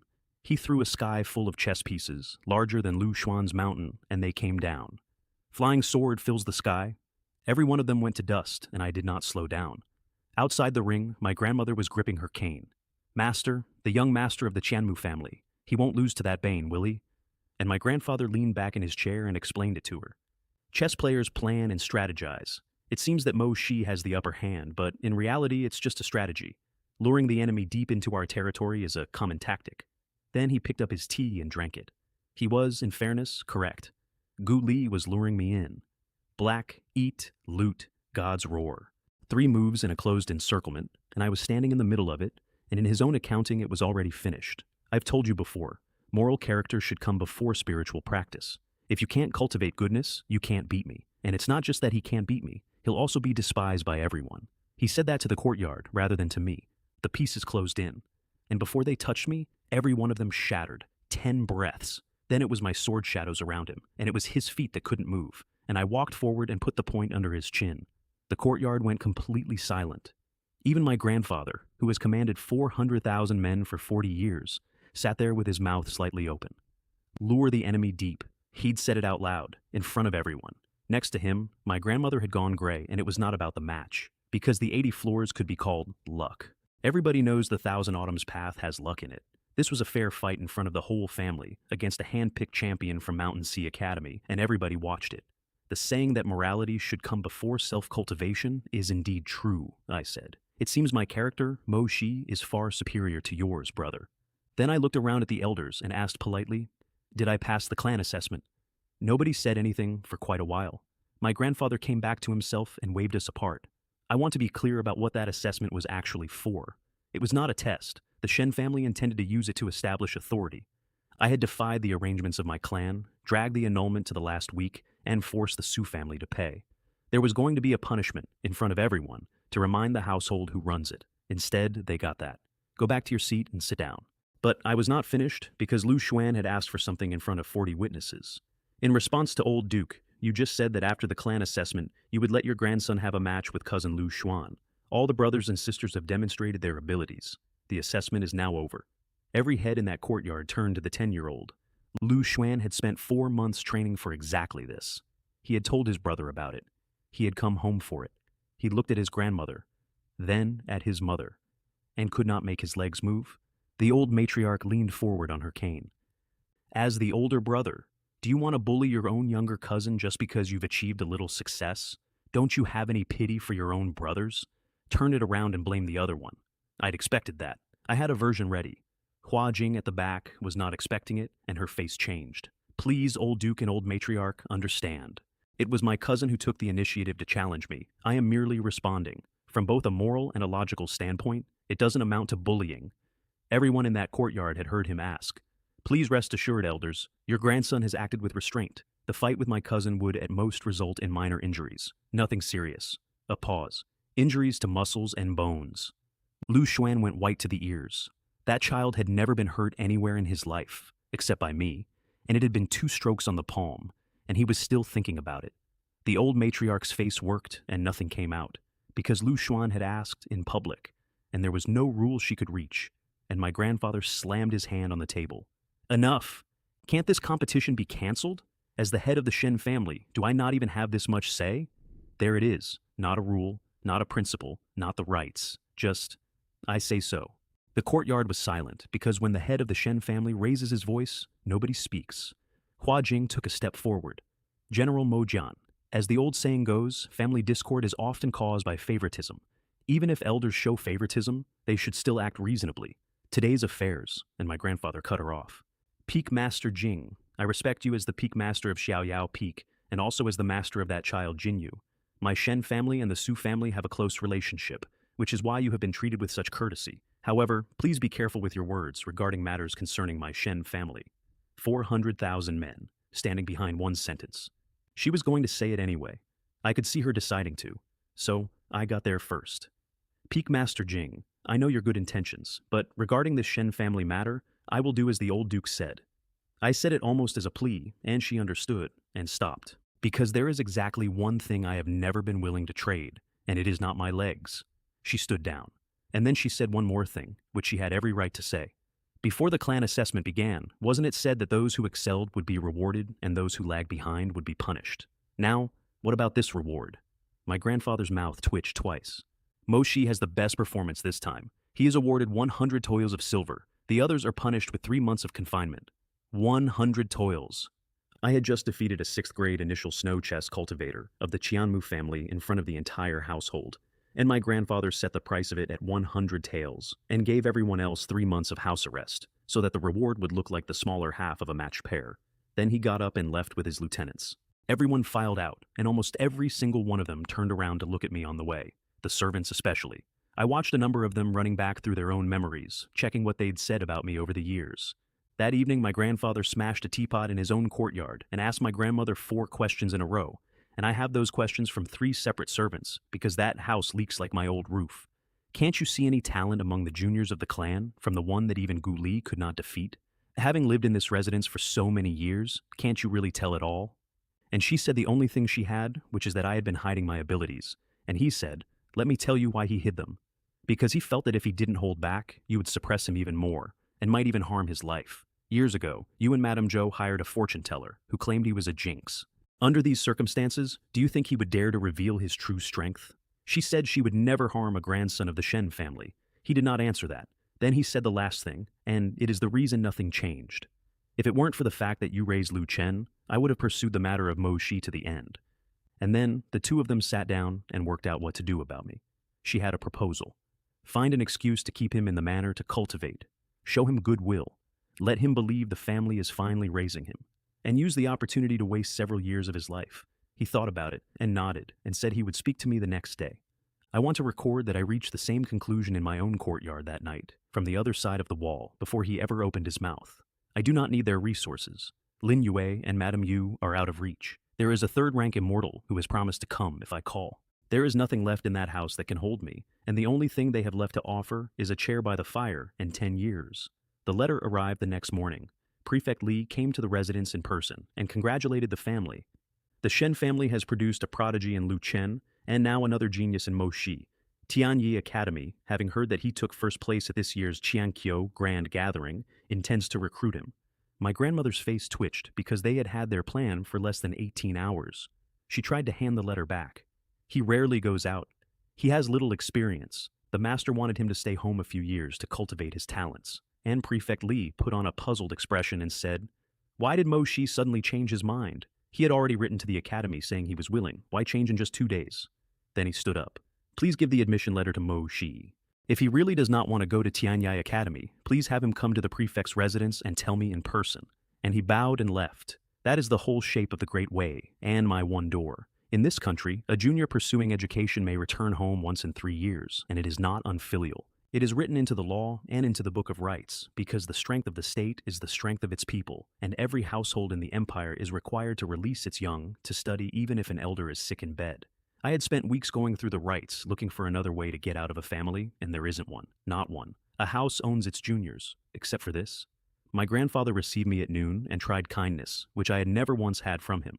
Tianyi Academy is only 30 years old, no foundation. Stay home and cultivate for a few years, and then go to Mountain Sea Academy, like your brother. In response to Old Duke, I know my talent is meager, and even if I study for several years, I think it will be difficult to enter Mountain Sea Academy. Now that Tianyi Academy is willing to recruit, your grandson will certainly seize this opportunity. He tried again. Do you really think that Tianyi Academy recruited you because they valued your talent? They just want to use you, to exploit your status as a grandchild of the Shen family, and use that against the Shen family.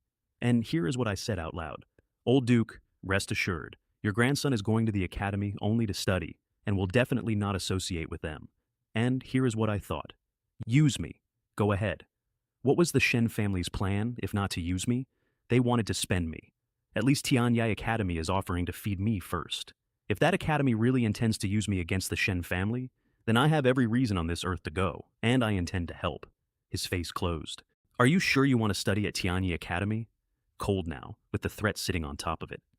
In response to Old Duke, Mo Shi knows his talent is meager and is already fortunate to have been admitted. Your grandson dares not have any other desires. Please grant me your permission. Tianyi Academy is far away in the capital. Without the protection of the Shen family, aren't you afraid of encountering danger? Once you leave Yunnan City, danger is ever present. A constant state of anxiety is not conducive to cultivation. It would be better to spend a few more years at the residence to calm your mind. That is my grandfather telling me, in his own hall, that if I leave the city, he will not guarantee my life. So I answered him with his own ancestors. The old duke and many of the Shen family's forefathers earned their ranks on the battlefield. On the battlefield, dangers and crises abound. Since our ancestors in the Shen family were not afraid, their grandchildren are naturally not afraid either. Then I finished it. According to the Book of Rites of the Great Wei, when a junior goes out to study, the elders should celebrate with drums and gongs and give their full support. Your grandson has already made his decision and hopes for the old duke's support. He threatened my life, and I answered with etiquette, in the correct form, quoting the law. There was nothing left, so he played the last card in his hand. If you insist on going to Tianyi Academy, then I will have no choice but to make a decision. On the day you arrive in the capital, you will receive a message, the news of your father's divorce from the Yun family's daughter. He let that sit. Before your father and Madame Yu divorce, there is still room for reconciliation. But once separated, spilled water is hard to gather up again. Father and son. Even the tools are the same. To answer Old Duke, Madame Yu had a heart-to-heart talk with me before I returned. She supported my decision to study. I think she will support my going to Tianyi Academy. I did not hesitate, and that surprised him because he had been certain that particular knife was sharp. It seems you are a heartless child, and you probably have no sense of gratitude whatsoever. The Yun family's daughter treats you like her own, yet you show absolutely no consideration for the Yun family. I bowed to that as well. Since you've already said that you want to study at Tianyi Academy, then go. But what I just said was no joke. After your father divorces the Yun family's daughter, you will see how destitute the Yun family will become. And he waved me out. I got about 20 paces down the corridor before I had to stop walking because I was laughing too hard to continue. He thought he was threatening me with the destruction of the Yun family. He was offering to free Madame Yu from the Shen family, at the Shen family's own initiative in writing, at a moment when her father's house was about to become the wealthiest medicine family in the country. Double happiness. The Shen family had spent so long being the largest thing in every room that they had genuinely stopped checking whether anyone still needed them. That night, I sat in my old courtyard for the last time. 2 months ago, somebody had broken the lock looking for my secret. The moss was back on the path. The bedboard was exactly as hard as it had always been. 17 years in that room. Here is what I actually thought about sitting there, and it was not revenge. It was that when Lu Chen left to study, the entire Shen family made a procession of it, and the whole of Yunnan City knew he was going. I left in silence, and nobody was told, and it was the best thing that ever happened to me. I walked out through the residence in the morning with a letter in my hand. Nobody stopped me. That's the part I want you to have. Not one person in that house said a single word to me on the way out. And I had spent 17 years learning every rule in the Book of Rites, so that on the morning it mattered, there would be nothing they could say. I went past the kitchen where I used to eat with the servants, past the bench. Lin Fen was in there. She saw me and put her head down. And I thought about the fact that a year ago, I sat on that bench with 3 steamed buns and a bowl of porridge while a room full of people laughed about my wedding, and today the whole household was pretending to be busy so they wouldn't have to be in a corridor with me. At the gate, I turned around and looked back at it. The lanterns from Lu Chen's celebration were still up on the walls. Somebody had forgotten to take them down. I have suffered a great deal in that house, and there was a stretch of this year when my life was genuinely in it, and I am going to repay every single line of that account. All of it. To the coin. But not with a sword, and not this year, and not while I still have someone to protect. There's a woman who told me, in a courtyard with a broken fence over mooncakes we made ourselves, that though the world is dark, she hoped I would always stay pure, and that I should fight back when I had to, and just not let hatred become my entire life. I have thought about that sentence on every one of those 100 stairs. Hatred is not going to be my entire life. It's going to be a very well-kept second occupation. I had a piece of paper in my hand that legally removed me from that family. I had a rock from a graveyard that builds worlds. I had a sword stance that eats people who read it, and 100 bad labels stolen off broken furniture. I had a stepmother who is no longer married to a Shen, a girl who is nobody's property anymore, and a medicine family that is about to own the throat of every army in the Great Wei. And in my sleeve, I had a small round artifact that summons a sword immortal 9 more times. She is the master of the girl I just beat. In this country that puts a wall between us, made of exactly the same rules I used to walk out of that gate, and I have not worked out what to do about it. I'll manage. I've had a good year for reading things nobody else can. The capital is 2 days east. And somewhere in it, there's a man at Mountain Sea Academy who has never once looked at me, who has arranged an assassin, a child, and a farmer with a hoe, and who has never in his life had to be in the same room as the results. He's 2 ranks above me. I was 3 below Wenlan in the spring.